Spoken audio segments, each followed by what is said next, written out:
In the cramped room, a white-haired boy is fiercely doing push-ups, counting each rep with deadly focus. He pours every ounce of strength into the next one, moving like he's trying to break his own limits. At 9,996 reps, Chen staggers up, gasping and cursing the system that forced him into hard labor right after transmigrating. The door bursts open, his friend rushes in, shouting that the awakening ceremony is about to begin. The newcomer, Zhu Zilong, Chen's best bro, urges him to hurry so they won't miss the grand ritual. Chen hesitates, wanting to finish the set, but Zhu Zilong yanks him along without mercy. Zhu Zilong keeps nagging about how vital the ceremony is, not letting Chen waste a second. Reluctantly, Chen joins the excited yet tense crowd gathering in the square. People gossip about rare, powerful classes like Mage or Dragon Knight. Fueling the hype, a cheerful girl squeals, hoping to see the genius idol of the academy Mo Rong Liu Yan. Zhu Zilong and Chen squeeze through the crowd, relieved they're not late. Chen recalls being dragged into this world after a massive earthquake. Now forced into this weird ritual, everyone of age here must undergo a job selection from countless combat and support roles. On stage, a girl named Zhou Lu just finished and became a mage. Amid cheers, Zhou Lu beams proudly, holding glowing energy in her hands. The audience buzzes. This once invisible girl now shines like a celebrity. Zhu Zilong teases Chen about once chasing Zhou Lu,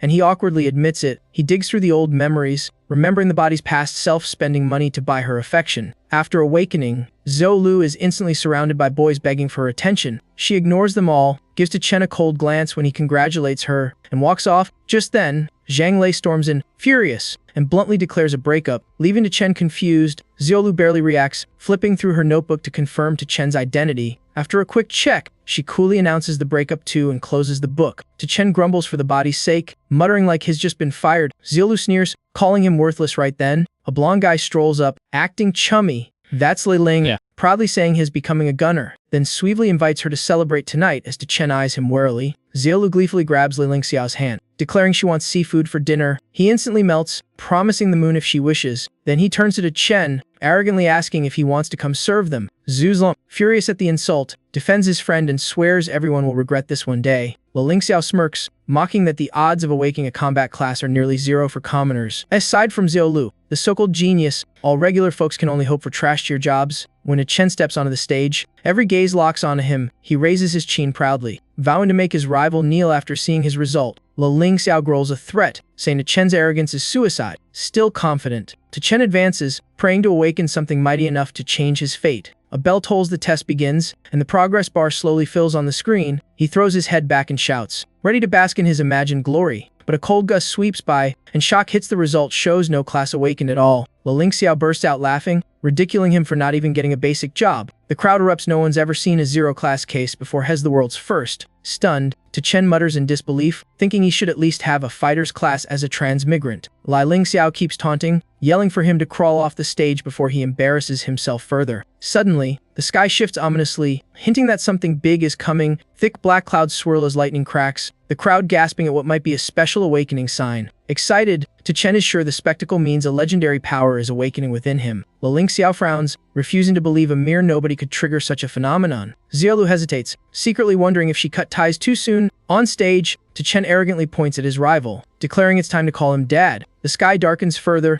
bolts of thunder making the audience panic. Suddenly, a massive foot with clawed toes emerges from the clouds. Chaos erupts, students scream as an overwhelming aura floods the area. The beast dives down, flinging people aside. It's not an awakening sign, it's an invasion. In seconds, the monster smashes through defenses and storms into the academy's core. Chen barely dodges a colossal claw that nearly crushes him. Sirens blare, the system warns of a level 1 demon dragon incursion. Facing it, Chen blankly wonders if this is his transmigration reward. A group of brave students charge forward, weapons ready to fight the beast. The demon dragon merely flaps once, blowing them away like autumn leaves. The rest stand frozen, the creatures at least rank far beyond their reach. Someone shouts for Mo Rong, their last hope. Zhu Zilong, already fleeing, suddenly remembers his friend and yells for Chen to run. Meanwhile, Li Ling Xiao laughs cruelly, saying death suits his rival perfectly. Standing beneath the demon dragon, Chen realizes there's no escape and braces himself. The monster roars thunderously, shaking the heavens. Terrified by its blade-like teeth, Chen screams uncontrollably. Strangely, the demon dragon freezes, staring at him with a confused, almost human gaze. While everyone gapes, Chen suddenly drops down and starts doing push-ups, his only escape plan. The students whisper, wondering if his joking has gone completely mad. Li Ling Xiao stands paralyzed, pale with terror. At that moment, Chen completes his 9,999th push-up. Upon hitting 10,000, the system congratulates him, granting bonus physique and unlocking a special skill, power charging fist. Curious,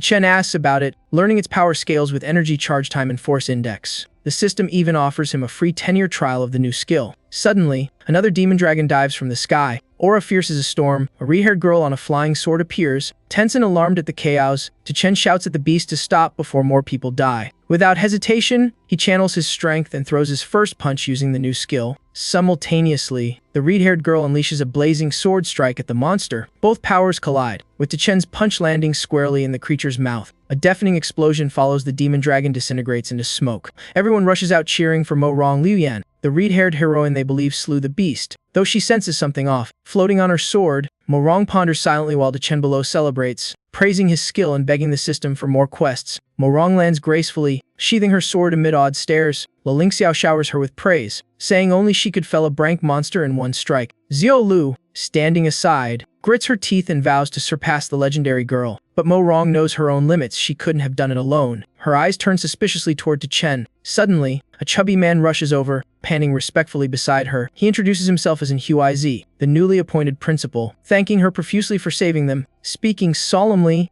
and Hui invites her to address the academy. Her presence long awaited. Fearing Chen might steal the spotlight, he hurriedly pushes him offstage to clear the way for the goddess. Unexpectedly, Manhwa orders him to stop, instantly silencing the crowd. Right then, the system pings into Chen's head, commanding him to shout "I love you" to Manhwa Recap 100 times. Chen freezes, eyes wide in disbelief at the absurd demand. Manhwa approaches gently, her tone warm yet curious, asking for his name. Chen stammers, unable to finish his sentence, his mind a tangled mess. Suddenly, Chen grits his teeth and shouts, "I love you." At full volume, the thunderous cry stuns Manhwa, genuine shock flashing in her eyes, and Hui rushes over, furious and clueless about what's happening. Yet Manhwa remains calm, intending to ask if that earlier punch was his doing, but Chen ignores her, still yelling "I love you, I love you," to finish the mission. Enraged, and Hui screams that he's insane and orders the guards to restrain him. Even while being dragged, Chen keeps shouting as if his life depends on it, and Hui and Manhwa watch in confusion his bizarre behavior. Lingxiao sneers nearby, mocking Chen as a delusional fool reaching too high. Suddenly, Zilu approaches, softly asking Lingxiao to lend her some magic manuals. He smirks playfully, hinting their relationship isn't exactly official yet. Zhou ignores him and coolly asks how many books she can borrow. Lingxiao grins, saying she'll need his father's approval first. Without a word, Zhou pulls out a slip declaring their official relationship. She hands him a crumpled boyfriend certificate, shoving it into his hand. Lingxiao holds it awkwardly, unsure how to react. Meanwhile, Chen is tossed to the ground by guards, still mumbling his mission lines while being called useless and unworthy of Manhwa. The guards walk off coldly, saying he'll be the first to die in the awakening trials. Sitting on the ground, Chen ignores the insults, determined to finish after all. Shouting is easier than 10,000 push-ups. Suddenly, 3 thugs block his path, led by a muscular white-haired brute. Chen dusts himself off and calmly asks what they want. The brute explodes with anger after being called uncle. Grabbing Chen's collar, his 2 goons jeer, urging their boss to beat him if he want pay protection money. Chen remembers this guy Li, the bully who used to extort the body's original owner. The original host lived miserably, abandoned and bullied, but the transmigrant Chen won't let that repeat. Without hesitation, he punches the thug straight in the face. Li's face twists sideways in shock, his goons frozen in disbelief, but Chen staggers too, muttering that he didn't charge enough power into the punch. He sighs, realizing the new skill still lacks impact in real combat. Li recovers, cracking his knuckles and growling in surprise that his prey fought back. One goon laughs, boasting that Li lay awakened as a tank warrior. His skin like iron. Chen's punch barely scratched him. Grabbed by the collar again, Chen quickly stalls, pretending to beg for time to find money. Li snorts, dropping him and warning hell come to the dorm before dinner to collect. Once the thugs leave, Chen bolts off like lightning. He knows time is tight. He must finish the mission with Manhwa Recap before she leaves the academy. Elsewhere, Manhwa is being lavishly praised by Principal and Hui for her top-tier academy achievements. The moment Chen spots her, he dashes in and yells "I love you" again before everyone. The scene shocks the crowd and Hui, who roars in outrage. 2 guards rush to drag Chen out, but he keeps shouting like pain doesn't exist. Inside, the conference begins with Manhwa seated at the center. Asked to share awakening and tournament insights, she calmly replies that she has no secret, just talent and a strong class. Her confident tone silences the room completely. Suddenly, from outside the window, "I love you" echoes again, this time from Chen perched in a tree, and Huizi storms out, yelling furiously at the still yelling boy. He returns, explaining to Mo Rong that the lad might be mentally broken after failing his awakening. Hearing that, Mo Rong frowns, wondering if he's tied to the punch that downed the demon dragon. The principal hastily orders people to gag Chen to stop the chaos, but Mo Rong raises a hand, coldly declaring she'll handle it herself. Without hesitation, she soars skyward, streaking toward Chen like a red tornado. She snatches him up like a chicken and steers her sword skyward with both of them aboard. The crowd below murmurs nervously, does she plan to drop him? And Huizi panics, remembering her demon queen reputation at Xinfu Academy. Midair! Chen trembles as Mo Rong asks Essily, didn't you say you love me? Yet he shouts back firmly, I love you. She lifts him higher and challenges him to say it 50 times before hitting the ground, if he wants her to believe it. Chen tries to bargain for mercy, but she coolly refuses unless he completes it. Then she lets go, sending him plummeting as the countdown of his life begins. As he falls, Chen screams in fury, calling Mo Rong a true lunatic. Still, for survival in the quest, he keeps yelling I love you through the air. Below, the crowd murmurs that no one could survive such a fall. Even as the ground races closer, Chen keeps shouting, refusing to quit. Facing death, he panics and cries out for help. In that instant, Mo Rong Lian dives like lightning, catching him midair and coldly remarking, guess your luck's not bad, though saved. Chen dangles like a chick, gasping, are you really a demon? She chuckles lazily, admitting many have called her that. Then she tosses him into the conference room and announces to the principal she must leave to report the demon dragon incident. And Huizi pleads, reminiscing about the school's golden era tied to her fame. Hoping for a parting favor, Mo Rong responds by tossing out a student badge from Xinfu Academy. Before leaving, she declares that whoever ranks first in the freshman trials will receive a class-free skill. The crowd erupts. Such a reward is legendary, unrestricted by profession, found only in elite academies. And Huizi quietly exhales, hoping the next exam will restore the academy's glory. Outside the hall, Chen still sweats, remembering his near-death fall. Grateful he managed 50 confessions, yet he regrets stopping at 9A7, the full 100 unspoken, and Mo Rong already gone. Back at the dorm, he finds Li's gang blocking the door with smug faces. Li charges in, demanding the protection fee as promised, but in a flash, Chen unleashes a fierce punch, blasting him out of the room. Smoke rises from his hand. The lackeys gape in terror that an unawakened could have such power. After testing, Chen learns 5 hours of charge can drop a combat rookie easily. Li grovels on the floor, trembling and apologizing. Chen leans down, coldly slapping his face and confirming his name. Then he asks if he knows someone called Mei Mei. Li looks blank, totally confused. Instantly, Chen smacks him again, demanding why he used that nickname if he didn't know her. Li clutches his cheek, whining that the name came from his grandma. Chen snorts, ordering him to find Han Mei Mai or face consequences. Li nods frantically. On stage, and Huizi cheerfully announces the first assessment for all newly awakened students. He stresses that results will directly affect the upcoming martial exam and urges students to reach at least 1-star rank. He adds that this test is joint with 2 other academies, forbidding disorder and requiring teams of 3 to 5. The students buzz with excitement. One shouts his goal to become a 1-star knight for the top military academy. Others whisper about the rare skill rewards. Some boast about taking first place and get doubted for dreaming too high. Chen stands awkwardly alone, annoyed that no one wants to team up. Suddenly, Zhu Zilong calls out, making Chen suspect he's been rejected too. Zhu Zilong scratches his head, admitting he just doesn't want a team, not that he's unwanted. Principal and spots Chen still solo and yells for him to join a group. Ling Xiao adds fuel, mocking that no one would partner with a jobless weakling like Chen. The students agree, calling Chen dead weight, unfit for the exam. Suddenly, a loud roar echoes as an aircraft lands near the campus. A purple-haired young man descends from the private jet with effortless flair. He asks the principal if he's late, calm and composed, and Huizi beams, ushering him to the stage and ordering silence. He introduces him as a transfer from Academy No. 1, coining the joint assessment with Academy No. 2. The purple-haired boy humbly introduces himself, denying being the best or most talented. He looks down at the crowd, saying he's unsure he's stronger or worthy of any special skill. The girls swoon, moved by his beauty and modesty. The boys also clap, finding his humility oddly comforting. Then the purple-haired youth smiles and boldly declares he's here for Mo Rong and will take first place. The hall freezes, stunned by the whiplash after that fake display of humility. Turns out the guy was just pretending modesty to hype everyone up. Principal and coughs quietly, whispering for Ruan Kai-ho to team up with Chen for safety. Groups begin entering the dungeon, chatting about the new beginner-friendly zone. Someone warns that even easy zones have monsters not to be underestimated. Chen and Zhu Zilong still wait outside.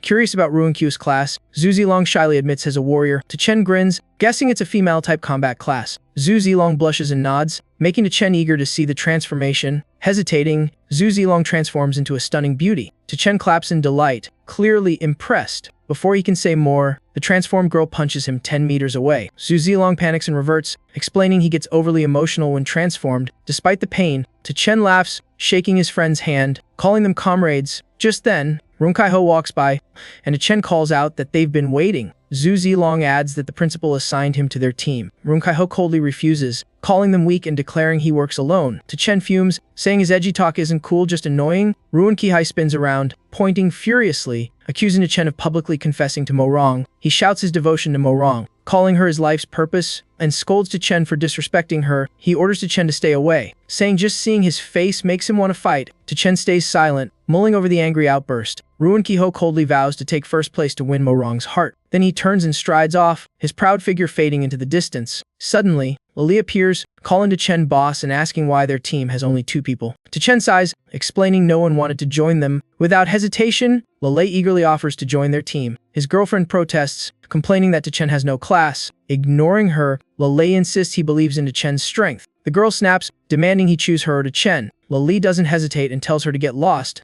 She freezes, screaming in disbelief that he dumped her for a loser. Lele coldly says women only get in the way during fights. Furious, she vows to find teammates far stronger than him. Without another glance, she storms off. Chen bursts out laughing, praising Lily's manly resolve. He then declares it's time to enter the trio officially formed, and they step into the dungeon. Inside, Zhu Zilong marvels at the strange energy saturating the place. Chen scans the surroundings, guessing nearby monsters have already been cleared. Urging the team deeper, the group ventures through the dark forest. Chen spots movement and points out a creature matching the book's description. Lele hides and confirms it's indeed a chain fiend. 2 beasts appear in the clearing, the same species. Chen sighs, irritated that his teammates just restate the obvious, and orders them to attack. Lele dumps the mission on Zhu Zilong, telling him to handle it. Zhu Zilong refuses without hesitation. Lele begs Chen to take the field, but he scoffs it's just low-level beasts. Chen orders both to attack, yet neither moves an inch. He loses his temper, smacks Lily's shoulder, and yells that he's a warrior. Lele tries to explain but gets cut off mid-sentence. Chen shoves him out of the bushes, ending all debate. Lele sighs and steps forward. Chen waves encouragingly, and Zhu Zilong cheers. 2 spirit beasts grazing nearby sense movement and grow alert.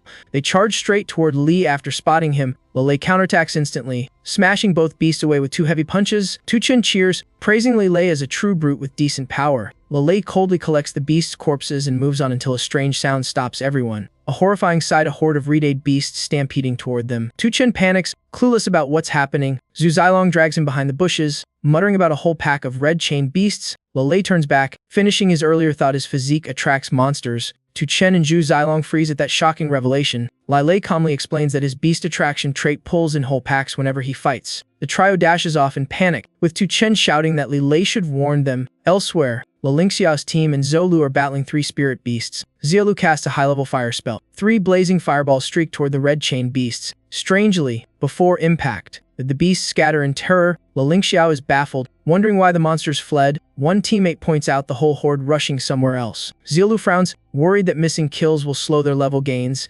Meanwhile, Chen's group is still running for their lives as Zhu Zilong yells about the growing swarm. Chen scans around, spots an open area, and orders a move toward it. He charges ahead, telling the others to stay put while he handles it. Zhu Zilong panics, warning him the beasts are too many, but Chen just waves them back, refusing to be stopped. He lures the entire horde into a narrow canyon. His fists clench, aura blazing. One punch erupts into a massive fireball hurled at the beasts. The explosion rocks the canyon, shredding the monsters into flying gore. Meanwhile, the principals are watching the leaderboard closely. Latini of Academy 1 proudly boasts his school's dominance. Huang Lin of Academy 3 is thrilled as student. Xiao Huohu ranks 2nd. He turns to mock Hueji, who stays silent, and Hueji forces a smile. Mentioning his own student's 4th place, Huang Lin sneers it's only thanks to a transfer from Academy 1. Latini joins in, teasing that Academy 2 is so drained they have to borrow talent, and Hueji awkwardly defends that staff exchanges are normal. Huang Lin presses harder, saying Academy 2 has no one worth fighting over. He concludes that without Nian Tathaway, Academy 2 would have been crushed by Academy 3. Fired up, Huang Lin proposes allocating more resources to Academy 3 this year, and Hueji counters, saying it's too early to judge before the test ends. Latini coldly points at the ranking board, declaring results clear. Then the board suddenly glitches wildly. Huang Lin gasps as Chen's name shoots to 1st place with 98 points. Latini is stunned,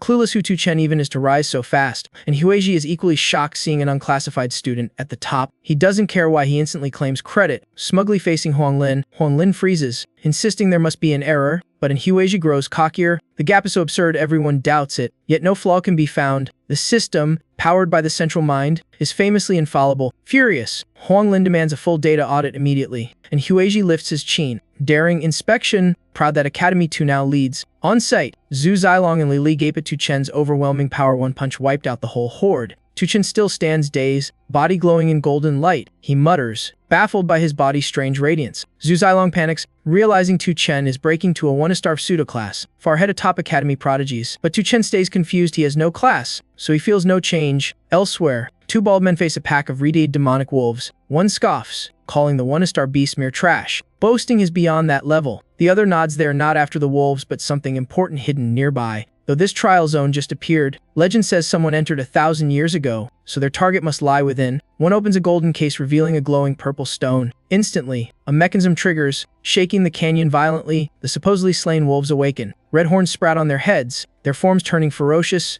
The bald man frowns. Space itself feels altered, and the beasts have grown stronger. He rushes to the newly revealed door mechanism but finds it jammed shut. His partner screams as the wolf pack charges straight at them. The alpha leaps, stumping him hard to the ground. He grits his teeth, realizing the wolves have evolved to 2-star level. The other turns pale, confirming they just upgraded the entire dungeon from 1-star to 2-star by accident. Meanwhile, Tu Chen's group ventures deeper. Li sighs, saying no trial has ever been this easy. He guesses all the red-chained beasts were wiped out by Tu Chen, and they'll need to go deeper. For more than hears movement ahead. On the cliff, 3 ostrich-like monsters scream wildly. Their heads are absurdly huge, looking like yellow fur slippers, with massive bodies. Zhu Zilong recognizes them as Baotuji, 1-star beasts far deadlier than red-chained beasts. Just then, another group of students appears from the opposite canyon, spotting the same beasts. It's Zhang Yuyu's team Lalise X, whose member wonders why the red-chained beasts vanished. Leaving only 1-star monsters, Zhang Yuyu arrogantly calls Baotuji the weakest kind and orders full firepower. Lei steps up, declaring his team found them first. Zhang Yu glares coldly, mocking that Lei has some skill, but dragging Tu Chen makes the team weaker. She doubts they can kill 3 beasts. Lei turns to Tu Chen, urging him to fight since Zhang Yu looked down on them. But Tu Chen lazily refuses, saying that last punch drained him completely. Lei then begs Zhu Zilong to replace him, but gets rejected again. With a helpless sigh, Lei prepares to charge alone. The other two rush in, grabbing his legs and yelling for him to stop, knowing his move would spell disaster. The sight of the 3 clinging together makes Zhang Yu snort and sneer, calling them useless clowns. Just then, a loud shout echoes. Team Academy 3 has arrived. Lei looks over and recognizes Huang Kai, Academy 3's 3rd-ranked prodigy and Huang Lin's golden boy. His sidekick Muddy quickly declares the area under their control. Lei sighs in annoyance, mocking them for acting like barroom bullies. Zhang Yu instantly approaches Huang Kai, acting all friendly, hoping to be noticed. Huang Kai nods indifferently, acknowledging he knows her. He waves, ordering everyone out except Zhang Yu. But Zhang Yu smirks, suggesting Tu Chen's team stay for her amusement. Huang Kai agrees with a sly grin, promising to show her his cat that can flip tricks at his villa. Immediately, the girl in Zhang Yu's team transforms into a silver-armored warrior and charges. Her 2 teammates join in, attacking from both sides. Tu Chen's team just stares. Zhu Zilong is shocked they're all heavy-armored fighters, while Lei sighs, calling them real tanks. Zhang Yu sneers, saying Lei will regret dumping her for keeping a useless guy like Tu Chen. Huang Kai, watching till now, suddenly draws his sword, shouting his name and charging like a storm. He leads the armored girls, their battle cry shaking the air. Suddenly, a deafening explosion booms from the nearby mountain. Huang Kai startles, shouting in panic, demanding to know what happened. Before anyone can react, the Baotuji molt, sprouting bladed wings. Huang Kai flails his sword in despair. A single wing slice sends him flying out of the fight. The 3 silver-armored fighters are also knocked down, screaming in pain. Zhu Zilong freezes, realizing the beast has evolved into a 2-star sawtooth demon. Huang Kai gasps on the ground, mumbling disbelief at the transformation. His teammates rush to pull him up, urging retreat. They can't fight a 2-star monster. Battered, Zhang Yu crawls over, clutching Huang Kai's hand and pleading weakly for help, but Huang Kai coldly shoves her away, declaring he won't carry dead weight. She collapses, sobbing in despair, begging him not to leave, reminding him about the trick-performing cat. Huang Kai kicks Zhang Yu aside without mercy, severing all ties. She trembles, crawling up while crying for help in hopeless despair. In the distance, the sawtooth beast keeps savaging her team. Huang Kai flees while shouting for his teammates to retreat fast, but the monsters block their path, roaring ferociously. One member panics, admitting even all 3 together can't beat 1 sawtooth, let alone 2. Huang Kai suddenly remembers his father's relic and pulls out a glowing green neon orb. Yelling like he's found salvation, he hurls it toward Tu Chen's team, shouting,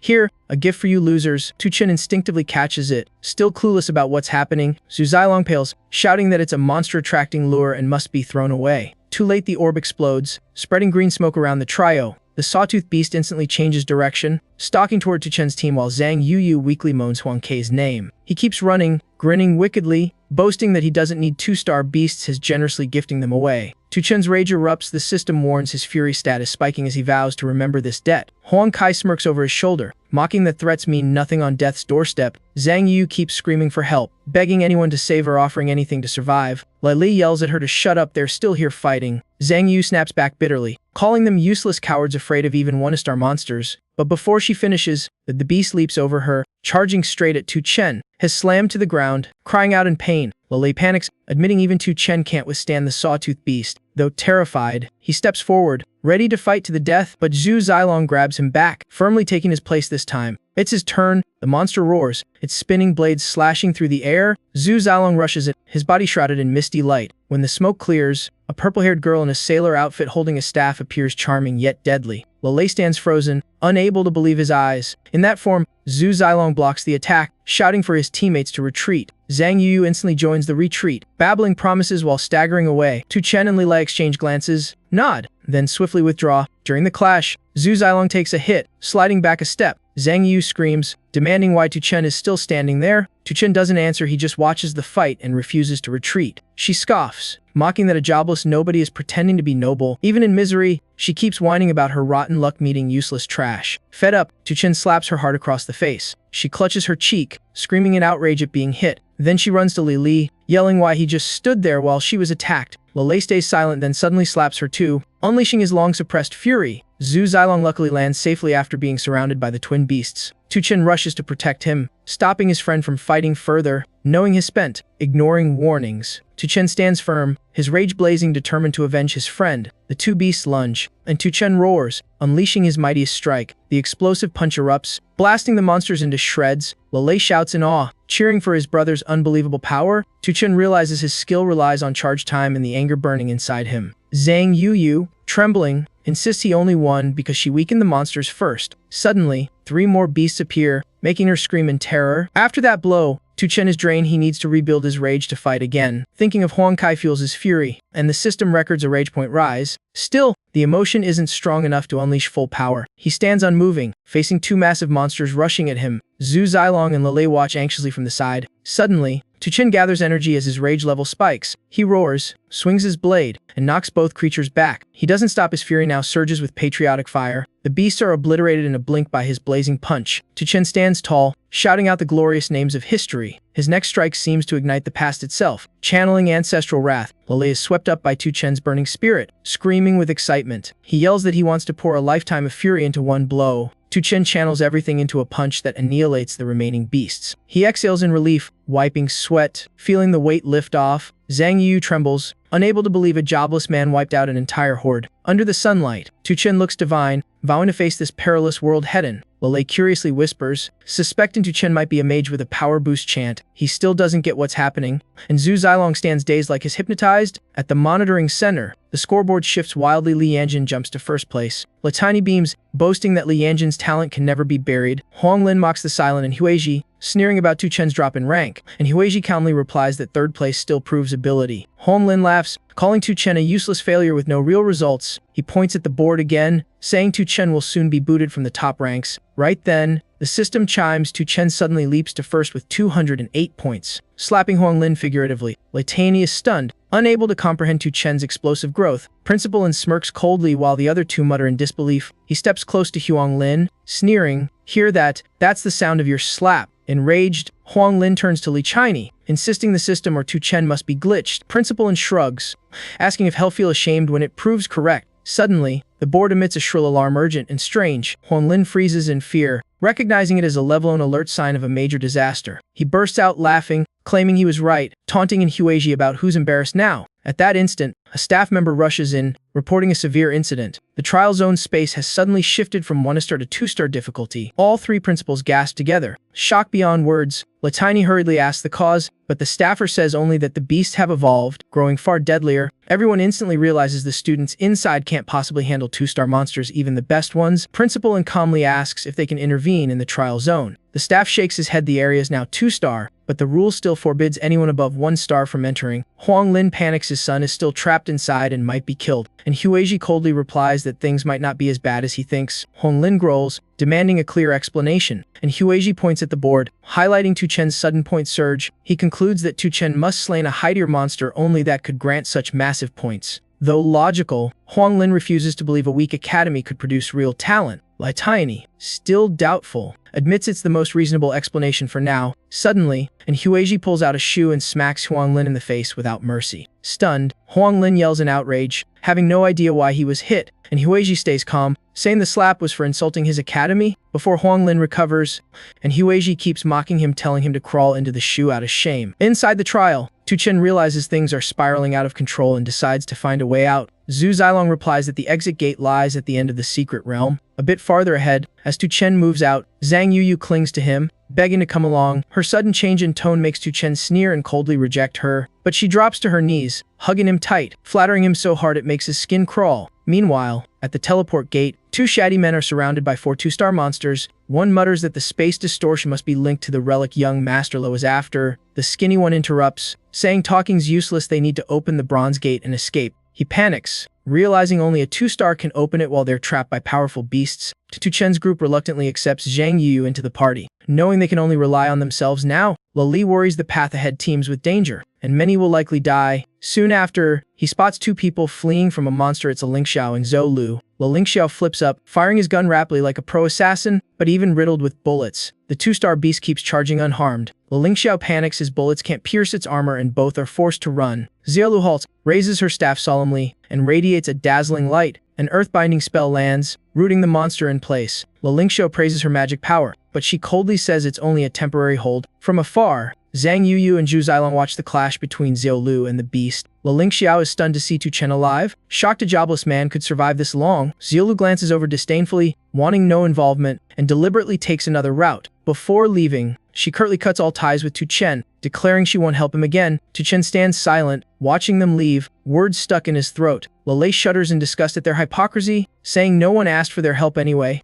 Zhang Yu quickly agrees, calling Zhou Lu a foolish girl blind just like she once was. She keeps ranting in fury, flattering Tu Chen nonstop, making Zhu Zilong burst into laughter. Tu Chen seems heartbroken, but it's pure fury. He decides to vent it on the monsters. He throws a lightning charge punch, obliterating a wolf in one blow. Lei is stunned by the terrifying power, doubting Tu Chen's true identity. Zhu Zilong is equally puzzled, insisting Tu Chen has no class at all. Suddenly, Tu Chen's body glows, wrapped in radiant golden energy. 2 spinning stars appear above his head, leaving him utterly confused. Li instantly recognizes it as a breakthrough. Tu Chen just hit 2-star rank. Tu Chen is shocked by the speed, while Li can't believe anyone finds leveling up that easy. Li explains that from 1-star upward, each level is a massive wall that stops most class bearers cold. Zhu Zilong adds that after 2-star, one must complete a class advancement trial to rise higher. Tu Chen tilts his head, clueless about what that trial even is. Li frowns, reminding him they studied that already, while Tu Chen laughs it off, pretending it's a memory test. Zhang Yu seizes the chance to shine, clearly explaining about the Star Tower and its class-specific trials. She adds that the Star Tower trials are deadly. Many geniuses have died or been crippled trying.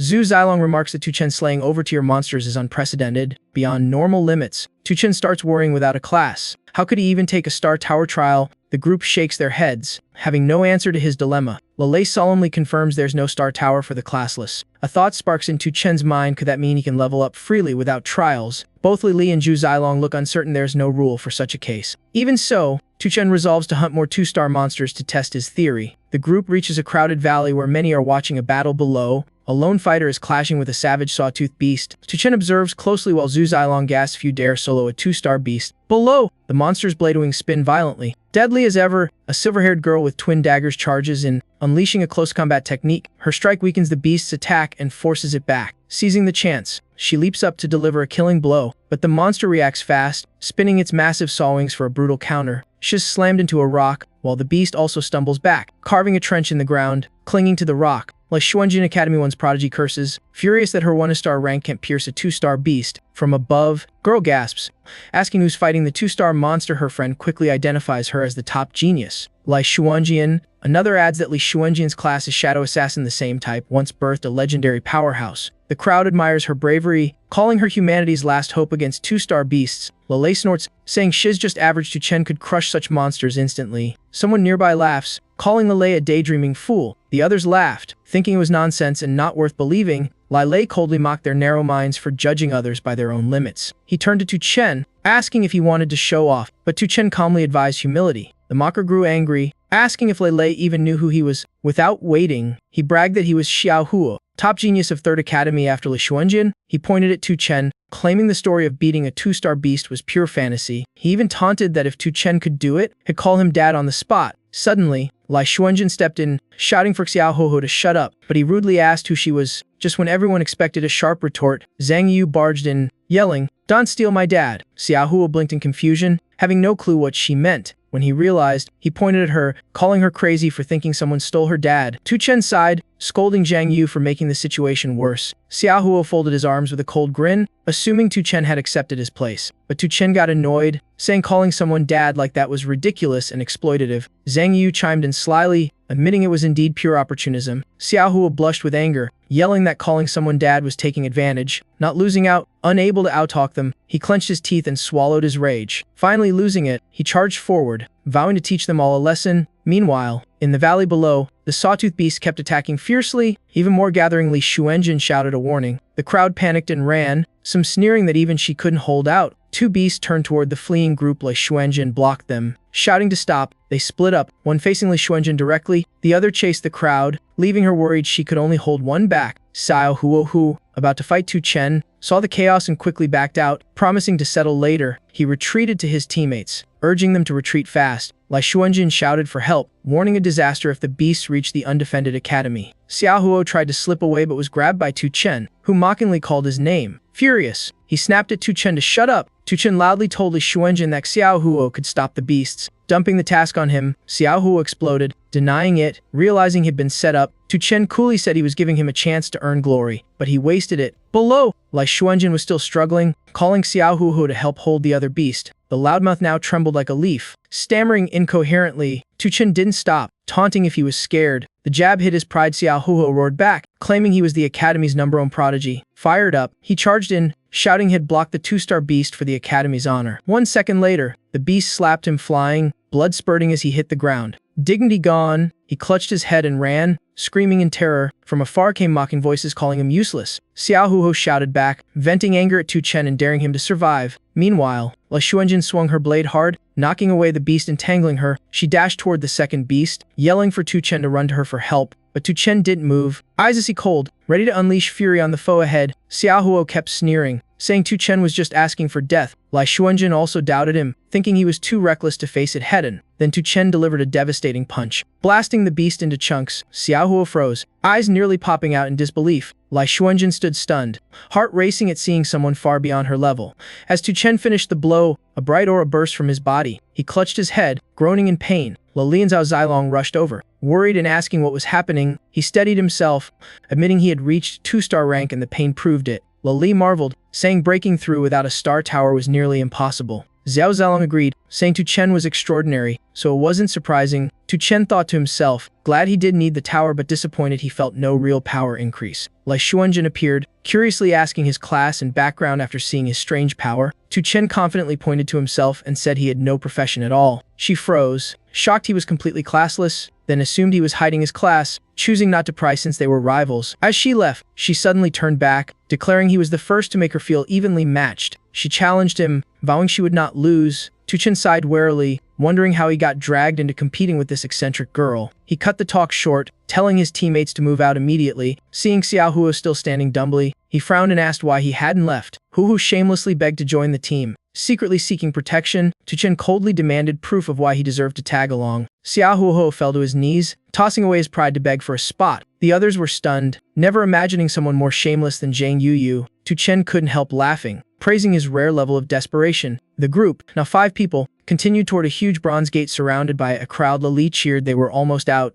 Zhao Zilong grew suspicious why so many waited but none entered the gate. Lai Lei grabbed someone to ask what was going on. The person nervously explained only 2-star professionals could open it and they just fought 2-star beasts. Lai Lei turned to Tu Chen, saying only he could open it and placing his trust in him. Xiao Huo looked back, face pale as dust clouds rose with countless shapes charging closer. He realized it was a swarm of 2-star beasts rushing toward them at terrifying speed. The crowd before the bronze gate screamed and shoved, panicking as the monsters neared. The whole area plunged into chaos, people pushing, Running, all order and reason lost, Lingxiu shouted angrily, claiming his class wasn't fit for frontline combat. Shiho from 3rd Academy coldly ordered 2nd Academy to handle the monsters instead. 2nd Academy students protested, upset at being bullied and fearing the overwhelming numbers. Xiaolu stepped forward calmly, trying to mediate using her status and reputation, but Shiho rudely dismissed her, boasting 3rd Academy's superiority. Xiaolu noted his name coldly, making it clear she wouldn't let it slide. Tu Chen's group squeezed through the crowd, politely asking for passage. Lingxiu sneered venomously, thinking they'd already died earlier. Shiho barked orders, forcing all 2nd Academy students to fight. Tu Chen loudly offered to open the gate, shocking everyone. Shiho laughed scornfully at his small frame. Not believing him, he said everyone was waiting for the strongest genius, Lai Xuanjian, to rescue them. Then he mocked Tu Chen, saying if he could open the gate, he'd call him mom. The crowd held its breath. Tu Chen sighed and replied with sarcasm, making Shiho furious. Shiho roared, muscles tensing as he threatened Tu Chen. He jabbed a finger in Tu Chen's face, declaring he wasn't worthy to stand before a genius like him. Losing patience, Tu Chen flipped him off and cursed him right to his face. Lingxiu folded his arms, mocking that Tu Chen wouldn't dare defy Shiho so openly. Xiaolu teased that maybe Tu Chen liked her and that's why he stood so close. Shiho exploded in rage, raising his hand to make Tu Chen suffer. Lingxiu secretly hoped Tu Chen would get beaten senseless. Suddenly, Xiao Huhu appeared, slapping Shiho hard and shouting for him to back off. Lingxiu froze, mouth gaping like he'd swallowed a melon whole. Shiho stumbled back, accidentally falling on top of Lingxiu. Both yelling in chaos, Xiao Huo shouted, calling him a pig and asking if he knew who he was. Shiho immediately softened, forcing a grin and changing attitude in a blink. The crowd buzzed, realizing Xiao Huo was the top genius of 3rd Academy. Xiao Huo slapped him again, scolding him for touching Tu Chen. The impact nearly made Lingxiu spit blood, writhing in pain. Shiho got up shakily, pointing at Tu Chen, furious for being forced to call him dad. Xiao Huo silently answered with another thunderous slap. By habit, Shiho toppled straight back onto the unlucky Lingxiu again. He roared in humiliation, struggling to rise. Lingxiu crawled to Xiaolu. Wondering why Xiao Ho helped them, she smugly said it was because of her. Lingxiu admired her, convinced only Xiaolu could make a genius act that way. Xiao Huo walked up solemnly, asking Xiaolu if she was satisfied now. Xiaolu adjusted her glasses and nodded, perfectly pleased. Lingxiu took the chance to flatter him, thanking him profusely on behalf of the academy. Xiao Huo coldly brushed them aside, clearly uninterested. Then he strode straight toward Tu Chen. Meanwhile, Lingxiu and Xiaolu shamelessly lingered nearby, eavesdropping with zero shame. Xiao Huo seriously asked Tu Chen to speak up if anything displeased him. Lingxiu was baffled why Xiao Huo showed such respect to Tu Chen. Xiaolu quietly noted his name down, vowing never to forget it. Meanwhile, the Tooster Beasts had closed in, their roars shaking the earth. Lai Xuanjin led the 1st Academy elites charging straight into battle. She struck with blinding speed, cutting down horned wolves and sawtooth beasts in succession. The crowd cheered wildly as the top names arrived to help. Lai Xuanjin rushed forward, declaring she would open the bronze gate herself. She pushed with all her strength, but the gate didn't budge an inch. The beast grew fiercer, nearly kicking someone out of the battlefield. A frantic shout warned that the situation was spiraling out of control. Lai Xuanjian, drenched in sweat, admitted desperately that only 2-star fighters could open it. The crowd sank into despair as their last hope vanished. Suddenly, Tu Chen rolled up his sleeves, calmly stating he'd opened the gate. Wei Bihui jumped up angrily, shouting in disbelief. Ignoring everyone, Tu Chen strode toward the gate, declaring he had a way to open it. Even while fighting, Wei Bihui sneered, saying Tu Chen was spouting nonsense. He blocked Tu Chen's path, calling him a nuisance. Lingxiu joined the mockery, saying no one was dumb enough to believe Tu Chen. Tu Chen lost patience, shoved him aside, and claimed he knew the incantation to open the door. Wei Bihui snorted, calling it an impossible fairy tale. Tu Chen suddenly shouted a bizarre chant that sounded more like an insult to his 2 hecklers. The onlookers stared, unsure if it was real magic or a public roast session. After the chant, Tu Chen placed his hand on the gate and roared for it to open. Lingxiu sneered, swearing he'd live stream a robbery if it actually opened. But right after, he instantly regretted saying that. The gate slowly creaked open, glowing golden like salvation itself. Wei Bihui stood frozen, face petrified, speechless. Both mockers were stunned, unable to believe Tu Chen had done the impossible. The crowd erupted, rushing forward, buzzing if the strange chant really worked. Lai Xuanjin was in utter shock, unable to fathom how Tu Chen reached 2-star so fast. Before the amazement faded, a horde of monsters suddenly charged in, radiating killing intent. The savage sawtooth beasts attacked the nearest students mercilessly. Chaos spread as screams filled the air and everyone scrambled for the gate. In a shadowed corner, a bald man muttered in disbelief that Tu Chen had opened it that way. Another bald man urged him to hurry and finish their assigned task. The the students poured through the bronze gate in groups, entering the secret realm. Lai Xuanjin and Wei Bihui led the way, but she soon screamed in terror. Before them appeared a spider demoness half-woman, half-beast hauntingly seductive. Surrounded by horses-eyed spiders, the Spider Queen raised her claws, her horn glowing eerily as she laughed coldly about memories and her craving for human flesh. The students panicked when they realized it was a 2-star boss, normally found only in hide-tier dungeons. Before anyone could react, lunged forward, attacking like a predator hunting prey. One student was snatched up by its claws, screaming desperately for help. The Spider Queen devoured the victim instantly. Without hesitation, blood splattered everywhere as the monster licked its lips in pleasure and hunger. The gruesome sight plunged everyone into utter despair. Seeing the danger, Lai Xuanjin immediately ordered a retreat, but Wei Bihui saw the exit blocked by 2 beasts, leaving no escape. With no choice, Lai Xuanjin decided to risk it all and charge the boss. Yet her strength was nothing. The boss swatted her away with a single blow. Her body crashed near where Tu Chen and Zhao Zilong stood. Tu Chen rushed to lift her up, asking if she was alright. Pale-faced, Lai Xuanjin admitted the 2-star boss was beyond their entire group's power. Overhead, whispers spread as the Spider Queen eerily recited her menu. Lai Xuanjin sprang up, warning everyone to stay away from the deadly claws. But in the chaos, no one knew where to run. Frozen in fear, the Spider Queen unleashed another strike aimed directly at Lai Xuanjin. Unable to stand it, Tu Chen roared in fury, refusing to be treated like sacrifice bait. At that moment, his system triggered emotion-based power, unlocking a max-strength strike. Lai Xuanjin panicked, shouting that the boss' strength was far too great, but Tu Chen attacked anyway, punching the monster's leg, barely scratching it. The backlash sent him flying, injured badly. The Spider Queen smirked arrogantly, mocking his suicidal courage. But then a cracking sound echoed. The monster's claw split and shattered. Lai Xuanjin gasped, admitting silently that Tu Chen had managed to wound the boss, something she never could. Still, Tu Chen panted heavily, frustrated that even his full power only broke one claw, showing the massive gap between them. Some onlookers peeked out, hearing the boss claw broke, assuming Lai Xuanjin did it, but the Spider Queen screamed in rage, commanding her brood to avenge her. Giant spiders rained down from the ceiling, swarming toward Tu Chen's group. Wei Bihui reacted first, slashing one down and shouting for the other prodigies to fight. Lai Lingxiao hid trembling, muttering he'd die for sure if he went out there. Wei Bihui yelled back that dying fighting was better than waiting for death. Tu Chen suddenly spoke up, cutting through the noise, asking everyone to stay silent. All the fighters turned toward him, curious what he'd do. Tu Chen raised his hand and asked Wei Bihui for Mo Ronglion's phone number. Everyone froze, thinking he'd gone insane talking romance at death's door. Wei Bihui roared like a lion, convinced Tu Chen had lost his mind. Meanwhile, at Tianjing Academy, Mo Ronglion was training against a monster. She wondered aloud if that scarecrow-like beast was really worthy of being a 4-star boss. Instead of answering, the monster lunged forward like an angry rebuttal. Mo Ronglion swung her sword once, slicing it down in an instant. After her slash, Mo Ronglion coldly remarked that the opponent was too weak. Her name glowed brightly on the 4th floor ranking board, proving her strength. A pink-haired girl beside her jumped up cheering, calling her someone's wife. Mo Ronglion left the arena expressionless. The pink-haired girl ran after her, demanding a celebratory kiss for leveling up. Mo Rong pressed her head down, warning her in a threatening tone. Meng Miao teased, sticking her butt out and asking to be punished. Mo Rong ignored her, sighing about being forced to do tasks beyond her role. Meng Miao trotted behind like a tail, calling wifey nonstop. Back at the battlefield, Tu Chen impatiently urged Wei Bihui to call Mo Ronglion. Wei Bihui snapped, refusing to involve the goddess in their mess. Tu Chen explained he just wanted to save everyone. Wei Bihui still didn't believe, saying even if she answered,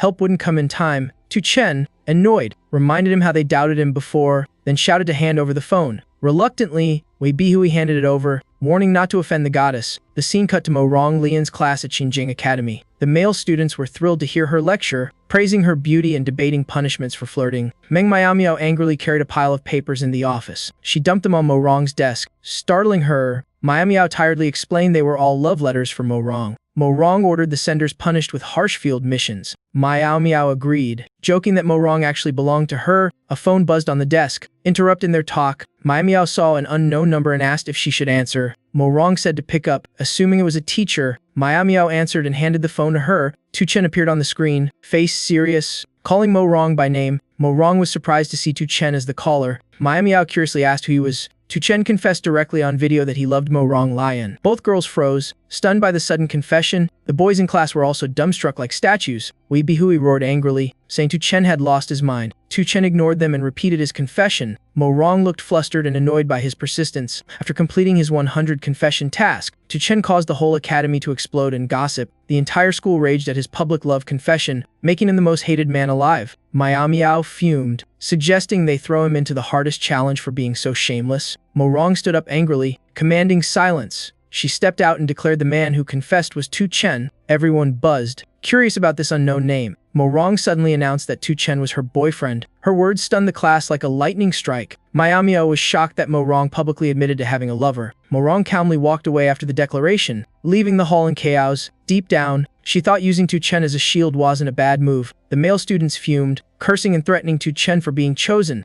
A cocky, purple-haired guy calling himself Young Master Leng ordered a full background check on Tu Chen. Tu Chen's system pinged, announcing a reward for completing the confession mission. He froze when he saw the reward: 10,000 donkeys. Tu Chen cursed the heavens. Furious, the system gave useless rewards in such danger. The system replied that the donkeys possessed a herd kick with unbelievable power. Two bald students slipped into the chaotic crowd. Terrified by the dire situation, the skinny one pulled out a mysterious green orb, hinting at an escape plan. The other recognized it as a forbidden lure that attracts monsters extremely dangerous. The skinny man confirmed, revealing he had several and planned to use the students as bait. He coldly chose to sacrifice others to survive. His partner agreed and immediately threw the orb into the crowd. Toxic smoke spread, causing panic as everyone realized it was monster-attracting gas. The scent drove the two-star beasts berserk, sending them into a rampage. The chaos mirrored the earlier Space Rift massacre. The beast's sharp wings sliced through students like grass. One was tortured by spiderlings until he begged for death. The Spider Queen grinned, savoring the flavor added to her feast. The two bald men used the chaos to sneak toward the secret gate targeted by Le Xiao. Le Lingxiao roared in fury, condemning the traitors as teammates fell. He turned to Tu Chen, mocking that it was his time to shine. While Wei Bihui sneered, calling him a useless clown, Tu Chen shouted for silence, saying he had a solid plan. He rushed toward the spiders, worried the donkeys might cause havoc before proving useful. Wei Bihui yelled for him to stop,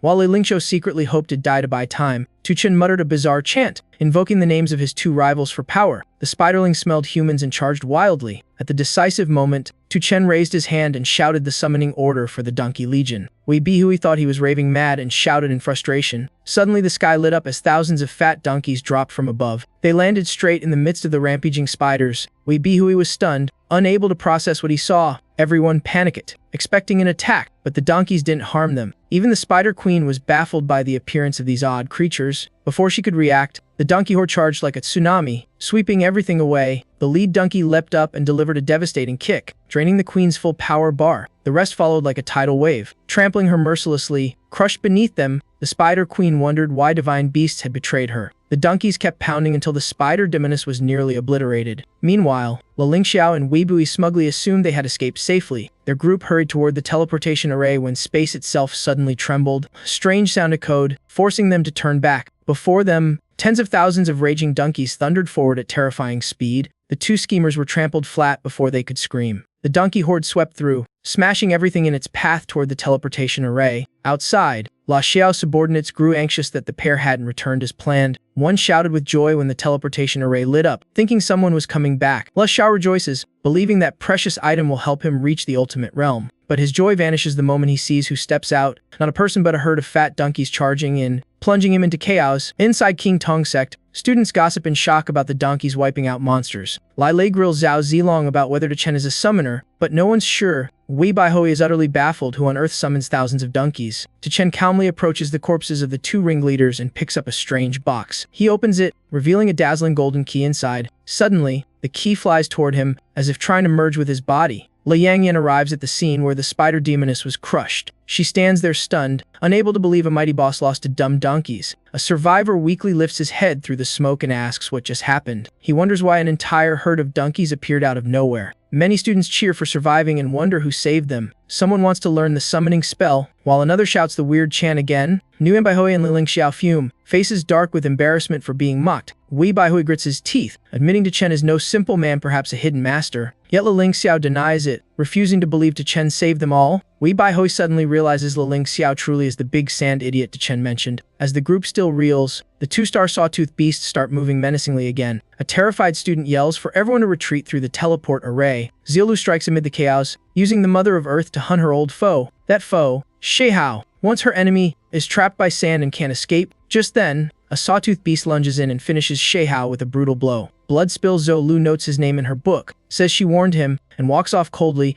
Meanwhile, Tu Chen suddenly clutches his head in pain. Suspecting it's from overkilling monsters, Zhao Zilong rushes over, and Tu Chen forces a smile, saying is now 3-star. Lele is stunned by Tu Chen's insane rank-up speed, thinking he'll become a legend. In the principal's office, Lashini angrily demands a report on the space mage's support. Staff reply that help is coming but will take another hour to arrive, and Huizi loses patience, ordering them to break the barrier now to save the students. Huang Lin despairs, admitting their 4-star power isn't enough to shatter it. He worries for his son, Huang Can, trapped inside, holding his head helplessly, and Huizi shouts, calling Huang Lin a coward and threatening to act alone. Suddenly, the leaderboard lights up. Chen tops it by a ridiculous margin. The tech staff panics, urging the deans to check the results immediately. Huang Lin freezes, unable to believe Chen's score exceeds 1,000. Lashini suspects a system glitch. Such a score seems impossible. Huang Lin grows angrier, calling it an unreal number that smashes every record ever. Even the mightiest freak in history, Lei Shen, never scored above 980, and Huizi stands firm, claiming Chen might be the next legend. The other 2 principals immediately reject that as nonsense. Lashini insists they must uncover the real reason behind such absurdly high points,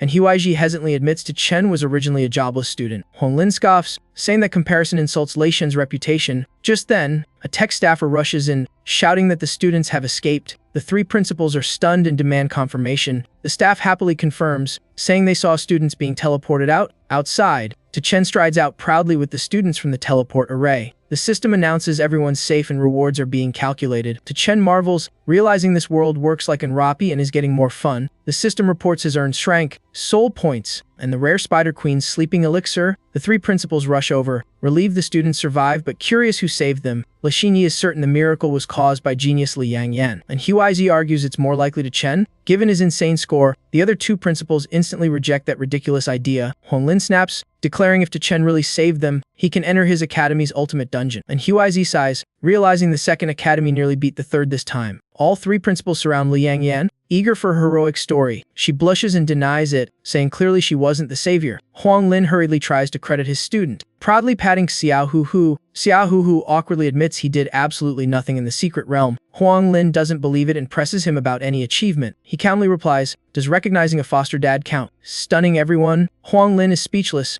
jaw-dropping as if struck by lightning, losing control. He slaps Xiao Hu in fury, thinking he's being mocked. Li Yang intervenes, clarifying that Chen was the true savior, and Huizi is shocked, turning his gaze to Chen, the unexpected hero. Doubt echoes in his mind. He can't believe Chen pulled it off. Chen calmly asks if saving people earns any rewards. Lashini solemnly replies that his merit will be reported to the Star Tower Alliance. Chen nods coolly, confirming he was indeed the one who turned the tide, and Huizi beams proudly, declaring the second academy has officially risen to the top. Huang Lin roars in rage, refusing to believe a jobless Chen could achieve that. Without arguing, Chen decks Huang Lin with 1 punch, leaving everyone frozen, and Huizi smirks, reminding Huang Lin of his promise about the ultimate dungeon. But Li Shenyi steps in, saying the donkey summoning incident is too complex and needs Star Tower review. After hearing that, the crowd quietly disperses. Only Chen stays, still curious about the Godslayer points, and Huizi cheerfully explains that Godslayer points appear only at peak performance, rare even among Shrinkers. Li Shenyi coldly asks Chen if has actually achieved one already. Chen calmly confirms has only gained a single point. Li Shenyi is stunned, noting even university geniuses rarely reach that. She eyes Chen with both doubt and admiration, saying he's the first from the Central Party Academy to do so, and Huizi pats Chen's shoulder, excitedly congratulating him for topping the trial and earning a precious skill. Chen shivers, remembering Mu Rong Liu Yan and fearing she might come for him. Li Yang steps up, declaring she'll take the top human ranking in the next exam. Chen replies coolly, advising her not to compare herself to him. Li Yang frowns, suspecting his looking down on her. Chen turns away, saying indifferently he's just an AF player. Li Yang is baffled by the strange phrase and murmurs guesses, but Chen vanishes without a trace. The scene shifts to a hellish volcano-like realm blanketed in red earth.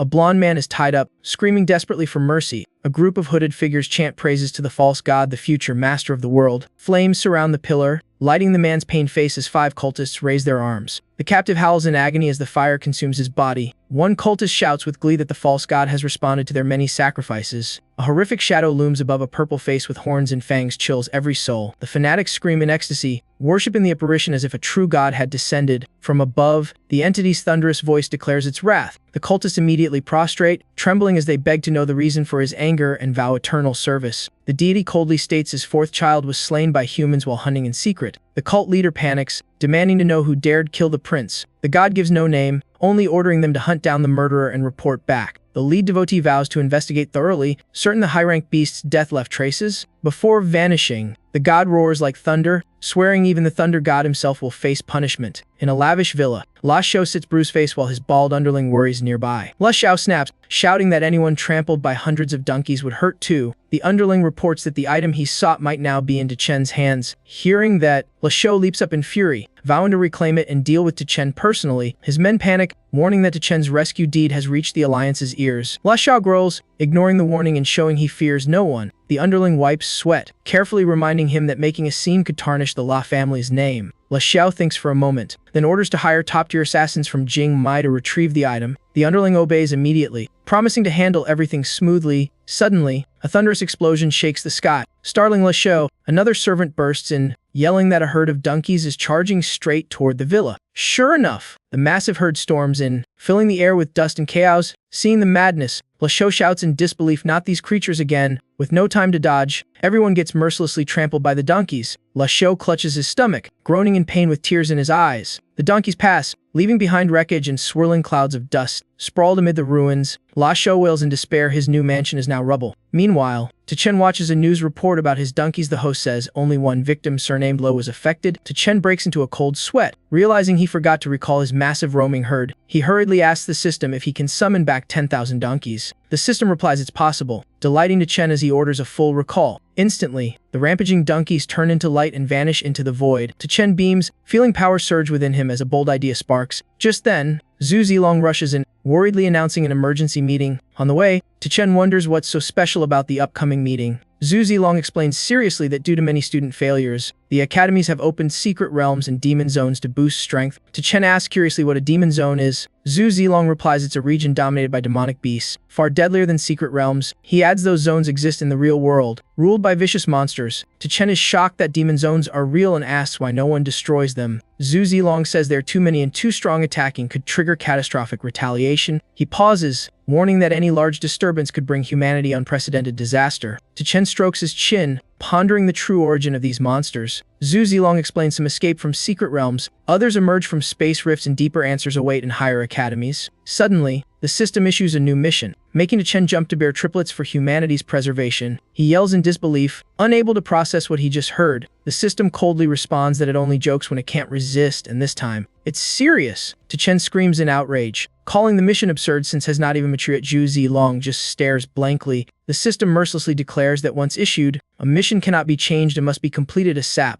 Blushing furiously, Chen stammers, asking how to have kids when he's still single and begging the system for matchmaking help. But the system crushes his hope, bluntly replying that feature isn't supported. Chen turns to Zhu Zilong, hesitation all over his face. Zhu Zilong folds his arms warily, asking what's going on. Embarrassed to death, Chen asks if Zhu Zilong's is capable of bearing children. The bizarre question freezes Zhu Zilong on the spot, his mind completely blank. In class, students excitedly discuss how Chen saved them in the secret realm. Awaiting score verification, Nguyen Baihui clenches fists, vowing not to let Chen steal his glory or his goddess. Meanwhile, Chen and Zhu Zilong enter the conference room, with Chen mumbling about a mission worse than cheesy love confessions. The students gossip further, mocking Nguyen Baihui for being unimpressive despite claiming hidden skills. Unable to hold it in, Nguyen Baihui jumps up, eyes blazing. He points at Chen and angrily orders him to stand. Chen calmly complies, asking what he wants. Nguyen Baihui shouts that everyone in the room is useless trash. Chen freezes briefly, then regains his cool demeanor. He smirks and tells Nguyen Baihui to sit down, then invites him to join a game. Nguyen Baihui grinds his teeth, face red with rage. Just then, Principal N appears, restoring order with a single authoritative tap. He solemnly announces that thanks to Chen's excellence, the Academy will be rewarded by the Star Tower Alliance, and Chen himself earns access to the formless secret realm of Academy No. 3. The principal hands Chen a special card, instructing him to visit Chenjing Academy and meet Mu Rong Ilian for a rare job-free skill. Half an hour later, Principal N stresses that the human college entrance exam is near and all 3 academies have opened demon zones. His words excite the students. He urges them to form groups for demon zone training, especially praising Academy No. 2 for its dominance. Smiling proudly, he notes it's the first time in years the academy ranked first and urges everyone to seize the chance. Leaving the meeting, Chen sighs that the principal's short speech somehow lasted over an hour. Lali rushes up, thrilled, asking when training in the demon zone begins. He warms up energetically, declaring he's ready for the journey. Zhang Yu bounces over, playfully asking to join Chen's team. She earnestly begs to tag along for training and adventure. Lei tenses up, scolding Yu about their unresolved spat, but she confidently retorts, calling to Chen dad, leaving all three stunned in embarrassment. Suddenly, the system announces Chen has offspring, partially completing his reproduction mission, baffling everyone. Chen twitches in disbelief, unable to understand how that even counts. As confusion swirls, a distant voice calls out to Chen's name, Tsengayan Bai Hui, sternly warning Chen to stay away from Mu Rong or face consequences.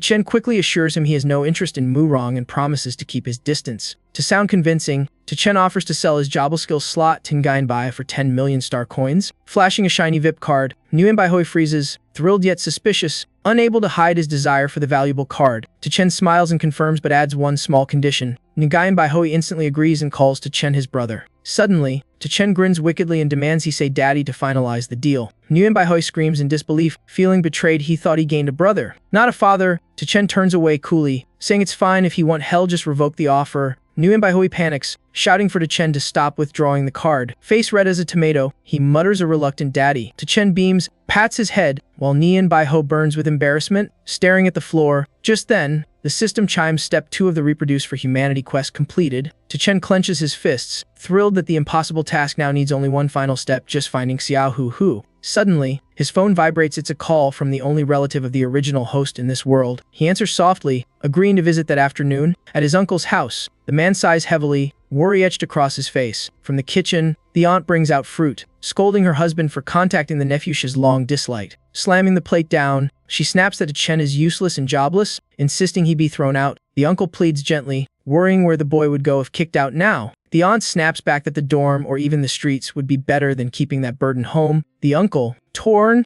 begs her to wait one more month, at least until after the human exam. Suddenly, Yu Ting enters elegantly, mocking that someone jobless like Chen taking exams is pointless. The aunt nods, agreeing that Chen's presence could ruin her daughter's ties with the principal's son from Academy No. 1. She softens her tone, asking her daughter about her date and wanting to hear more about Huang Can. Yu Ting gazes in the mirror, saying yesterday's secret realm training went wrong, preventing many from advancing. She reapplies her makeup, adding that Huang Can will pick her up for Demon Zone training this afternoon. Hearing this, Anta frets, saying she heard people have died in those dangerous zones. Yu Ting shrugs, saying she hid safely when it happened, and the real savior remains unidentified. Meanwhile, Chen strolls casually through the streets, unaware danger lurks nearby. 2 ambushers have locked onto him. Ready to strike, the scared one whispers that they thought the academy would be hard to infiltrate, but Chen walking out makes it easy. The other grumbles that 2 5-star assassins against a student is overkill. The scarred man smirks, suggesting they find a quiet place to finish the job and earn top marks. Suddenly, a blonde teen rushes over, panting hard. He calls out Dad, saying he ran over in the middle of class after being summoned.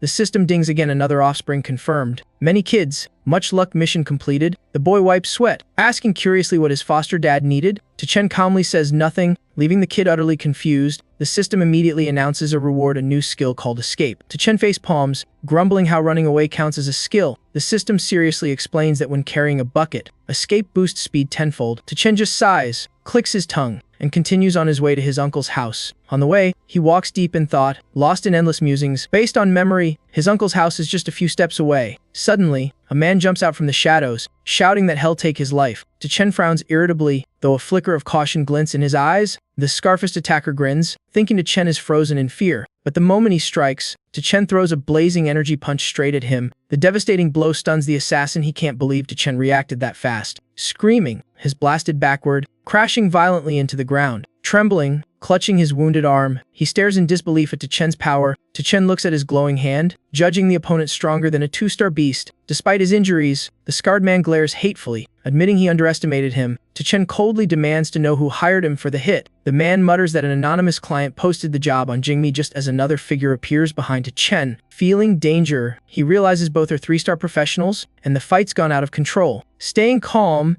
he offers to pay double if they target the one who hired them instead. But life's no dream. The scarred man roars in fury, calling it an insult to assassin pride. With that, he lunges forward like an arrow, aiming to finish the job. Chen clenches his fist and shouts, activating Power Gathering Punch. Energy bursts forth, but the assassin sidesteps, sneering that Chen doesn't stand a chance. Chen freezes in shock, sweat dripping. His foe's speed is terrifying. Though he dodges, he still takes a punch to the face, sent flying backward, regaining balance. He hears the scarred man mock his slowness, bragging about his thief profession. wiping blood from his lip. Chen realizes this is his first real fight against a true professional and feels the pressure. Suddenly both assassins charge at once, forcing him to flee for his life. He spins around and bolts, but they give relentless chase. They taunt him mid-run, boasting their superior speed. Hell never escape. Seeing them close in, Chen thinks fast, knowing he can't drag this out. Just then, a knife vendor appears on the street, shouting his wares. Chen dashes over, grabs the carrying pole, and says he'll borrow it for a sec. As he picks up the bucket, the assassins arrive, yelling he won't get far. At that moment, the system ping skill activated, making him grin. Thanks to the skill, he rockets away at insane speed, leaving them in the dust. The assassins gape, stunned by the absurd velocity. The scarred one refuses to give up, boosting his own speed to chase again. The knife vendor screams, demanding his stolen goods back.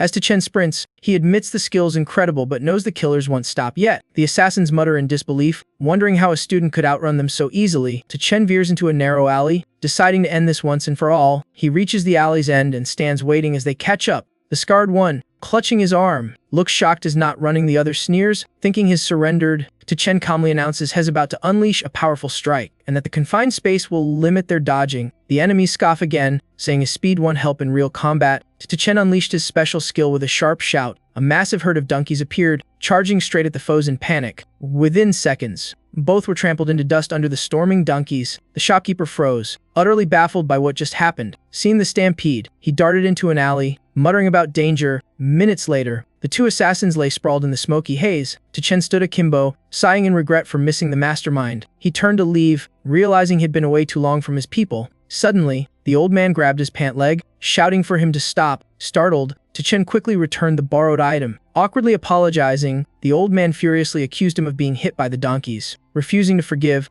Chen bent down to help, saying they should talk once he stood up, but the old man jumped in anger, demanding 100,000 in compensation. Chen gawked, stunned by the absurd demand, and snapped back. He argued the old man wasn't hurt at all and was clearly faking. The elder kept lying on the ground, wailing for money out of sheer stubbornness. Calmly, Chen took out his phone, saying he'd call someone to handle it. Over the phone, he spoke with chilling menace, ordering a large transfer to deal with the man. The old man broke into cold sweat, baffled by his tone and actions. Chen coolly assured him that funeral money would be sent home soon. Then he summoned the donkeys again with a curt command. The herd surged back like a thunderstorm, hooves thundering as he grinned. The shopkeeper bolted in terror, cursing for being pranked so hard. Chen waved goodbye, teasing and warning not to mess up again. On a perilous peak, Juxing's Zhulation meditated amid raging skis. A soldier entered, kneeling respectfully to greet Lei Shen. A sudden lightning bolt crashed down, aimed straight at the soldier. Terrified, he fell backward, drenched in sweat and screaming. Lei Shen opened his eyes and shouted, instantly halting the strike. The lightning vanished into thin air without a trace. The soldier exhaled in all one bolt could vaporize him. No wonder Lei Shen guarded the demon abyss alone. Lei Shen sternly asked if a calamity from the deep abyss was coming. The soldier replied it wasn't a demonic disaster, but an incident in Area 16 after a trial ended. Lei Shen frowned, curious to know what exactly occurred. Under pressure, the soldier reported about a student named Chen with record-breaking points. Lei Shen chuckled, surprised that the boy's scores surpassed his own youth. The soldier cautiously added the dungeon had leveled up even though Chen had no profession. Clenching his fists, he marveled at how a jobless kid crushed a 2-star challenge. Lei Shen was shocked, demanding answers about this anomaly. The soldier respectfully suggested investigating. Chen might have a hidden class or rare power. Lei Shen waved it off, turning away to meditate, saying fate wasn't worth probing. The soldier nervously asked how to announce it, as the academies awaited higher orders. Lei Shen calmly ordered to report the truth. Chen is jobless and unranked. He added permission for the boy to enroll in Xinjing Academy. The soldier was stunned. Only 3 people a year ever made it into that elite school. Finally, he bowed and accepted the order without a word. Lei Shen gazed at the sky, lightning swirling around his hands, murmuring that Chen might be the first jobless one of the Star Tower era. On the familiar road, Chen carried a gift bag, planning to use his new wealth to move out. Passing his old house, he felt his dream of independence still burned, only delayed by circumstance. Suddenly, he froze. His belongings were thrown outside amid his aunt's shrill scolding. His uncle tried to stop her, pleading to wait until Chen returned. She ignored him, tossing more things out, saying keeping Chen was a burden best ended. Uncle Chen scrambled to collect the usable items before they were ruined. As he bent down, he froze, seeing his nephew already standing there silently. Chen greeted him calmly, unfazed by the chaos. His aunt, holding a box, snapped that she couldn't live peacefully unless he left. Her tone was icy, declaring that moving out was inevitable for him. Chen nodded, saying he came precisely to say goodbye and announce his move. His uncle turned, urging him to wait until things settled before leaving. Aunt Chen slapped her husband hard, shouting that she'd cut all ties with Chen. Chen gently placed the gift down, told his uncle a few words, and walked away. She folded her arms mockingly, sneering that his cheap gift wasn't worth her years of care. Anger boiled inside him, wanting to lash out, but he chose restraint. His uncle came over, patted his shoulder kindly, offering to help carry things. He secretly handed him a wad of cash's savings from half a year. Chen refused, but his uncle insisted, ashamed he couldn't protect him better. The man sighed softly, urging him to stay strong and work hard ahead. Yuting linked arms with her boyfriend, proudly showing off the house. Chen rushed out beaming. While Uncle glanced at the young man beside her, he curiously asked if the guy was his daughter's boyfriend. Huang Kai confidently introduced himself, boasting of his powerful father. Hearing that, the aunt beamed, showering praise and calling them a perfect match. Suddenly, Yuting spotted Chen nearby, her smile fading in disgust. She mocked him as a freeloading, jobless cousin kicked out by the family. Huang Kai's face darkened. He recalled the secret realm incident. Shocked the guy was alive, the aunt eagerly invited Huang Kai to stay for a cozy dinner. Chen clenched his jaw, fuming this was the man who once tried to kill him with divine gear. Yuting snapped, demanding he disappear, saying his presence ruined the mood. Ignoring her, Chen stepped up to Huang Kai, voice cold as frost, reminding him of the promised revenge. The arrogant aunt sneered, saying he'd never step into young Huang's world. Yuting joined in, mocking the class gap between them. Huang Kai sneered, daring him to do anything despite his grudge. Without a word, Chen lunged forward and punched the traitor square in the face. Everyone froze as Huang Kai collapsed and Yuting screamed in shock. The aunt turned purple with rage, shouting at him for hitting someone of Huang Xiao's status. Huang Kai sat up, blood on his lip, threatening to make Chen pay dearly. Chen's hand glowed as he charged again, eyes cold and ready to vent fury. Huang Kai drew his sword, tense, vowing to end Chen's worthless life. Yuting jeered that a jobless loser like him was just rushing to die. Uncle Chen tried to stop him, fearing reckless action, but with one punch, Huang Kai's sword shattered instantly. Huang Kai's eyes bulged as he screamed in disbelief. Another blow sent him flying backward. The entire family stood frozen, unable to believe their eyes. Yuting clenched her fists, furious that Huang Kai was losing so badly. Chen slowly approached the helpless Huang Kai on the ground. He grabbed his collar, smirking coldly. Proud of his victory, Uncle Chen felt a surge of emotion. His nephew had truly transformed. The aunt rushed over, shouting that he was provoking someone with terrifying backing. Huang Kai glared and threatened that his family would crush Chen unless he knelt. Chen said nothing, landing more punches and asking which was stronger, threats or fists. Seeing no one interfere, the aunt screamed at her husband to stop it, but the uncle calmly said if this was his chosen path, he should walk it firmly. His wife went mad, yelling that he'd lost his mind too. He clenched his fist, declaring a man must have backbone, not life cowardly like he once did. With fiery eyes, he urged his nephew to keep that spirit and never back down. Moved, Chen called out to his uncle, determination swelling. The uncle continued, saying chaotic times need warriors whole bleed for humanity. But mid-speech, his wife smacked him down with a thunderous slap. Chen's eyes lit up. It was the first time he'd seen his uncle so bold. Huang Kai's face was wrecked, yet he still taunted Chen to finish him. Chen raised his glowing fist, coldly vowing to do just that. Aunt Chen folded her arms, sneering that Huang Kai's father could erase him in seconds. Helping Huang Kai up, Yuting urged him to endure, convinced Chen wouldn't dare strike. But Chen roared furiously, unleashing 5 blazing punches to end it. As the blow neared, Huang Kai panicked, screaming surrender. Chen halted mid-strike. Huang Kai sat in a puddle of his own urine, crying for mercy, while Yuting begged beside him. Trembling, Huang Kai confessed had once used divine gear to harm Chen.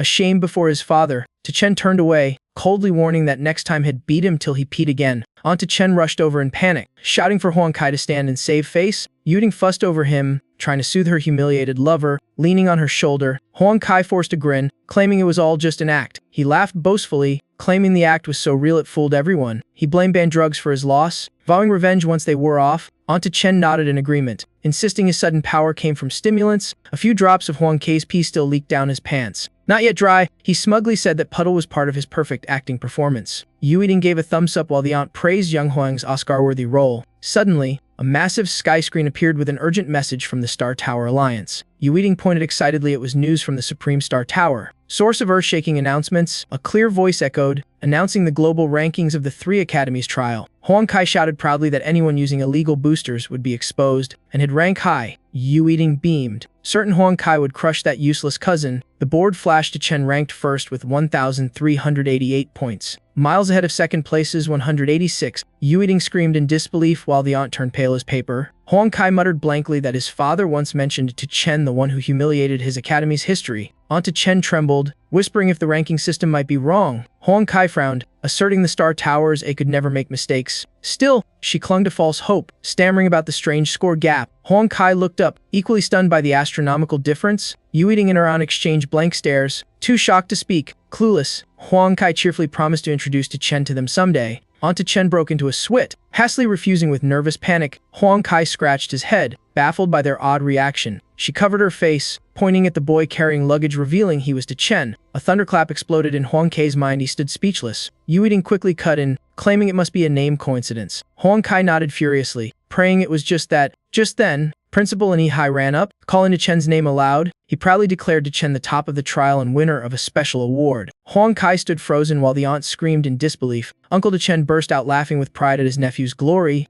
To Chen calmly told the principal they'd talk more later. The aunt instantly changed tone, eagerly inviting him to stay for dinner as if nothing happened. He turned coldly, refusing and saying he had no ties left with them. The aunt begged her husband to make him stay. Uncle to Chen sternly reminded her she was the one who severed ties. How could she face him now? She clutched her head, crying in regret for casting out the genius. Beneath the tree-lined road, Principal and walked beside to Chen, asking seriously why I'd come in person. To Chen chuckled, joking that it surely wasn't about romance. The principal laughed heartily, giving a thumbs up. This reward was a direct admission to Qinjing Academy, an honor never before seen in their region. I frowned in disappointment, complaining that the reward wasn't something fancy like a villa. Principal widened his eyes, stressing how priceless a direct admission to the elite academy was. He solemnly explained that even top scorers fail yearly, so this special quota was vital for the academy's prestige. As we reached the plaza, he continued talking about Wrongly Lion and the unique skill Shed promised to grant. I coolly replied that she couldn't be found anymore. The principal, confused, asked again. I calmly said it sold that skill. He erupted, scolding me for wasting something so rare and crucial for a jobless person. Then the system chimed a new quest, and I realized skills could now be earned through missions anyway. The principal fumed harder, saying Mo Rong was a legend whose brilliance had squandered. I scratched my cheek, hesitant but wanting to ask another question about the special quota. He wiped his sweat, holding his temper, and told me to ask. I slowly asked if I could sell my direct admission slot. The principal trembled in shock, then roared in anger as I backed up defensively. Sunlight streamed through tall windows, lighting a sleek, modern mansion. A re-haired man stared into the garden, coldly questioning why the assassins failed their mission. A tall bald man and his chubby partner explained the killers had fought with full strength. Red Hair decided to retrieve the key himself from the Suntupan ancient ruins. An old silver-haired man appeared, warning him that the upcoming human trial was the true priority. Adjusting his coat, Red Hair's eyes gleamed with faith in Dian Shu, a 4-star spirit archmage. I leaned against the gate wall, silently waiting under the clear blue sky. Zai Long and Lei Lei came out. Lei Lei excitedly asked which demon realm we should challenge among the 3 new ones. I replied flatly that I'd skip them and keep grinding in the old 2-star dungeon. Lei Lei frowned, arguing it was too dangerous for just 3 of us. Suddenly, I spotted Nindi Hoi strolling by lazily with a bag on his shoulder. Zai Long and I crossed our arms and invited him to join our dungeon run. Ngai Nihoi brushed us off, saying he was busy, then walked away. In his mind, he sneered at studying with us, planning to find Mo Rong for stronger skills in the top rank. Our trio headed toward the Demon Realm gate, surprised by the massive crowd. Lai Lei explained it was crowded because people gathered near the entrances or had just finished trials. The crowd murmured as we took another path, many recognizing to Chen the Star Tower leader. A system voice echoed as we entered, announcing it was the Spider Queen's lair, level locked for large parties. I frowned, puzzled why such notices hadn't appeared in previous runs. Zai Long guessed it was a new Star Tower feature to warn profession holders of high risk. He added gravely that the dungeon scale now meant a huge difficulty spike. Lei fretted about not calling for backup, but I insisted we go in anyway. A girl nearby gasped as we entered. Onlookers gossiped about To Chen's fame and luck. One young man scoffed that the trio was delusional. No way they could clear a dungeon meant for 40 people. The group appeared in a barren plain with sparse grass beneath the bright sky. I glanced at Li Lei and ordered him to use his special ability to lure enemies. Li dashed off, shouting back that his life was now into Chen's hands. A horde of savage beasts quickly chased after him, as a one-horned wolf nearly bit him. Li screamed for help in terror. To Chen chuckled, telling Zilong that Li's aggro skill worked better than rare gear. Light flared around to Chen as he shouted the moment of miracle had come. Suddenly, countless donkeys rained down from the sky. They charged wildly into the monster horde ahead. Wherever the donkeys rampaged, beasts were blown away in utter chaos. Lei sat on the ground gasping, stunned that hundreds of monsters died in seconds. A giant iron door creaked open, letting light pierce the cave's darkness. Half-human Spider Queen lazily stretched, sensing intruders and hoping for fresh prey. But hearing strange noises, her face turned tense. Then the donkey herd smashed through the gate, storming inside. She was flung aside, cursing furiously upon realizing it was those donkeys again. Fired up, Lei offered to lure more monsters. To Chen shook his head, saying there was no need, leaving him puzzled. He gave a thumbs up, smiling confidently that they'd already cleared it. Lei gaped, refusing to believe it. They had just started. A system message confirmed the dungeon was complete and asked if they wished to exit. Li muttered in disbelief, realizing they'd truly beaten it. Outside, a curly-haired youth swore to Chen's team was doomed, while others doubted their survival. Shu peered into the secret realm, thinking the trio too weak even he would struggle with such burdens. Stroking his beard, he grinned, deciding no need to interfere, and called the young master. On screen, Shu lounged casually, asking if the task was done. Shu cheerfully reported success and readiness to retrieve the key for him. The reed-haired man lipped up excitedly, praising Shu and promising a personal reward upon his return. Meanwhile, Chen's trio quietly exited the secret realm unnoticed. Shu chatted merrily on the phone, unaware they had just passed behind him. Shu laughed heartily, saying a great reward awaited him. Shu froze, shouting in confusion. Shu crossed his legs and pointed, telling him to look behind. Shu turned, stunned to see the trio standing there, stammering when they had escaped. The crowd swarmed around Chen's group, murmuring in disbelief at their speed. One man insisted such a fast clear was impossible, swearing to livestream robbery if proven wrong. Another theorized they'd used an exit stone, a rare item, and lamented Chen's waste. Just then, a system alert congratulated Chen's team for clearing the dungeon. The next line revealed they'd set a new record, only 7 minutes and 28 seconds. The crowd froze in shock, then erupted in astonishment. Someone stammered that even without monsters, travel time alone should take longer. The guy who guessed about the exit stone mumbled, utterly lost for an explanation. Lele burst out laughing, bragging that breaking records was child's play. Chen received and shrank notice and the tears of the Spider Queen reward, but no bottom mark point this time. Lele reminded him that each dungeon grants only 1 mark on the first clear and only for exceptional feats. Suddenly, red light engulfed Lele and Zilong. As it faded, Zilong cheered had reached 1-star rank with barely any effort. Lele clenched his fists in joy, also hitting 1-star, mocking Hui for skipping the chance. Chen confidently led the team back into the dungeon, aiming to clear it 10 times for rapid skill evolution. Dang bowed, begging Xiao for another chance to fully eliminate the problem. Xiao leisurely raised his wine, convinced Shu could crush Chen's group with their massive level gap. Fired up, Dang vowed to livestream the kill for Xiao as proof of his strength. Minutes later, the donkey stormed in again, attacking the Spider Queen madly. The queen screamed in terror, calling out to Night God as the herd appeared. Defeated for the 10th time, she collapsed once more under the hooves as the donkeys calmly left. A bright notice appeared to Chen's team had set a new record, 6 minutes 18 seconds. The shocking result flipped public opinion. Haters now praised Chen. A fiery-eyed girl admired him, wanting to join, but a friend reminded her of level restrictions. Dang seized the moment, reporting to Xiao that the enemy was out and had strike now. Suddenly, Chen's group re-entered the secret realm immediately after exiting. Dang panicked, baffled why they went back in. Xiao froze on screen, speechless at the absurd twist. The crowd gawked, saying Chen's logic had transcended human understanding. 2 hours later, the donkey stampede hit the Spider Queen again. She fell into despair, unable to endure such repeated torment in one day. Before she could curse, she was crushed again, trapped in endless suffering. Lele sighed, saying no 2-star boss had ever been tortured this badly. Zilong frowned, noting the boss still remembered past deaths, something impossible. Lele guessed it was due to dungeon mutations from earlier runs. Then, strange purple energy seeped from the Spider Queen's body. Chen calmly told the team to leave, the job was done. The battered Spider Queen shrieked, vowing a curse upon them and their loved ones. Her body flared with violent violet light the curse had activated. At that moment, Chen's team stepped out as if nothing happened. He stretched leisurely, awaiting the final quest reward. Suddenly, a blinding beam shone on him, making him stop in his tracks. Chen clutched his head as searing pain struck without warning. Lele and Zilong panicked, thinking he was leveling up. Chen reported had reached 4 stars but doubted each upgrade brought pain yet no power change. Zilong noted they hit 2 stars before climbing the star tower, losing stored progress but still had a chance for 3-star if they cleared the next mission. The system announces the team cleared 10 2-star dungeons in 10 hours and earned a new skill. Chen turns to Zilong to confirm, unable to believe his eyes. The system repeats the new skill allows instant item swapping, making Chen curse it as a stripping skill. Suddenly, a faint ghostly aura silently seeps into his body. He shivers, feeling something invading him. The system warns he's under attack by the despair curse from the Spider Queen. Chen reels, not understanding what this curse means. A purple slime appears on his chest, spreading deadly cold over his body. Zilong panics and points,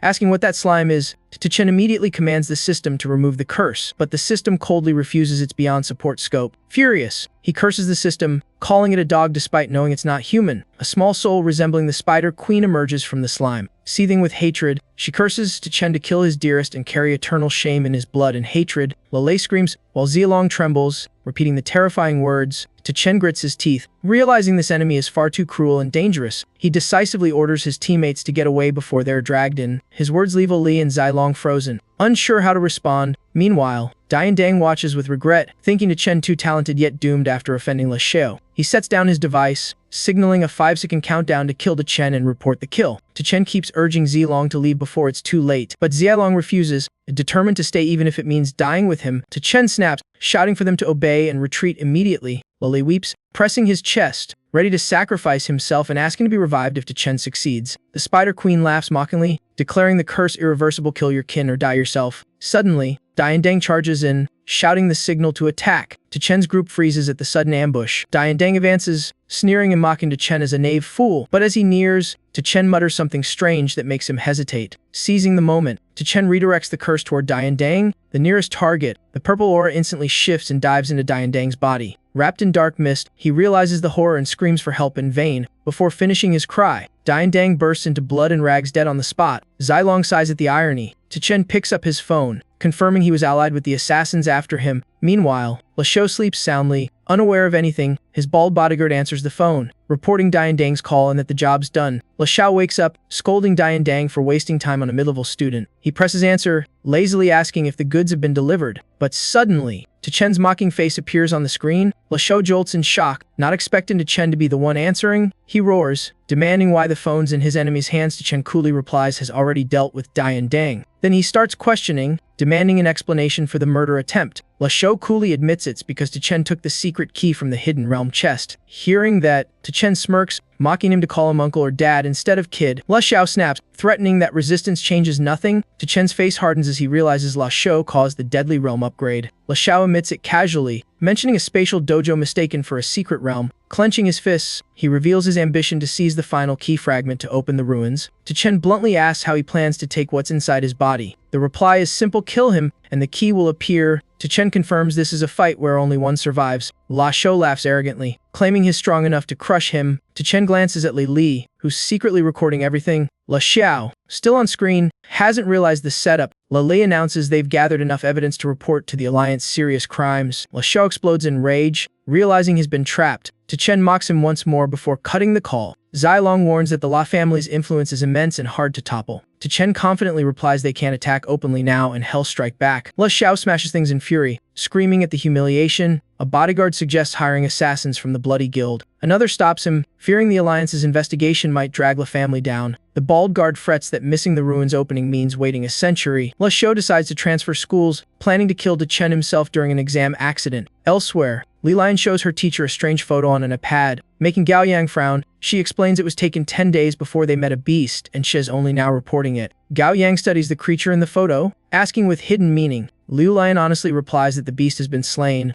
Gao Yang nearly drops the device in shock, unable to believe it. Seeing his panic, Liu Lian looks confused, thinking he's overreacting. Gao Yang, sweating, reveals it's a descendant of the creature that once doomed humanity. Liu Lian is stunned, admitting she sensed strange energy from it. Gao Yang worries about the wild god's vengeance but promises to protect his disciple. Liu Lian hurriedly clarifies the killer was a student named Chen. Leaving Gao Yang puzzled, she recounts how Chen broke records in the recent exam with dazzling results. The more Gao Yang listens, the graver his tone, acknowledging the boy's rare talent. Yet he fears the wild god and its followers once spared Chen, clouding his fate. Just then, a pink-haired girl arrives, saying someone's come to see Liu Lian. She smiles brightly, saying the visitor's here to receive a classless skill. Liu Lian quickly guesses the visitor must be Chen. Gai Nihoi excitedly introduces himself, thrilled to meet his idol. Liu Lian stays cold, immediately asking about Chen's whereabouts. Tihoi explains he's only here to claim the skill on Chen's behalf. Liu Lian grows suspicious since only the top ranker can receive that reward. Tihai honestly confesses he bought the slot directly from Chen. Hearing that, Liu Lian's fury ignites.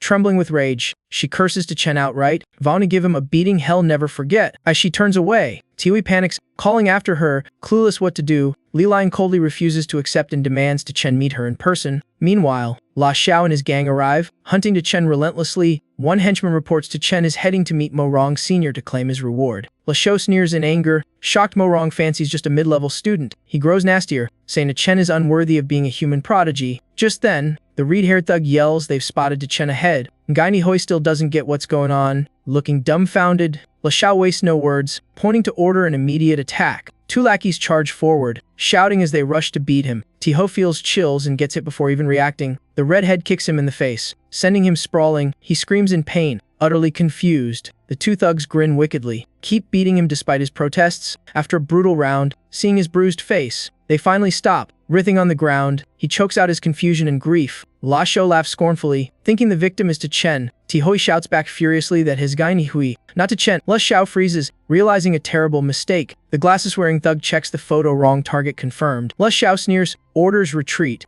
Acting as if nothing happened, Tiho weeps bitterly, regretting paying money just to get beaten up. Meanwhile, Chen's group carefully enters a desolate zone. From afar, three cloaked figures secretly observe their every move. The red-haired one confirms to Chen, not Lialian, killed the fourth prince. The purple-haired one grins, eager for the wild god's reward upon killing to Chen. Elsewhere, Gao Yang leisurely sips wine, praising the monkey tribe's brew as superior to humans. Li Lion rushes past, catching his attention as he asks what's the hurry. She calmly replies she's off to find Chen. Ge Yang immediately grows worried, warning her of the wild god's looming danger, but Li Lion ignores him, determined to meet Chen and settle things. Gao Yang eyes her suspiciously, wondering if she's fallen for the boy. Meanwhile, Chen's team nears the ruins, watched by a murderous werewolf from above. A glance around the desolate area, sighing it's actually the demon domain. Unlike I imagined, Zai Long explains the demon domain once devoured a bustling city like Ping'an County when space rifts tore open. The city collapsed instantly as beasts flooded out. Few survived. Zilong size rare but utterly destructive, enough to erase entire districts. Chen bends down and quietly picks up a child's stuffed toy near the ruins. The sight twists his heart, face heavy with grief. He whispers that the demon domain is doomsday itself. Li clenches his fists, eyes burning, declaring the domain unstoppable. Monsters keep spilling from rifts unless a top powerhouse intervenes. And worse, a demon king lurks inside. Chen turns coldly, telling the team to retreat. Their power isn't enough to survive here. He finally grasps how cruel this world is, where human lives vanish beneath the tides of survival wars. Nearby, a cloaked man impatiently asks if they should act, but the leader says to wait since academy teachers are still guarding the area during exams. After watching a while, the mysterious group decides to secretly tail Chen's team. As they're about to lose sight, the green-haired man urges attack, making the purple-haired leader order an immediate strike. With sharp instincts, Zilong senses danger and shouts a warning of ambush. The purple-haired man raises his hand, killing aura flaring, shouting to Chen's name and vowing to destroy him. Realizing another ambush,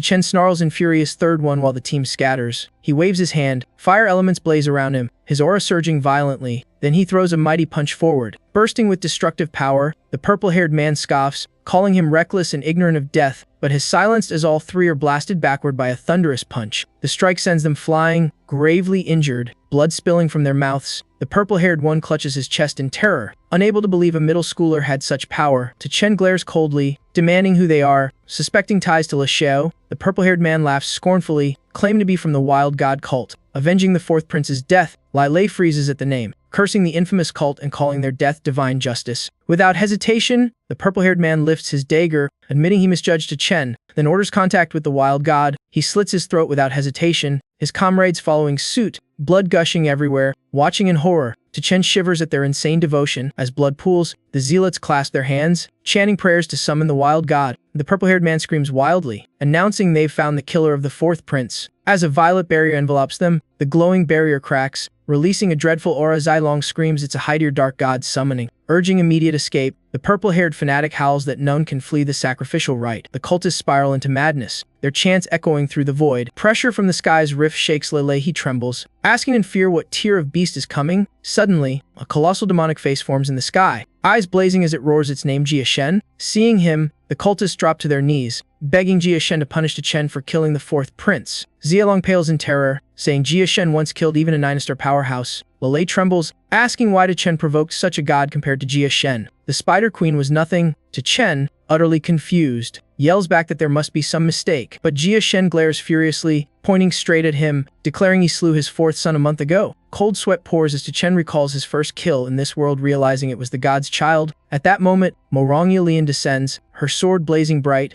Jiayang rushes after, panting and shouting, making Liu Lian turn and ask why her master would risk entering danger. Gao Yang sternly answers that Ji Shen's appearance threatens not only Chen, a rare genius, but all humanity. Morong Lian still flies straight toward Chen, insisting she's not saving him, just wants to slice him herself. Gao Yang sighs, helpless against her stubborn temper. He mutters that despite her cold demon queen title, she always puts humanity first and can't ignore suffering. Suddenly, A surge of black energy shoots skyward, making Liu Lian halt, eyes sharp with caution. Guiyang instantly recognizes Jia Shen's aura and shouts in alarm. The ritual succeeded too quickly, things have spiraled out of control. Liu Lian steels herself, reasoning that if Jia Shen hasn't fully descended, Chen still has a chance. But Gao Yang refutes it, saying even a partial projection could kill Chen instantly. He is hopelessly outmatched. Back in the field, Chen roars at Zilong, demanding any way to escape. Zilong shakes his head in despair. If Jia Shen acts directly, none will survive. Jia Shen's shadow emerges from the rift, mocking humans for their arrogance, saying they're unworthy of his effort. Though fading from sight, he leaves a curse. Divine wrath will turn the city into humanity's grave. Instantly, a massive spatial tear opens behind Chen, freezing everyone in shock. Chen stares at it, mind racing, wondering what that terrifying thing truly is. Lele explains numbly it's a space node birthing a demon domain. Jia Shen plans to turn this place into a dead zone. Zilong adds that once stabilized, countless beasts will pour out, erasing the city like Pingham before. Hearing that, Chen blazes with fury, shouting for a way to stop it. Zilong replies grimly only by destroying the node before it stabilizes, though success is nearly impossible. Just then, a seductive demoness steps from the rift, her honeyed voice announcing her arrival. The wild god cultists cheer madly. She is a hightier entity with deadly powers, proof this demon domain will be monstrous. The demoness bows to Jia Shen, pledging loyalty and asking to guard this place under his command. Jia Shen immediately orders her to destroy Chen's team and then massacre the entire city. From afar, Manhwa Recap and Gao Yang halt, sensing an overwhelming surge of power. Li Lian anxiously asks her master if she's mistaken or if something truly catastrophic is happening. Gao Yang confirms the mad god intends to forge a demon domain by ripping open new space. Liu Lian worries they're too late, their speed can't stop the spatial core from forming. The cultists gasp that a mid-level student killed a class beast, only rescue is left. The two dash forward, their figures blurring like wind. Jia Shen crushes the demoness beneath his power, declaring coldly that all humanity shall die. Rage surges into Chen as the death toll climbs past 1,000. He refuses such an ending. The demoness sneers, mocking his warnings as worthless. Unable to contain it, he lunges forward, fist clenched tight. His blow sends the demoness flying backward. Furious at the humiliation, she screams in rage, smirking slyly. She casts new enchantments through seductive sorcery. She threatens to drain everyone's life force for a slow, miserable death. Li Li warns everyone not to look at her to stay lucid. The demoness boasts that hearing or smelling her scent also enslaves men. Chen blushes, nearly succumbing, but calls out to Zilong for help. His mind starts slipping. Overwhelmed by her allure, a shadow appears, vowing to kill them all as sacrifice to Jia Shen. Suddenly, Zilong transforms, stabbing the demoness in the back before she reacts. She gasps that no man could resist her. Zilong coolly replies his gender is flexible. He swings again, unleashing a fatal slash. The demoness collapses in agony, bleeding and cursing her unjust death. Chen and Li Li snap free from her charm, both praising Zilong's perfect strike. Zilong humbly says if not for the sneak attack, defeating a class beast was impossible. Jia Shen, enraged at human defiance, bellows to annihilate them all. Chen shouts back profanities, daring the god to come down himself. The cultists howl in fury at his blasphemy. Chen keeps provoking, taunting Jia Shen for hiding behind threats. Jia Shen roars, hell, let monsters devour humanity till none remain. A two-headed hellhound steps from the rift, snarling. Zilong screams to destroy the spatial crack now or face extinction. Chen gathers power and charges at the rift, determined to end it. Jia Shen laughs mockingly, calling him a weak mortal. Chen says nothing, slamming his fist into the spatial tier. The impact compresses the rift, shrinking it significantly. Jia Shen stares in disbelief, muttering at such absurd power. Chen strikes harder, vowing no tragedy will repeat. His next punch halves the portal size. Seeing danger, Jia Shen commands his minions to stop him. Dozens of two-headed hounds rush out in a frenzy. One mighty punch from Chen smashes most aside as he roars for them to move. But overwhelmed by numbers, two hellhounds bite down, locking Chen in place. He immediately calls for Lili's aid, voice sharp and firm. Lili obeys, charging recklessly to draw the beast's attention. He smashes one on the head, trying to provoke them, but his blows barely scratch their hides. Lili changes tactics, running off while shouting that Jia Shen is his biological son. The taunt enrages the beasts, sending them charging after him in fury. Seizing the moment, Chen gathers his full strength. His final strike completely shatters the spatial point. The cultists stare in disbelief. A mere student achieved the impossible. Jia Shen roars in wrath, vowing to personally kill Chen no matter the cost. He swings a colossal hand to obliterate him. Chen,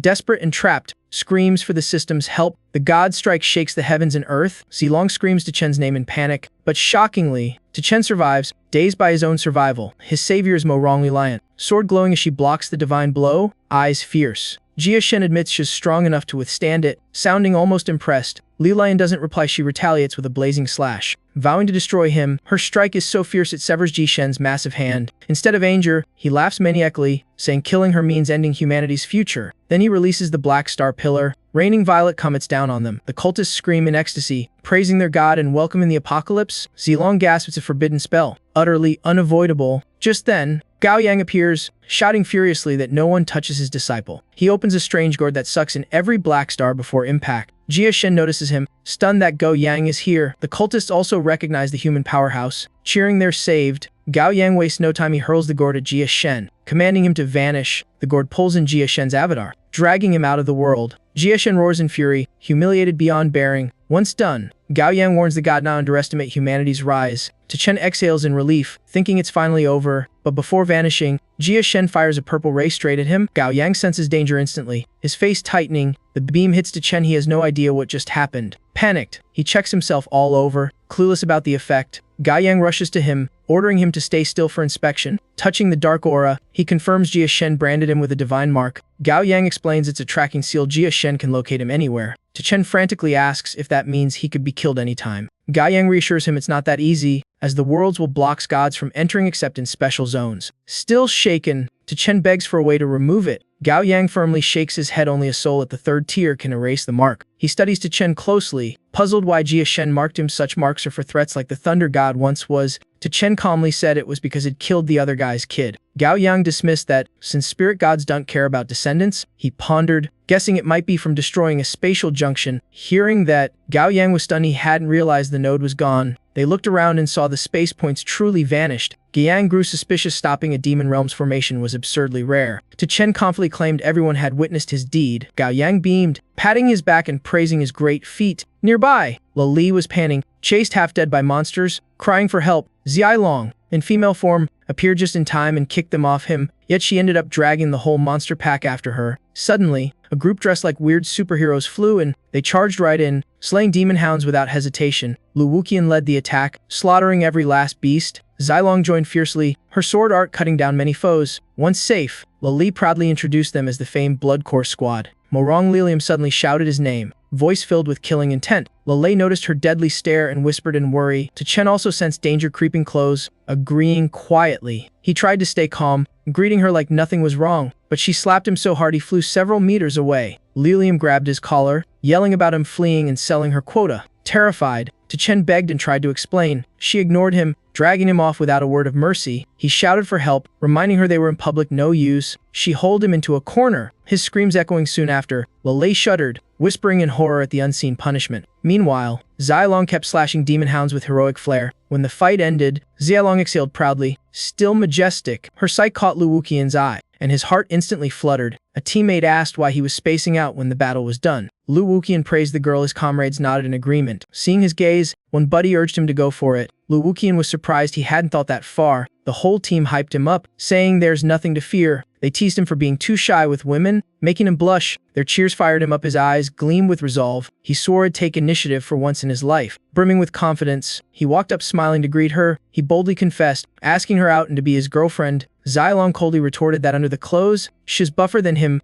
That sharp line shattered Lu Wuqian's heart instantly. He staggered away, mumbling about digging himself a hole. The team realized the girl was actually a disguised bro. Watching their captain curled up in a corner, they couldn't help but pity him. From afar came Chen's miserable screams, echoing with despair. Li worried for him, but Zilong shot a glare that shut him up. Trembling, Li warned that Li Lim was a monster who could tank a spirit god's strike. In the room, Chen was tied tight, shouting what she planned to do to him. Li Lim said nothing, just jabbed a syringe right into his butt. Chen yelled in terror, clueless what had been injected. She coolly said it was a spirit god locator that auto-linked to HQ on detection. She added it could calculate spatial positions to trace the god's appearance. He was baffled. Why would she even want to track that being? Lilim coldly ordered secrecy, saying she was just borrowing his body for her plan. Chen agreed to help only if their past grudges were erased. Lilim flatly declared he was now her official boyfriend, leaving him frozen by that weird claim. He suspected a scheme and swore never to trust women again. When they stepped out, Chen had freed himself, wary she might grab him again. He asked his friends what it meant to be Lilim's boyfriend. Li warned it earned every man's envy. Zilong said top geniuses would come challenge him. Hearing that, Chen groaned what a painful price to pay. He vowed to break up at once, refusing to keep up the act. Just then Gao Yang arrived, announcing their great merit and that the Sparagod affair must stay secret until the Alliance's release. Chen ignored it, begging Liam to break up. She threatened violence if he spoke again. Terrified, he dropped the idea, planning to avoid her school at all costs. 3 days later, crowds filled the plaza for the grand university exam ceremony. The Misi cheerfully announced the total candidates, wishing them luck to shine as future elites. The students buzzed. One whispered that pass or fail. It was all for humanity's future. Chen gazed around, nostalgia stirring from his past life college exams. Suddenly, a colossal tower appeared floating in the sky. Long quickly reported the star tower had manifested. The exam was about to begin. Chen stared up, sensing the tower's deep bond with humankind's fate. Lei explained it was one of the supreme tower's thousands of branches, a stepping stone to greatness and alliance. Notice, remembering the spirit god mark, Chen swore to grow stronger and change destiny. Right then, his system issued a mission: break 3 records in the human university exam. Staring at the task list, he tensed. Those records were near impossible to beat. The Star Tower announced 3-point-based rounds with eliminations and duels among elite students. The crowd erupted, amazed at such a bizarre exam format. Long explained it was a special stage for the most powerful to compete with top contenders. The Star Tower officially declared the exam begun, calling the Hedong province candidates. Instantly, countless space portals opened, linking to the battle's secret realms. Each student burned with resolve to clear the first round and rack up points. In another corner, Lingxiao clung to Xiao Lu, asking why she broke up. Xiao Lu coldly ended it, saying he'd failed his internship. She turned and walked away, leaving Lingxiao shattered in despair. He knelt, begging and tossing away pride, only wishing her happiness. Li watched, goosebumps rising. Something about it felt off. Chen ignored them, urging everyone to enter the secret realm. In an instant, he was teleported to a completely new area. Surveying the scene, he guessed this was the scoring test zone where each was judged alone. The Star Tower announced the first mission: destroy the battle turret. A robot appeared,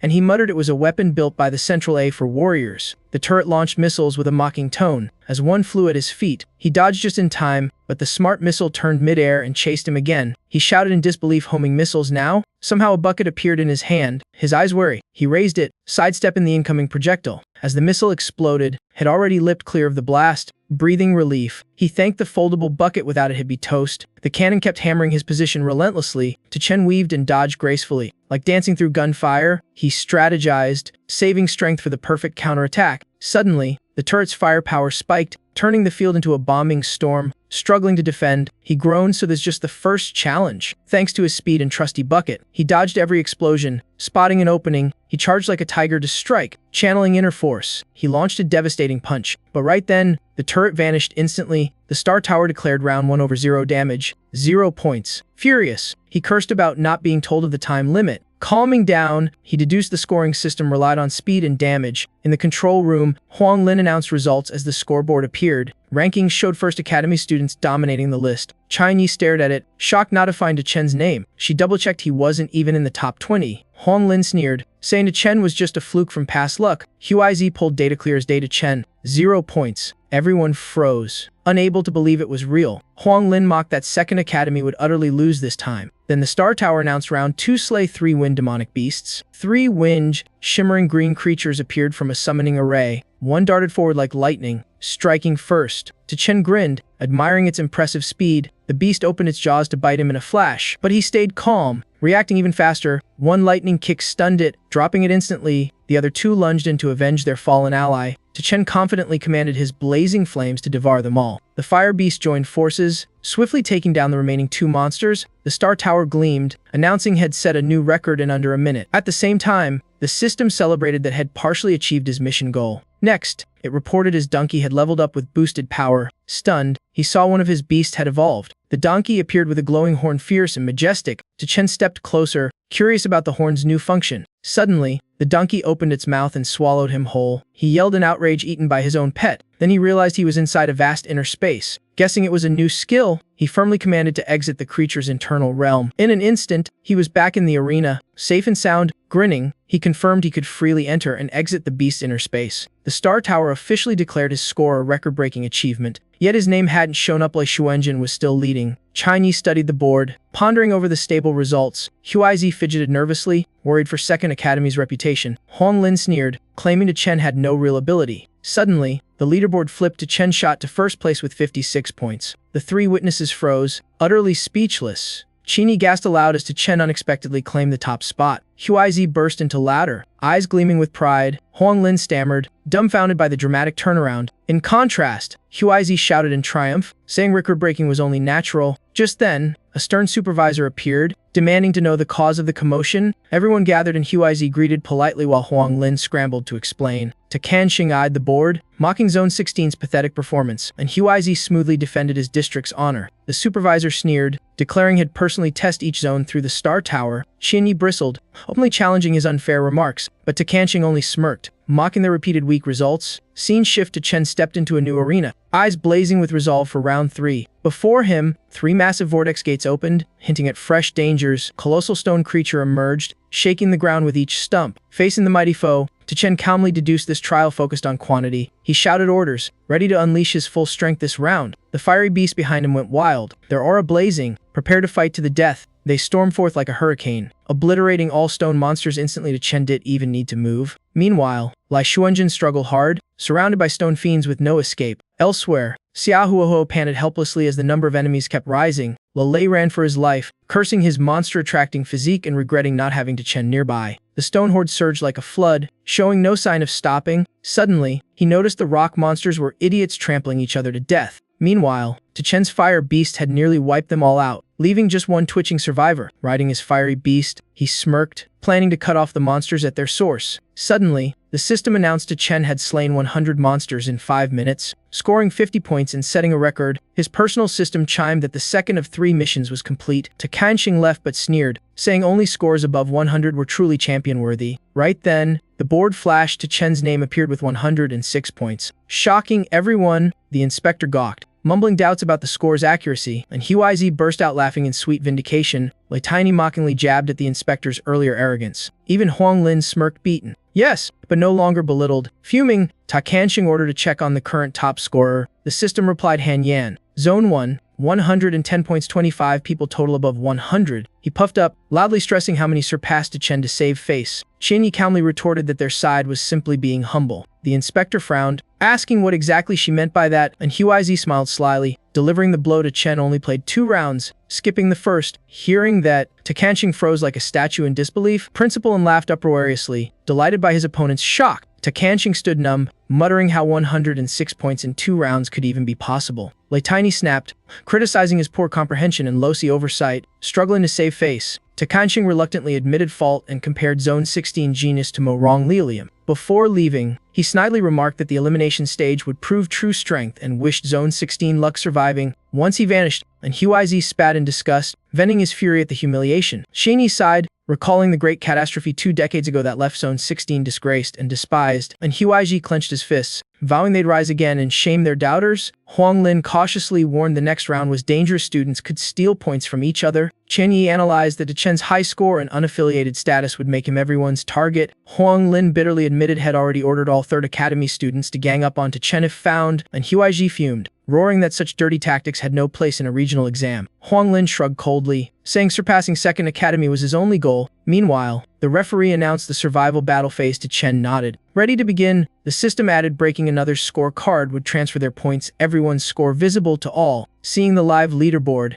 Chen grinned. This new rule sounded way more fun than monster hunting. The system confirmed Zone 16 and Zone 5 would share the battlefield. All participants were now teleported. The rules forbade serious injury. Top fighters like Xiaohuohuo, Lai Xuanjian, and Nian Tathoy grew alert, while Chen casually rode his donkey to find teammates, and Huizi broke into a sweat, stunned that Zone 5 had become their direct opponent. Lei Tiny fumed, calling it unfair to pit weak Zone 16 against powerful Zone 5. Huang Lin suspected the matchup was punishment for Chen's flashy performance. Lei Tiny agreed, blaming a central misjudgment of their true strength. Huang Lin angrily blamed 2nd Academy and Chen for dragging their whole zone into trouble. Meanwhile, Zone 16 students stayed perfectly hidden, undetected for quite a while. A Zone 5 student waited calmly, sure this would be easy points against weaklings. Then they spotted Chen casually riding his donkey toward them. When teammates shouted Zone 16 target spotted, they saw him as a walking point chest and moved to block his path. Chen noticed them and guessed they were Zone 5 contestants. 2 of them jumped out, demanding he hand over his scorecard. Chen coolly replied he had no intention of giving up anything. One wrote he'd use force if needed. That man transformed, body swelling into a hulking giant. Chen looked intrigued. It was his first time seeing that profession type. The giant checked his score and froze. It was Chen with an insanely high total. He shouted the name and score like hitting the jackpot. Greed gleamed in his eyes. This was his big break. Without hesitation, he stomped down to crush or force the card from him, but the donkey's horn suddenly pierced his leg, stopping the blow. Startled, he jerked his foot back in pain. Chen laughed, praising his pet's perfect counter. He slapped the donkey's flank, ordering a clean takedown. The beast roared and charged like a fiery tornado. One foe raised his shield, proud of his unbreakable defense. Yet the donkey suddenly leapt high into the air. Then it slammed a brutal kick straight onto the shield man's head. From afar, Chen shouted cheers and called for a surprise flank attack. The kick landed square. Shield guy howled in pain. Furious at being caught off guard, the giant lunged at Chen, slamming forward with destructive force. But the fiery donkey opened its mouth, sucking him into a vortex. Chen gaped, so that was the donkey's true internal space power. The system warned the swallowed life form was being absorbed into energy. Panicking,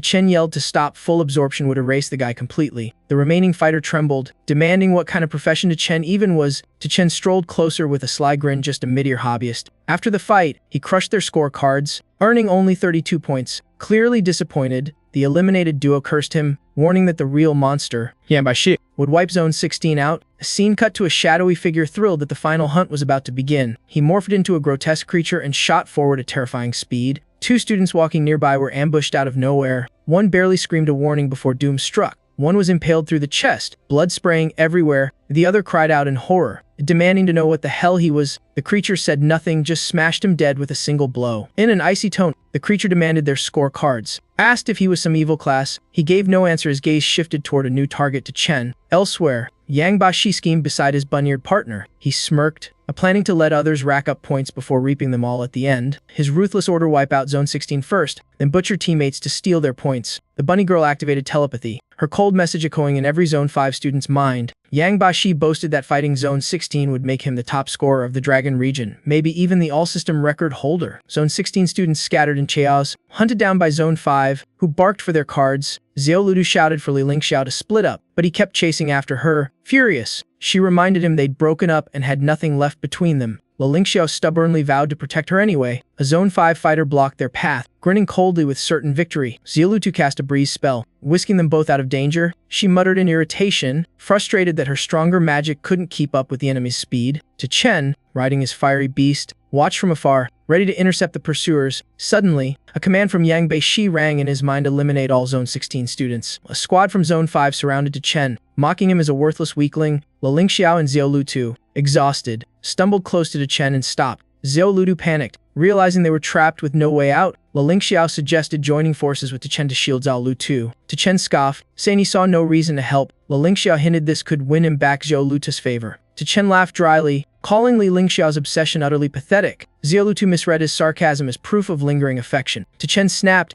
asking what nonsense she was talking about. She insisted his actions were just to get her attention. Chen nearly laughed out loud. She was completely delusional. Xiao Ludu doubled down, claiming she understood him better than he did himself. She seemed to be writing her own love story in her head. Convinced he still had a chance, she told both men to stall the enemy while she prepared her spell. Chen ignored her completely, uninterested in her drama. The enemies noticed her chanting and rushed in to interrupt. Xiao Ludu yelled for Chen to come back, counting down nervously. Chen muttered in disgust, wondering how the original body ever liked someone like her. She screamed again, warning he'd lose his last chance if he didn't return now. Li Lingxiao sighed, admitting Chen was truly over her. Xiao Ludu fumed, hurt that he no longer obeyed her like before. Still, she thought his reckless solo act was pure suicide. A Zone 5 warrior charged, mocking Chen for walking away mid-fight. Chen ordered his mount to accelerate, eyes cold as steel. The fiery donkey bolted so fast the enemy couldn't catch up. The pursuer gawked, impressed by the speed, yet sneering Chen wasn't worthy of it. He shouted threats, demanding the card or death. Unfazed, Chen pulled out a strange item, dismounted and ran even faster than before. The Zone 5 soldier froze, unable to believe his eyes. The two behind gawked. Xiao Ludu couldn't fathom how Chen escaped so easily. Another shouted threats, demanding the card or promising death. Xiao Ludu trembled, realizing elimination was near. She shook off despair,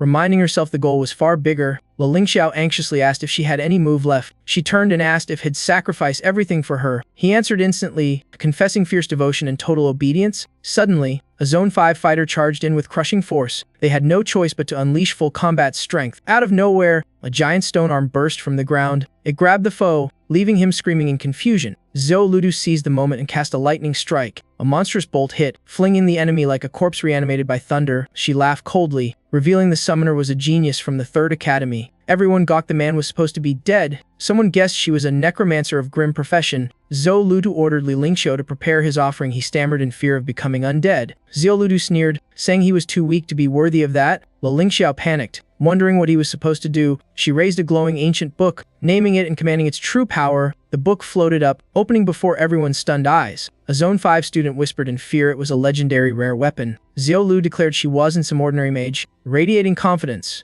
She ordered Li Lingxiu to burn his remaining life to activate it. A blinding ray shot through him from the book. He felt explosive power surge, eyes blazing. He boasted that now he could beat any profession alive. The Zone 5 students screamed, attacking. Sure, no undead could stop them. Sheihao, now a powerful corpse warrior, charged forth. He unleashed ferocious blows, halting the enemy's entire advance. Xiao Ludu coldly ordered them to hold for 2 minutes. She rose high, chanting to activate the Wheel of Fate. She summoned ultimate power, turning flames into annihilating weapons. The enemies panicked, pointing wildly, clueless about her spell. They rushed in to disrupt her casting. Li Lingxiu blocked their way, vowing no one would touch Lulu. One mocked him, saying he'd die in seconds. Li Lingxiu fired back with a brutal shot, blasting the foe away. The crowd gasped it wasn't bullets but cannon shells. He laughed victoriously, claiming his strength had skyrocketed. Above, Xiao Ludu gathered energy, her red glowing arms forming a fiery fan that blew back attackers. She pointed and declared domineeringly that she was the sovereign of this moment. 2 enemies were locked by red light, frozen stiff. One trembled, realizing she far surpassed a loadier mage. The other scoffed, thinking it was just a one-time trick. But then Zhou Ludu lifted her head, eyes icy, and told them to look up. Hundreds of blazing meteors fell like a rain of doomsday stars. The Zone 5 students screamed in panic, clueless about the terrifying spell. One realized it was a forbidden fire spell, shocking everyone that a loadier mage could use it. The meteors poured down like a storm, sealing all escape routes. A trembling student suspected Zhou Ludu might be of a dark profession, not a normal mage, someone worried about punishment, urging her to stop before the Alliance intervened. But before he finished, a meteor crashed right beside him. The meteor rain continued, shaking the entire arena violently. Xiao Ludu arrogantly declared she cared nothing for lives, power ruled all. The Zone 5 group clutched their heads, fleeing from the forbidden spell's pressure. One instantly activated his retreat token to leave the match. Others followed, screaming they'd rather quit than die. The system coldly announced 11 Zone 16 students eliminated. Xiao Ludu gained 210 points. She grew prouder, dreaming of wiping out all contestants and making her name echo across Long Zone. The remaining ones panicked, wondering if this was still part of the exam. Those too slow were struck by meteors, bodies flying and blood spraying. Elsewhere, Rabbit Girl sensed the anomaly, standing up in shock at the forbidden spell. Yang Bashi lost his calm, while Su Chen frowned. Watching from afar, he judged that Xiao Ludu had played her final card. None could stop her now. She mocked Su Chen, ordering him to return to her side like fate intended. Su Chen smirked coldly, saying he'd only consider it if he were her dad. Xiao Ludu raged, commanding meteors to strike Su Chen. He shouted, ready to face her head-on. Refusing to act weak again, Li Lingxiu laughed, doubting Su Chen could survive the forbidden spell, and even swore to change his surname if he did. The fiery meteor hurtled toward him. Su Chen calmly ordered it to be swallowed. The fire donkey opened its mouth, gulping the meteor into nothingness. Li Lingxiu froze, unable to comprehend what it had just seen. Su Chen praised his pet, moving as it devoured every attack Xiao Ludu cast. Li Lingxiu screamed in disbelief, watching the donkey consume forbidden magic. Xiao Ludu furiously ordered the severing of the forbidden spell's link. Su Chen sneered, commanding it to swallow her too. A barrage of forbidden spells rained down like a storm, yet the fire donkey kept swallowing them all effortlessly. Xiao Ludu screamed mockingly, challenging a speed duel between her spells and its swallowing. Suddenly, more fire donkeys swooped down from above to attack. One kicked her hard, slamming her into the ground. She roared in rage, shocked that Su Chen could break her forbidden spell. She seethed, furious that her grand fame plan was ruined. Su Chen sneered, mocking her for chasing glory through bloodshed. She screamed, calling herself a goddess and vowing to drag him to hell. She lunged, but Su Chen struck with a crushing punch. The blow shook her entire body violently. She staggered back, clutching her injured arm. Eyes wide with disbelief, she admitted she never expected Su Chen to hide such power. Su Chen smirked, mocking that her mage title was just surface-level fluff. Li Lingxiu, still deluded, raised his gun to stop Su Chen from touching Zhou Lutu, but his body trembled. The gun slipped from his grasp uncontrollably. In horror, he saw his hands turn to stone and shatter like ice. Xiao Ludu coldly reminded him of the cost of burning too much life force. Li Lingxiu despaired, realizing he'd lost his hands and his career. Su Chen pointed mockingly, returning the earlier loyal dog insult. The system warned that the donkey's inner space was overloaded with forbidden energy and was now disabled. Su Chen frowned, admitting the spell's power had overwhelmed the space itself. Takan returned to the judge's booth, loudly announcing the scoring review. He scanned the board and saw Su Chen ranked 38th with only 138 points. He laughed derisively, claiming Su Chen's weakness had been fully exposed. Like Xiandeep stood tense beside him. Worried by Su Chen's low score, she turned to Kanqing, angrily insisting low points didn't mean Zone 16 was weak. Suddenly, the system declared shocking news: Su Chen eliminated Xiao Lu, broke the forbidden spell, and saved both zones, earning 2,000 points. His total shot up to 3,527, leading the entire second academy. Everyone gaped, sweating in disbelief at his sudden leap. Even in the first round, that score rivaled past provincial champions. One judge laughed heartily, thrilled by Su Chen's extraordinary feat. Yet some grew jealous, whispering it simply turned luck into strength. Then the system warned of abnormal point fluctuations, preparing to reveal the reward reason. A sneering voice claimed Su Chen's 3,000 points made him everyone's prey. Lai Xiandi frowned, questioning Kanqing about the system's interference. Kanqing calmly replied the system could act for fairness, though even he was shocked it granted Mites bonuses. With that monstrous score, Su Chen was now the prime target in this brutal survival exam. Meanwhile, on-site, some contestants noticed the strange energy shift. The rabbit-eared girl gasped as the forbidden spell completely vanished. At the same time, Su Chen's image appeared on the main screen with his terrifying score. The system declared had been rewarded for stopping the curse, boosting his total to a crushing lead. The news spread everywhere, leaving crowds shouting in disbelief. Su Chen's name instantly became the #1 target in the southern exam zone. A feral creature saw his name on the board and roared viciously. Its red eyes gleamed murderously. Su Chen, this time you die. Su Chen sighed helplessly, realizing the points had dragged him into danger. A bloodthirsty group surrounded him. One stepped forward to confirm his identity. Su Chen answered coolly, voice like ice, "Yes, that's me." The man grinned wickedly, calling him golden prey and vowing he'd never escape. He ordered his team to force Su Chen to withdraw or be dealt with. Su Chen smirked, eyes sharp as blades, saying, "Those points weren't free, don't even dream of it." They laughed scornfully, claiming 5 of them were enough to drop him. Even Yang Bashi would hesitate. But as one lunged forward, Su Chen cast a fire spell that threw him off balance. Before the man could counter, Su Chen punched him down cold. Another confirmed, yes, is definitely a summoner. The guy proposed turning it into a true summoner's duel. He summoned a giant bear charging with savage fury. The bear's claws tore through flames, forcing Su Chen to defend cautiously. The man mocked that Su Chen's donkey was too weak to beat a bear, but Su Chen instantly summoned 4 more beasts at once. All 4 struck like thunder, smashing into the giant bear. The foe was stunned. He never expected Su Chen to summon so many creatures. He gritted his teeth, summoning another fierce beast, a Jingong Weli. Su Chen spoke coldly, taunting, "Got anything else? Bring it on." The man laughed darkly, vowing to make Su Chen taste despair. Another charged in, using a support skill to allow extra summons. A massive crocodile rode into being, its aura crushing. A second helper boosted, claiming he could double his beast's strength. The last one boasted unbreakable defenses for their pets. All 3 activated their buffs, making the summoned beasts erupt with power. One arrogantly claimed this lineup could even make Yang Bashi wary, asking if Su Chen felt despair. Yet, Su Chen stayed calm, lips curling as if ready to move. The group mocked his composure, teasing him to surrender. He replied icily, threatening to show them true despair. He waved his hand, summoning a sky full of blazing firepower. The sight left the enemies frozen, eyes wide in shock. One gawked, unable to believe he saw tens of thousands of beasts. The whole group panicked, unable to grasp how one man could summon so many. Someone shouted they couldn't win, urging the others to run. Another cried hopelessly that there was no escape left among the beasts. He gave up, crushing his retreat token to withdraw. The system announced 4 students eliminated. Su Chen gained 159 points. Though the group was strong, none could counter Su Chen's unorthodox style. His image now dominated every screen. From afar, Su Chen spotted Lele being chased. The pursuers shouted, ordering him to stop and reveal Su Chen's location. Su Chen didn't hide. He called out loudly and appeared. They turned, eyes gleaming with greedy ambition upon recognizing him. Lele, panting, ran towards Su Chen. He confirmed in shock that it was truly Su Chen. Lele asked about Zilong's whereabouts. Gasping for breath, he said he'd been hunted since the start and was exhausted. One attacker laughed, saying it was time to settle all old and new debts with Su Chen. Lele panicked, tugging Su Chen to flee, warning that the Third Academy was going all out. Su Chen remained calm, eyes sharp, saying there were still many ways to fight back. One shouted that Su Chen was completely surrounded. Su Chen pointed back, declaring that they were the ones trapped. He summoned a massive herd of donkeys encircling the enemies. The students screamed, confirming he was a rare Haidir summoner with overwhelming power.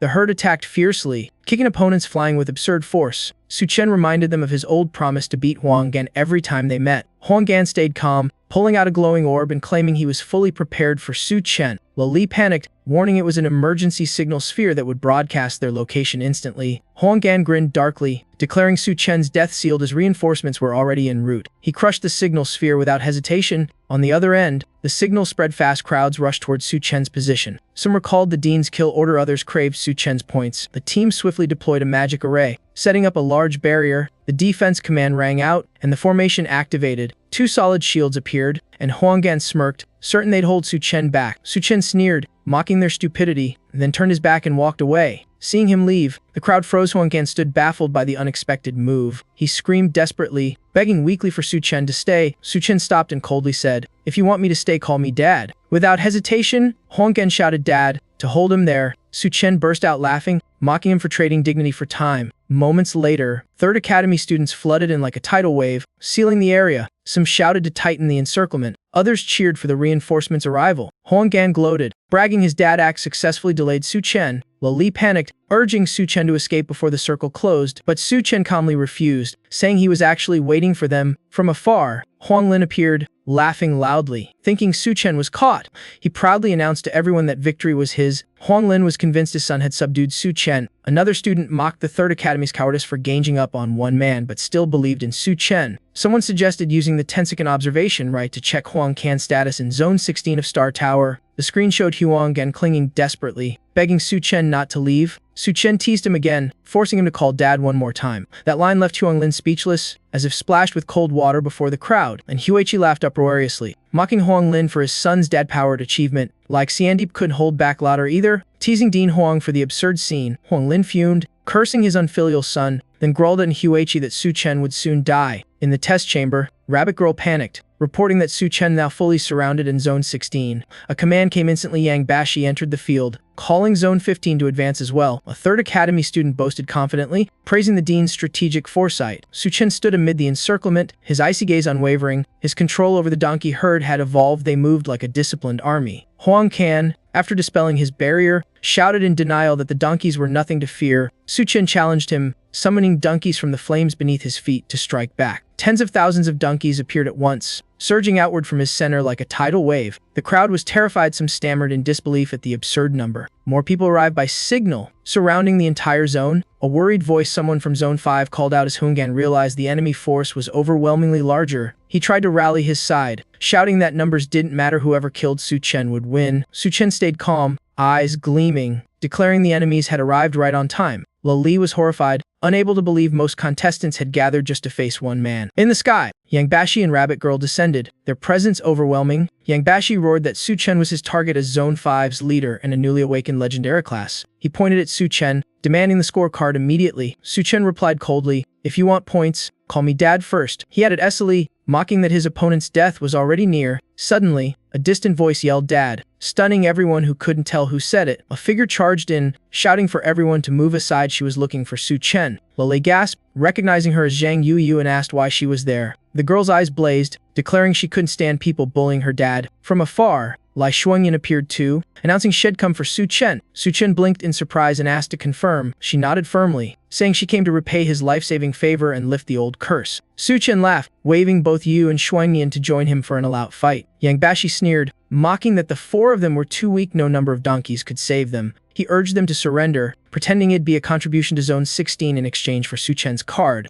Zhang Yu furiously pointed at him, condemning his betrayal of the man who once saved them all. Yang Bashi replied coldly, justifying his ambush under exam rules. He began channeling power, aura flaring as he swore to end it quickly. Yu shouted a direct challenge, cursing them as ingrates attacking their savior. Yang Bashi smirked, saying only strength was truth, then hurled an energy orb at Su Chen. Lai Shuangyan instantly drew her sword, blocking the fierce blast. The shockwave flung her backward violently, yet she roared, eyes blazing, charging right back into battle. Su Chen raised his hand to stop her, calmly telling her not to risk her life for him. Yang Bashi sneered, demanding Su Chen hand over his scorecard for safety or face certain death. Su Chen looked around, declaring he had once saved them all. Was there truly no gratitude left? The crowd burst into laughter. Someone mocked that no one ever needed his help. Another jeered that Su Chen just faked heroics for points and was now begging for pity. Yang Bashi laughed, claiming only the weak spoke of gratitude. They lived by strength and gain. He dismissed Su Chen's deeds, insisting they'd have survived fine without him. Su Chen's eyes turned icy, his voice storm-cold as he vowed a merciless fight. He swept his hand,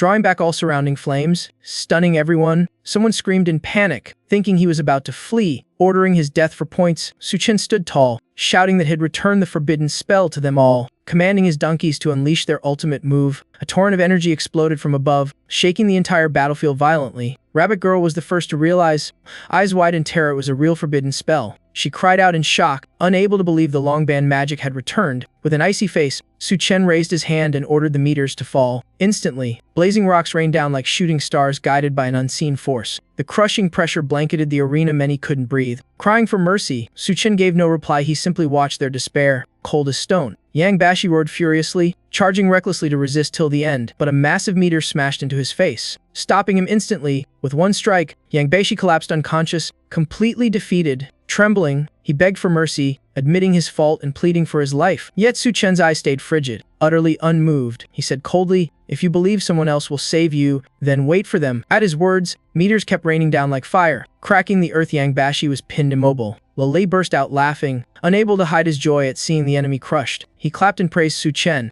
calling him dad, admiring his absolute dominance. Meanwhile, Huang Gan fled in panic, cursing Su Chen as he ran, but a meteor slammed down, flinging him like trash, leaving him motionless. The survivors were terrified beyond reason, breaking their surrender tokens to escape. The observing teacher stood frozen as Su Chen's points skyrocketed like a rocket launch. One teacher rejoiced, thinking his son Huang Gan had climbed to the top after Su Chen's fall. But turning to the board, Huang Lin froze. Su Chen sat alone at rank 1 with 11,988 points. Far beyond all others, Huang Lin's eyes bulged. He couldn't believe the number 11,988 points. And Huichi was also stunned, rubbing his eyes as if dreaming. Both doubted their senses, thinking it must be an illusion. They panicked, demanding to contact Judge Te, suspecting a system glitch. Judge Te appeared, eyes stern, scolding the staff for losing composure. Huang Lin hastily reported Su Chen's score. Filled with dread, Judge Te calmly replied that such phenomena weren't rare and remained under control. The mention of prodigies surpassing 1,000 points made Huang Lin drop his badge in shock. He shouted frantically to report the situation to the Star Tower Alliance, believing the system had gone haywire. Meanwhile, the battlefield was now nothing but ruins after the Forbidden Storm. Most players were scattered, the few left crushed teleport stones to escape. Lai Shuangyan stood stunned, unable to believe the destruction she'd just witnessed. Anyone who saw that devastation and didn't call dad must be insane. Su Chen coldly scanned the wreckage, ordering his team to collect points from the fallen. Suddenly, Yang Bashi crawled up from the ground, bloodied but still defiant. Li gaped, astonished that he'd survived the apocalypse. Yet Yang Bashi shot into the air again, drawing his sword for a final challenge. He shouted mockingly that Su Chen was just handing him free points. Screaming arrogantly, he charged, believing himself invincible. Su Chen only smirked, unleashing a single palm that shook the air. The bare-handed strike shattered Yang Bashi's sword in an instant. Yang Bashi panics, unable to believe a summoner could have such a powerful palm strike. Before he can react, the next blow slams straight into his gut. His body is hurled dozens of meters away, crashing and rolling along the ground. He mutters bitterly, unwilling to accept defeat by someone he once deemed weak. Before leaving, he warns he won't forget today's humiliation, then crushes his teleport card to retreat. Tu Chen calmly replies that remembering won't help. He'll never be the father he wants. Lei exhales in relief, thrilled that the weakest team in Zone 16 defeated Zone 5. Just then, a strange figure, Chu Zilong, beautiful yet eerie, steps from the shadows with a wicked grin. As if enjoying the show, Tu Chen turns, eyes sharp, recognizing a familiar yet murderous presence. Lai Shuangyan tenses, loudly demanding the stranger's identity. The bizarre figure's voice shifts, revealing a human face like a living nightmare. He smirks coldly, greeting Tu Chen and calling himself Le Xiao. Le Xiao raises his hand, demanding the fate blade he claims is his. Tu Chen flares in anger, eyes blazing, demanding he release Zilong or die. La Xiao laughs maniacally, vowing to kill Zilong right before Tu Chen's eyes. Tu Chen roars to stop him, when suddenly, a donkey from the herd delivers a fierce kick toward Le Xiao. He only sneers, utterly unimpressed. Suddenly, Le Xiao appears like a phantom behind Le Xiao, dagger gleaming with killing intent. Tu Chen senses the strange aura. Li Shan is a rare and deadly shadow assassin. He reacts fast, swinging his weapon to block the lethal strike. But Li Shan is faster, kicking Tu Chen back off balance. Seizing the moment, she snatches Zilong from Le Xiao's grasp. He screams in disbelief that someone dared steal from him to his face. A sharp sword flies toward Li Shan, threatening her life. La Xiao's body twists monstrously as he laughs like a bloodthirsty demon. Tu Chen can't hold back, charging in with killing intent blazing, but La Xiao, anticipating it, dodges smoothly like melting into shadow. La Shuangyan rushes to Li Shan's side, anxiously checking on her. Gasping, Lai Shen admits she owes Tu Chen yet another debt. She trembles as she sees Zai Long's limbs brutally broken. Tu Chen freezes, staring at his friend in silent agony. Zai Long weakly urges him to retreat, warning Le Xiao is a cruel calamity. But Le Xiao raises Zai Long's scorecard, threatening his life if Tu Chen flees. Tu Chen roars, aura bursting with murderous fury, vowing to kill him no matter what. Le Xiao sneers, provoking him further. Amused by his rage, Tu Chen grits his teeth, commanding his donkey herd to attack. Hooves thunder like storms as the herd charges in a blink. Le Xiao vanishes into thin air. He reappears instantly, mocking that the fire's strong but still too weak. Smirking arrogantly, Tu Chen's eyes blaze with resolve as he summons full power, unleashing a wave of fiery destruction. Le Xiao smiles triumphantly, revealing a strange glowing talisman had prepared all along. Le Xuyan suddenly recognizes the talisman,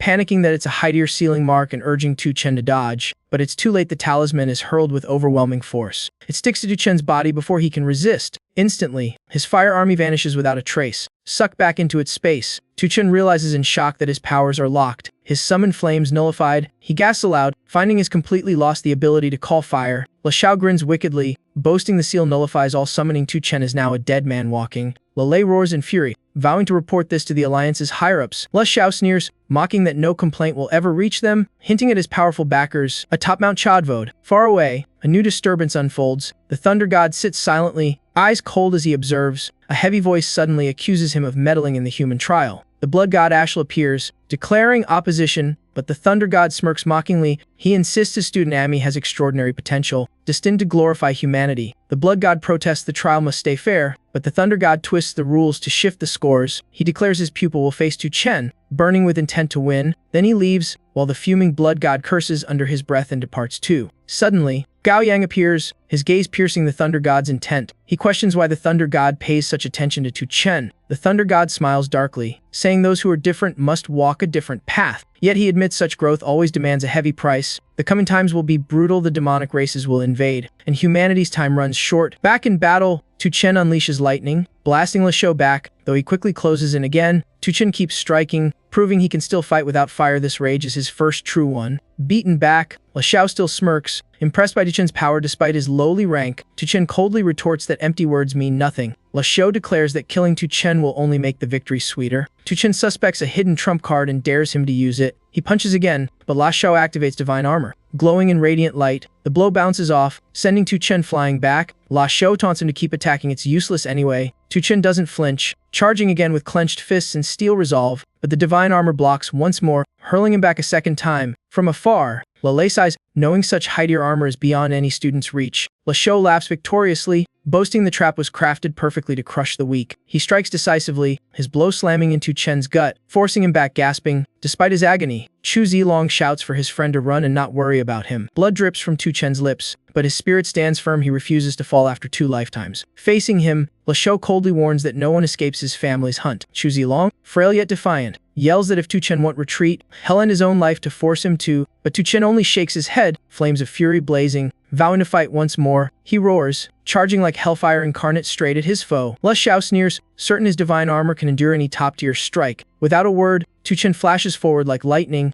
unleashing his full might. Le Xiao readies himself, fists brimming with killing intent for a fatal blow. Suddenly, Tu Chen uses a secret move. Compassion unravels intent, catching his enemy off guard. In an instant, Le Xiao's divine armor cracks and shatters completely, leaving him panicked. Tu Chen wastes no time, landing a thunderous punch to his chest. The crowd freezes, unable to believe what they just witnessed. Some whisper in awe about the strange skill that can nullify armor. Lei bursts out laughing in joy, certain his faith in Tu Chen was right. Tu Chen smiles faintly, thrilled to have mastered compassion unravels intent. Le Xiao trembles in terror, realizing he's utterly overpowered. He stammers curses, his fear barely hidden behind shaky words. He grabs for his teleport card, but Tu Chen kicks it out of his hand. Tu Chen coldly vows no one leaves alive. Ignoring Le Xiao's desperate pleas, he slaps him hard, leaving Le Xiao pale and staggering. Le Xiao roars in rage, demanding if Tu Chen truly dares to kill him, but another punch sends him crashing down, fear consuming him entirely. Panicking, Le Xiao begs for mercy, invoking his noble status. Tu Chen doesn't waver, striking again with a mocking remark, no one's joking here. He declares only death can end the arrogance of someone like Le Xiao. Desperate, Le Xiao cites exam rules, warning of the consequences of disqualification. Chu Zilong,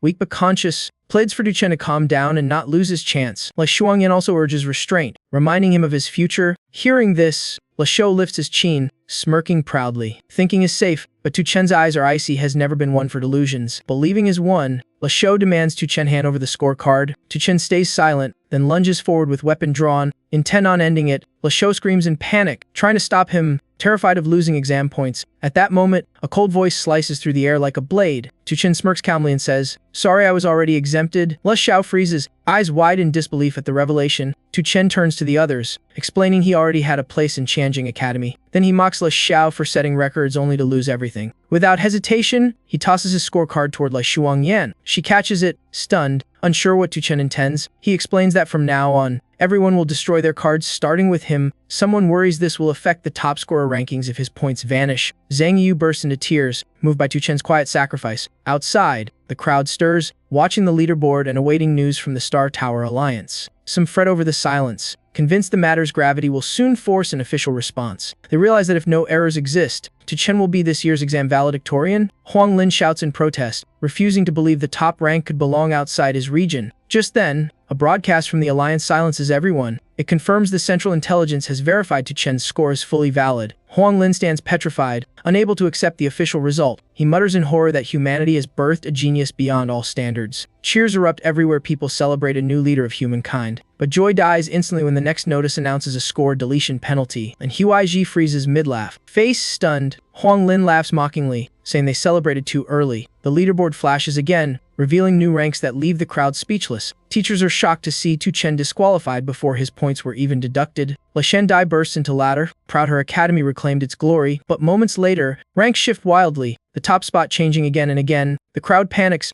unable to believe the dizzying fluctuations, and Huaizi leaps with joy, thrilled that the top three are all from Academy No. 2. Honglin rages, accusing students of collusion to manipulate results. Judge De calmly denies it, saying the actions don't break exam rules. He adds that convincing others to yield points is itself a kind of strength. Then the final announcement declares the exam's end, sealing every student's fate. Lele sighs in relief, moved to have survived such a brutal test. A new notice draws attention. The top 100 scores above 1,500 points are invited to the Super Student Tournament. Many start debating whether to sign up for the next challenge. Some are thrilled to be in the top 100 alongside Tu Chen, but Xiao Zilong, though qualified, declines due to his injuries. Another student eagerly decides to join, hoping to meet the best prodigies. He thanks Tu Chen for giving him the chance to reach the top ranks. Tu Chen smiles warmly, promising to repay the favor if ever needed. After their goodbyes, Xiao Zilong is teleported out of the exam zone. Zhang Yu rushes to Tu Chen, moved that she too changed her fate. Tu Chen ponders how the system handles erased points but believes has broken 3 major records. The system suddenly confirms it has shattered 3 historical records, filling him with joy. Then it rewards him with a skill called Draw and Slash Once, leaving him dumbfounded and cursing at its absurdity. The system explains the skill allows borrowing another's attack if they fully trust you to deal critical or weakening damage. Tu Chen nods, seeing its potential despite the tricky activation requirement. Zhang Yu worriedly asks about Zilong's severe injuries. Tu Chen calmly replies they should all seek Dinan for help. Before leaving, he retrieves the radiant divine armor left by Le Shao. The scene shifts. The Thunder God watches from afar while Guiyang questions Tu Chen's true intentions, but the Thunder God just laughs contentedly, saying the boy acted brilliantly. He notes that without Tu Chen, Dragon Zona's team will suffer badly in the Super Student Tournament. The Thunder God praises Tu Chen's point-sharing move as ingenious, something he should have invented himself. Gao Yang agrees, seeing that Tu Chen resembles the Thunder God in breaking every old rule. Back with Tu Chen, he faces Dinan, worriedly asking about Zilong's condition. Huaiji delivers grim news. Zilong's not only fractured but poisoned by a rare toxin, fatal within a week without cure. Tu Chen reels in shock, losing composure at the severity of it, and Huaiji reassures him a detox herb exists in the Wuxiang secret realm. Place Tu Chen once qualified to enter, but Tu Chen refuses the dean's help, volunteering to go himself and asking the dean to care for Zilong. Without hesitation, he mounts his fiery steed and speeds into the Wuxiang realm. Through thick mist, he rides the flames across perilous terrain, determined to seize the cure for his friend. Meanwhile, elsewhere, Huang Can punches a wall in fury, crushed by total defeat as Tu Chen surpasses him. His father Huang Lin can only sigh helplessly, accepting the unchangeable truth. He laments that Tu Chen claimed the secret realm, wasting his son's 3-year wait. He concludes fate's decided Tu Chen is simply too formidable. Consumed by malice, Huang Can suggests releasing the realm's boss to kill Tu Chen. Huang Lin roars, calling his son insane and threatening to send him to factory work after the exam. Huang Can protests angrily, demanding to know why he must lose so miserably to Tu Chen. A cold voice echoes from afar, questioning his resentment. Figures in red cloaks appear,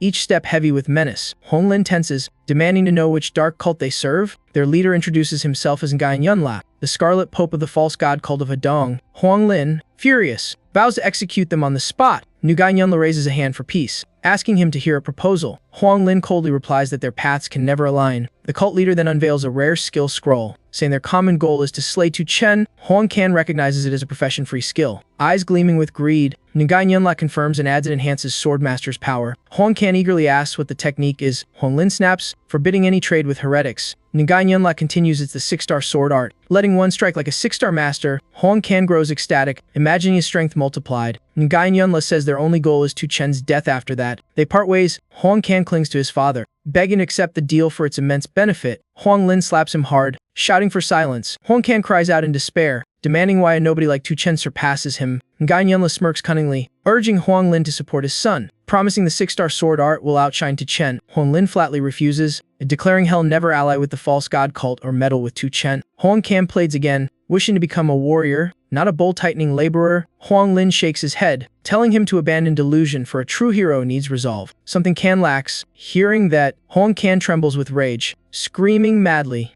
A sudden strike drives a blade into Huang Lin's chest, making him stagger, eyes wide. He gasps a dying warning for Can to flee, but Can ignores him, blinded by fury, and charges Nguyen Yunla, is instantly struck down by a blow like thunder before he can attack. Nguyen Yunla smirks coldly, declaring that with the dean dead, cooperation is now possible. Huang Can screams, accusing them of murdering his father. A blade presses against his forehead, steel glinting in the tense air. Nguyen Yunla threatens him join or die. Trembling, Can agrees in terror, begging for mercy and promising obedience. Satisfied, Nguyen Yunla tosses him the 6-star skill scroll. Calling them allies now, Can clutches it tightly, meditating as his aura surges. He shouts triumphantly, feeling the power of the 6-star sword art awaken. Eyes burning with hatred, he demands Nguyen Yunla lead him into the secret realm to kill Tu Chen, but Nguyen Yunla stops him, saying they can instead unleash a hidden boss within Wuxiang. Can kneels beside his father's corpse, searching for something with a frozen stare. At last he retrieves a strange glowing token, holding it up victoriously. Nguyen Yunla looks doubtful, demanding proof that this plan will work. Can confidently claims the hidden boss is stronger than even 9-star professionals. Nguyen Yunla is astonished that such a creature forged the realm itself, agreeing it's safer to release it than fight. Can crushes the token, breaking the seal with eyes blazing vengeance. He screams with hatred, vowing to end his grudge against Tu Chen. Meanwhile, Tu Chen discovers a strange flower radiating pure spiritual energy from the ground. He guesses it's the detox herb and smiles with relief. Suddenly, the system chimes secret realm cleared with Shrank. Reward Wuxiang strategy manual. Holding the book, has stunned to also receive a rare body mark point usually found only in special dungeons. Flipping it open, he mutters in confusion it's just an ordinary skill. Without hesitation, he decides to leave after collecting the herb since Zilong awaits. He bends down carefully to uproot the spiritual flower, but the ground quakes violently as if about to collapse. He jumps up, clutching the flower tightly. The system pings again, logging his points and reclaiming the Wuxiang manual. A black column of smoke rises, twisting as though tearing space apart. Ruby hovers, glowing crimson and shaking the realm as a deep voice declares an ancient seal broken. Tu Chen stares in shock, unsure what the ruby is. The voice from within explains the hidden boss has been awakened by external force, trapping everyone inside. The ruby names itself Wuxian, the supreme being beyond material existence. Tu Chen realizes Wuxian must be the very core of the secret realm. Suddenly, the ruby vanishes from behind him. In a blink, it reappears right before his eyes. Too fast to react, he gasps in horror as he recognizes teleportation. The ruby lunges forward, striking him hard and sending him tumbling across the ground. Wuxiang's voice rings out with disdain, saying weak beings can never decide their own fate. Tu Chen fights back fiercely, summoning his fire steeds in a thunder of hooves to challenge the foe. But as the herd charges, they pass straight through the ruby as if it were only an illusion. His stunned, doubting the ruby's physicality yet wondering how it still managed to harm him. Wuxiang scoffs, declaring itself far beyond the grasp of a lowly creature. Tu Chen unleashes his strongest punch with the skill condensed force strike. Yet the blow passes right through, leaving the ruby untouched. He mutters in despair if he can't hit it, how can he fight it? Wuxiang laughs mockingly, telling him to cry before the end. Without hesitation, Tu Chen turns and runs, clutching the book and the antidote herb. The ruby pursues, firing a blast so loud it shakes the entire space. Tu Chen races on, believing no boss is unbeatable, only unsolved. Suddenly, he remembers the Wuxiang strategy manual, hoping it holds the key. He flips it open mid-run, scanning frantically for clues, but the ground erupts, an invisible force hurling him skyward. Furious, he suspects the enemy plans to drop him from above to finish him. He uses the momentum to dive back down, preparing a counterattack, but the ruby appears right beneath him, anticipating his move. Tuchen realizes the foe can teleport no matter how he moves. Staying alert, he keeps reading, desperate for a survival hint. The book explains Wuxiang is a spatial life form. Intangible, only space itself can counter it. It also notes its bizarre hobby of collecting the tears of living beings. He frowns, wondering how to wield spatial power when he has none. Then the ruby soars high, declaring it will spare him if he survives a fall from 25,000 meters. It vanishes, leaving him plummeting through the air. Tuchen screams in defiance, vowing to prove his worth and live. Summoning a horse midair, he lands on its back to slow his descent. He keeps summoning and dismissing steeds, forming invisible steps in the sky. Finally landing safely, he exhales in relief, proud to have survived. Wuxiang's voice trembles in disbelief, scolding him for breaking his class limits. Tuchen smirks, reminding it of the promise to spare him, eyes blazing with challenge. Wuxiang falters, confused by how events defied its calculations. It denies all mortal oaths, calling itself unbound, then lunges to attack again. Tuchen, enraged, summons his fiercest beast with killing aura roaring, shouting that his foe is shameless. The beast opens its jaws wide, trying to swallow the ruby into its internal space. Tuchen's eyes gleam. His plan seems to work, but the ruby teleports away and counters, forcing him back. He realizes the foe can completely avoid being absorbed into spatial dimensions. Wuxiang laughs cruelly, diving at him again, demanding he cry. Each blow sends Tuchen rolling in agony, blood spilling from heavy internal wounds. He begins connecting its obsession with collecting tears to its bizarre behavior. Rummaging through his bag, he pulled out the Spider Queen's tear, a rare loot from a past raid. He raised the tear high, silently praying this experiment would work. The ruby abruptly froze, flashing red lights. Entranced by the tear's allure, Tuchen realized the trick worked when Wuxiang gasped, mesmerized by the soulborn beauty of the tear. Just then, his beast lunged forward, jaws wide, aiming to swallow the tear. Wuxiang screamed in panic, begging him not to ruin the treasure it so desired. Taking advantage, the beast gulped down the ruby into its inner space. Tuchen silently celebrated phase 1 was complete. Time for the full seal. Though trapped, Wuxiang sneered, asking why he thought it couldn't escape. Tuchen calmly replied because it believed no one could cage it. Wuxiang wrote it was a miracle incarnate. No puny prison could hold it. It tried a spatial shift but slammed into an unseen barrier. Tuchen laughed mockingly at its futile struggle. Wuxiang kept trying new skills, each one blocked without mercy. The ruby's glow flickered wildly. Fear crept in as it realized the seal held firm. Tuchen replied coldly that he used a system grand law, far beyond its power. Wuxiang stammered, shocked, asking what a system grand law even was. Tuchen smirked, spat a final insult, and left the space, leaving it trapped. Wuxiang went berserk, unleashing everything, but the invisible wall mocked its madness. Tuchen returned, handed the elixir to Huaiji, who confirmed Zilong's poison was mostly cured. Though full recovery required the higher academy's aid, he nodded firmly, assuring Zilong that at Qinjing Academy had healed completely. Someone rushed in, announcing the Alliance had arrived to reward Tuchen for stopping the abyssal incident. Stepping out, he spotted the legendary Xuhi team, among them Lu Wuqian, who had once ogled Zilong's female avatar. Lu Wuqian solemnly presented him the rank of lieutenant and heartfelt thanks for defending humanity, and Huaizi stared jealous yet proud, wondering if he'd one day salute his former student on the battlefield. He stepped up, patted Tuchen's shoulder, proud that Academy No. 2 had birthed a true genius. Lu Wuqian declared Tuchen the youngest lieutenant in human history, showering him with praise. Tuchen half grinned, half serious, asking if there was a bonus prize. Lu Wuqian laughed, saying the rank itself was the greatest reward, symbol of glory and power. Tuchen then asked, dead serious, if the medal could be sold. Lu Wuqian rose, shocked, asking what it just said. Tuchen pointed at the badge, calmly repeating he meant trade value, and Huaizi jumped in, covering his student's mouth, trying to smooth things over, but Lu Wuqian refused to drop it, saying he had more to discuss before the Abyss front, and Huaiji pulled his student aside, advising that a lieutenant's rank was a shield. Military merit could erase sins, and further promotion would make even great clans wary. Tuchen pondered the fallout of killing La Shou, figuring once he made major, the La clan wouldn't dare touch him. Lu Wuqian pulled him aside, whispering about that fake girl from before. Tuchen pointed at Zhao Zilong nearby, eyes twinkling. Lu Wuqian rose, stunned to see a chubby guy instead. Tuchen burst out laughing, telling Zilong to transform like last time. Though embarrassed, Zhao Zilong instantly turned into a pretty girl in a wheelchair. Lu Wuqian was struck dumb, confirming she was the one who'd moved his heart, then fussed with concern. Tuchen replied gravely that Zilong's arms and legs were broken. Lu Wuqian vowed seriously to help heal him. He added that the Abyss dungeon held elixirs able to mend even crippling wounds. Zilong hastily clarified he was male. Lu Wuqian laughed loudly, claiming true love knows no gender. Zilong sighed in defeat, too tired to argue, while Tuchen's group still laughed. Inside the Wuxiang secret realm, Guiyun led the false god cult in. He grew suspicious there were no traces left inside. Suddenly, a A massive energy burst shook the ground. Someone screamed that an earthquake came from the Wuxiang secret realm. Ngai Yunla tensed up, realizing the realm was collapsing, something only possible if the boss had left. Hong Kan smiled smugly, only caring about Chen's fate. He swore Chen was surely dead, even making an oath to prove it. Ngai Yunla nodded in satisfaction, ordering a return to the altar to report the good news to false god. But he turned back coldly,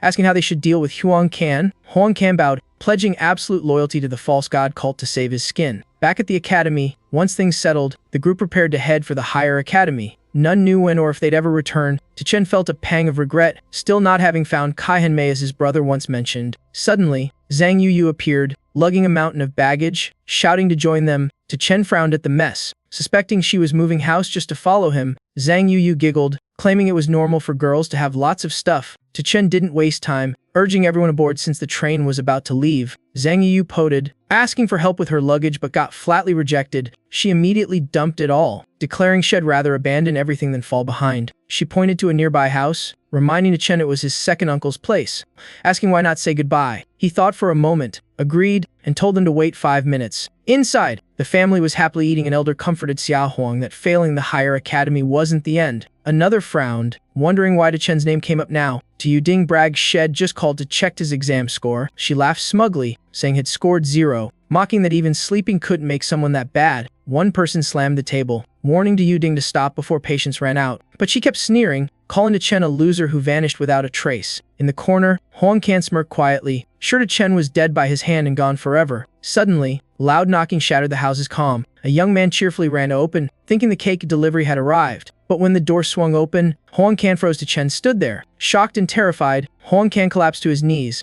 unable to believe his eyes. Chen looked down coldly, smirking that it was smart of him to kneel on his own. His second uncle stepped out, happily inviting him to join dinner like nothing happened. Yu Ding immediately sneered, spitting that there was no food for him here. Huang Kan, trembling, lost balance and fell flat to the floor. Chen ignored him, calmly bidding farewell to his uncle. Unsure when he'd return again, the uncle, surprised, asked why he was leaving and where he'd go. Yu Ding cut in mockingly, hinting he'd failed the exams and must go do labor work. I ignored her venom, firmly declaring he'd been accepted into Qinjing Academy. Yu Ding burst into laughter, ridiculing the idea it actually passed. She even vowed to live stream herself eating a banana if I really got in. My uncle tried to comfort me, saying failing wasn't the end, offering to find me a job. I replied by handing him the acceptance letter, reading aloud my admission to Qinjing Academy. Seeing the letter, my uncle beamed with pride. Fully convinced it was real, Yu Ding snatched it, accusing me of forging it to save face. She threatened to burn it to expose my fraud. Someone warned her touch that letter and face serious consequences. I stayed calm, signaling to let it go, not wanting drama. Yu Ding lit the paper anyway, taunting that I had nothing left to fake. The letter blazed bright, seemingly destroyed. Suddenly, a flash of light erupted, followed by a system alert that made her scream. The Central Intelligence System declared it a criminal act, demanding confession or severe punishment. Yu Ding broke down in panic, realizing Shed committed a crime punishable by prison. She froze as it hit her the letter was genuine. I confirmed it was real, while Yu Ding blamed me for setting her up. My uncle scolded both her and her mother as fools who caused their own downfall and blamed others. In desperation, Yu Ding begged Huang Kan to use his family's power to save her. Huang Kan gave a bitter smirk, his clan's glory long gone, and ignored her pleas. She clung to him, begging he ask his father to pull strings to dodge prison. Cut in coldly, ordering Huang Kan to tell the Alliance this was all a misunderstanding. Before he could speak, I slapped him hard, sending him reeling. He shouted in outrage, demanding why it hit him without reason. I glared, accusing him of trying to kill me in the Wuxiang secret realm days ago. Huang Kan panicked, frantically denying any involvement.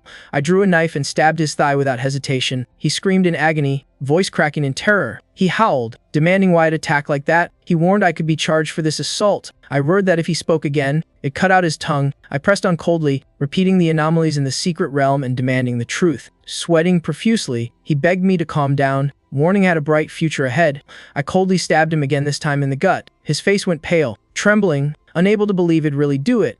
I warned this was his last chance to tell the truth. He quivered, arguing that killing him would get me imprisoned. I sneered, raising my badge his death would be filed as suicide. Seeing the lieutenant insignia, he collapsed, so terrified he wet himself. Yu Ding and my uncle gawked, stunned by a rank far above the Huang clan's reach. I mocked him for being so cowardly he couldn't control his bladder. Shaken, Huang Kan cried out that he'd confess everything he admitted had triggered the dungeon boss out of jealousy, nearly getting me killed. I pressed further what was the true origin of the Wuxiang secret realm. He said he only knew it and the Supreme Star Tower dated back to ancient times and eventually turned into dungeons. Hearing that, I turned to my uncle, gave a few last words, and prepared to leave. My uncle held my arm, earnestly asking me not to rush off. He took out a wooden box and handed it to me. I opened it curiously. He said my parents left instructions this was to be given only when it surpassed my peers. Chen was deeply moved. It was a keepsake from his late parents, who'd lived simply and died in the Beast War. His uncle's eyes gleamed with pride. Had never imagined Chen would rise so high. Yuding suddenly switched tones, pretending warmth, inviting Chen to stay for dinner. The two men instantly shouted her down, furious at her hypocrisy. As Chen left, someone clenched their teeth in hatred, whispering his name. He swore that once he mastered the six-star sword art, had killed Chen in revenge. Without another word, he strode toward the train station where crowds were gathering. Someone spoke nervously. It was their first time traveling far. Another warned that the route to the academy crossed dangerous wastelands. A third reassured them, saying the train had experts guarding it. From afar came the rumble. The train was arriving. As it appeared, Zhang Yu suddenly felt a chill of unease. She muttered that the train was 10 minutes earlier than schedule. Lei shrugged, saying it was nothing, and urged her to get on. Seeing her still hesitant, he asked why she kept glancing around. She replied suspiciously, wondering why the station was completely empty. Lei calmly said it was because the abyss had spread, so few traveled now. But even he began to feel uneasy. The silence was unnaturally heavy. The train shuddered softly, beginning to move out of the station. Across the aisle, another group chatted excitedly about famous academies.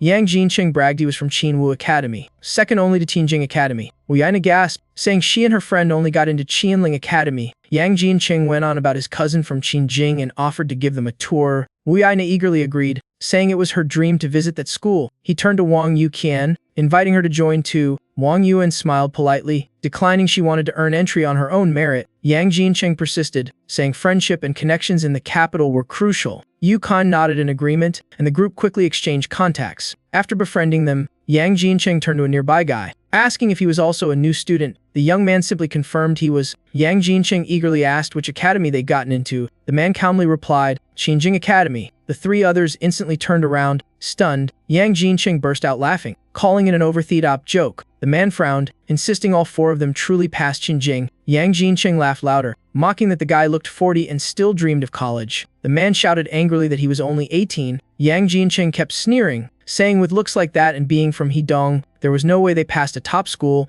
Wu Yaina chimed in, saying failing wasn't shameful but lying sure was. Yu Qian frowned, warning them not to judge too fast, they might be telling the truth. Yan Cheng lifted his chin, declaring that if they had called them dad. Wu Yaina agreed, saying Yu Qian was too gullible, and kept mocking the four. Lei snapped, urging Zhang Yu to clap back. Yu took a deep breath, coldly asking if anyone smelled something strange. Yang Jincheng blinked, saying he smelled nothing. She glanced around, repeating if they truly noticed nothing. Yu nodded firmly. She smelled demonic beasts. Yang Jincheng laughed, saying they were just making stuff up to change the topic. He added confidently that the train's magic barrier kept beasts far away. Yu replied icily, asking if he was absolutely sure. He nodded without hesitation, but she smirked, saying her senses were enhanced tenfold to detect anomalies. She added the beast scent was thickening by the second. Suddenly the train jolted violently, speeding up as if yanked off track. Panic erupted when the train derailed, hurling into the endless desert like swallowed by a giant creature. A trembling voice cried that demonic energy filled the entire car. Yang Jincheng snorted, saying they were overacting and that he'd kill any beast himself if it was real. Wu Yaina gushed admiration,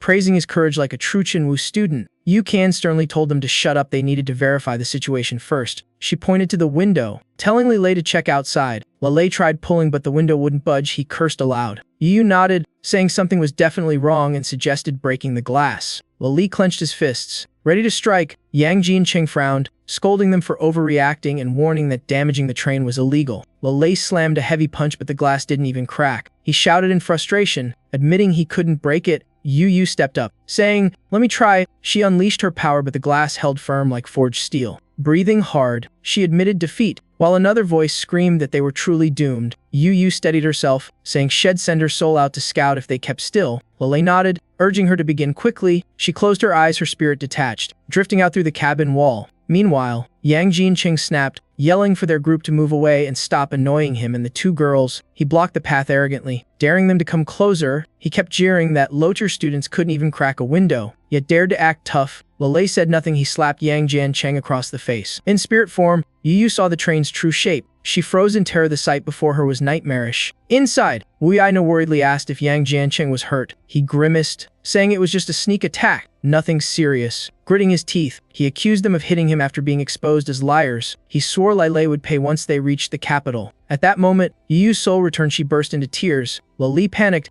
asking why she was crying. Trembling, she said she'd seen a gigantic worm. They were all inside its body. Everyone went pale with horror. Someone stammered, asking if she was sure. She nodded hard, crying that she was absolutely certain. Lei shuddered, realizing why the train was early and empty. It was a fake, swallowed whole. Now off track and destination unknown, one passenger declared they had to escape immediately. No matter what, Yang Jinqing fumed, calling them lunatics. He sneered to Wu Yaina that the group was just trying to stir chaos. The others decided to move, planning to check the next cars. Yu Qian frowned and firmly said she was going with them. Yang Jinqing gawked, scoffing that believing them was like believing he was Qun Shai Hu. Yu Qian replied seriously that in life or death matters, it's safer to believe than ignore danger. Suddenly, Wu Yaina paled, pointing toward the cabin, screaming, "It's here." A massive tentacle erupted from the floor like a monster from the abyss. A passenger screamed in panic, clueless what was happening. Yang Jiancheng still tried to argue it was their illusion trick and lunged to destroy it. But before he could strike, a tentacle coiled around his neck, lifting him into the air. He screamed in terror, finally realizing it was real. The arrogance vanished, only fear remained. Yang Jincheng cried for help, begging Wu Yaina to save him, but she panicked, yelling he should save himself since he was so strong. Yang Jincheng steadied himself, shouting for everyone's attention. He warned loudly they were inside a giant worm and must leave their seats or be attacked. Some passengers laughed, mocking him as delusional and saying the joke had gone too far. Lei sighed helplessly. No one believed the warning. Then dozens of tentacles burst from the floor, wrapping around screaming passengers. Many cried for help, regretting not believing sooner. Lei charged forward, eyes blazing. Ready to fight, his powerful punch smashed a tentacle apart, spraying red blood. He calculated 3 solid hits could kill one, but Yu Qian stepped up, saying his strikes were too slow. She'd handle it. She swung her sword,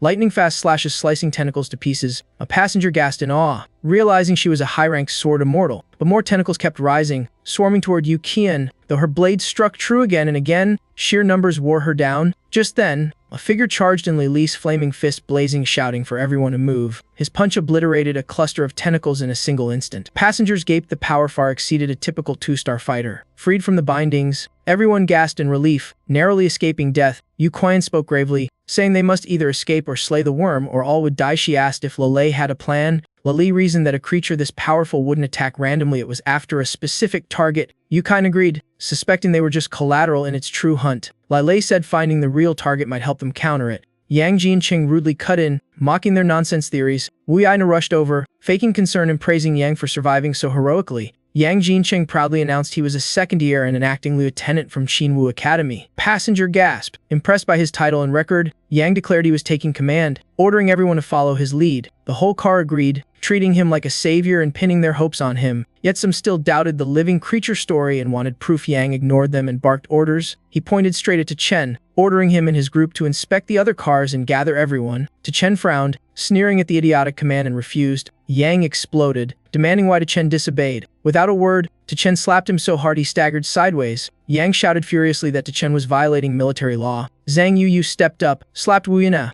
and told her to shut it. Yang turned red with rage, accusing them of mutiny and threatening military court. Suddenly, more tentacles appeared, surging toward them. Someone screamed. A tentacle wave was attacking again. Before they could dodge, Chen and Yang Jiancheng were both ensnared from below, completely immobilized. Around them, countless new tentacles erupted, plunging the cabin into chaos. Passengers screamed for help, asking Yang what to do. He turned away coldly, yelling for everyone to run and abandon the danger zone. Others nodded, trembling, urging the group to flee. Zhang Yu shouted angrily, calling them ungrateful cowards for deserting their saviors. One weakly replied they were too powerless to fight and had to survive. Chen roared in fury, cursing their heartless betrayal. He turned to Wu Yaina, begging her to help, but she coldly looked away, muttering, "Sorry," then fell silent. Yu spoke firmly. Some mistakes can't be undone, and saving others can sometimes mean betraying yourself. She nodded quietly when told to stay safe, eyes filled with resolve. The danger escalated. Tentacles multiplied. Fast escape was urgent before full restraint. The strike team rushed in to assist,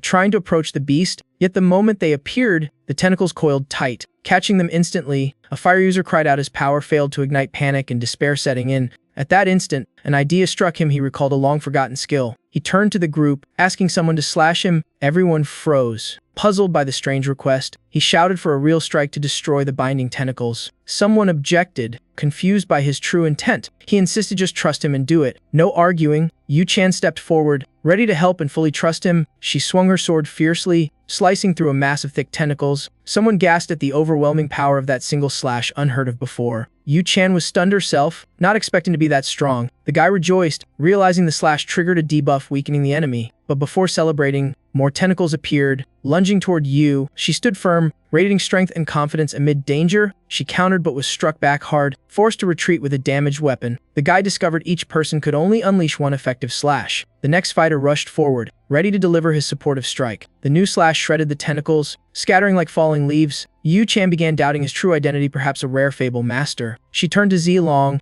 asking him to try breaking the window next. Zilong obeyed, swinging decisively toward the glass. The glass cracked loudly, signaling a breakthrough. Yu-chan cheered as the window shattered. The plan was working. That slash greatly weakened the creature, opening a counterattack chance. But someone rushed in, panicking, warning the tentacles were still pursuing. An old man was caught, his body crushed and twisted. He screamed desperately for help, trapped in hopeless peril. In a flash, his body was torn in half in horror. Fear filled the air. Everyone panicked. Feeling utterly powerless, Yang Jianqing roared orders, commanding everyone to face the tentacles. Another coldly retorted, showing disdain and defiance. Suddenly, a terrifying voice came from a severed head, taunting them. Panic erupted as they realized the monster was speaking through the head. The icy voice offered them a deadly choice. One person reflexively shouted they wanted to live. The head laughed maniacally, mocking them as useless. It demanded they kill 3 men and 2 women to let the rest live. Silence fell, everyone stunned by the brutal choice. Someone turned to Yang Jianqing for a decision. Another urged to ask their superiors. Yang Jianqing sternly refused to kill their own, calling it unacceptable. Yet others argued killing a few to save many made sense. And more agreed. Jianqing wavered, using the chance to label dissenters as rebels. The crowd quickly agreed, shouting support and condemning the accused. Yu-chan stood in fury, declaring humanity's greatest strength was unity. One replied indifferently that her words wouldn't change their will to live. Tu-chen raged, cursing the cowardly crowd for dooming humanity. The monster's head gleefully urged them to act, warning its patience was fading. Provoked, the mob roared, calling to attack the so-called traitors. One justified the slaughter as following orders. A fighter lunged forward, declaring his hatred for people like Tu-chen. Yang Jianqing laughed, claiming their deaths were well-deserved. He noticed someone in Tu-chen's group was a rare sword immortal. Pointing ahead, he told the mob not to fear, he'd restrain them for easy killing. Tu-chen shouted that the worm was manipulating them like pawns and called Yu-chan for help. He spoke her name firmly, and she nodded in response. He asked if she truly trusted him. She smiled, saying she wouldn't have come this far otherwise. Relieved, he left the rest to her, asking for the final slash. Yu-chan agreed calmly, ready to strike. The furious mob charged, determined to kill Tu-chen's group to survive. Tu-chen bravely fought back, summoning a herd of donkeys with a special skill. The donkeys rampaged, trampling attackers and spreading chaos and screams. Meanwhile, Yu-chan dashed toward the window with her sword. Her mighty slash tore through space itself, creating an escape path. She shouted in excitement the plan had finally worked. Tu-chen's eyes gleamed, impressed beyond expectation by her strike. He praised her and leapt forward, signaling everyone to follow. The others screamed in protest,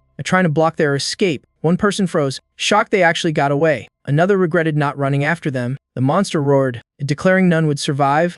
After a fierce struggle, the main group finally escaped, some crying, others regretting their choices. But before they could rest, the giant worm charged again. Menacingly, someone screamed. Sure, this clash meant certain death. Yuan decided to risk everything for one final gamble. He summoned a colossal donkey, radiating crushing power. To everyone's shock, the donkey opened its mouth and swallowed the worm into another dimension. The group stared, dumbfounded, not knowing where the worm had gone. Yu-chan was stunned, demanding Tu-chen reveal his true identity after seeing such power. In a strange void, the worm tumbled, lost and disoriented. A mysterious being appeared, eyeing it with amused curiosity. It threatened to play with the worm to death as revenge. The worm was baffled, unable to grasp its absurd fate. The being treated it as a toy, gleefully torturing it for fun. Outside, Lei surveyed the area and concluded they entered an unknown wasteland. He reassured everyone, saying he'd sent a signal and alliance reinforcements were on the way. From afar, Yang Jianqing approached with a group, requesting a private talk with Tu-chen. Tu-chen coldly questioned him, unimpressed by the offer. Yang Jianqing forced a smile, claiming it was all a misunderstanding and begging Tu-chen to keep quiet before the alliance. Tu-chen frowned, unsure what the real purpose of the talk was. Yang hinted a threat, reminding him of past violations and boasting that no one would believe Tu-chen since he held the power. Wu Yana hurried over, pretending warmth, hoping to reconcile with Yu-chan. Yu Chan's face froze. She brushed Yaina's hand away with clear contempt. Jianqing's followers chimed in, urging everyone to forget the past and share credit. Jianqing issued a veiled threat, warning of consequences if they didn't stay silent. Tu Chen sneered, asking bluntly what he planned to do next. As Jianqing cursed, Tu Chen punched him, sending teeth and blood flying. Yaina screamed in defense, scolding him for attacking a soldier. He instantly slashed at her with no hesitation. She panicked, begging for mercy. Hiding behind her gender, he replied harshly, spitting insults full of disdain. Jianqing roared, threatening to have him jailed. Tu Chen struck again, slicing his thigh. Jianqing screamed in pain. Clutching his leg, Tu Chen vented his fury with relentless knife blows. Jianqing writhed and cried, limbs shredded and bleeding. He cursed through the agony. Still refusing to yield, Tu Chen coldly stated that scum like him must be cut down for the world's sake. He pointed at him, saying his filth exceeded even monsters. Just then, engine roars echoed. The Blood Crane rescue team arrived. The crowd rejoiced at the sight of the famed squad. Captain Lu Wuqian strode up solemnly, asking about the beast's whereabouts. Jianqing rushed to claim credit, flaunting his rank. Lu Wuqian asked sharply who had dealt the finishing blow.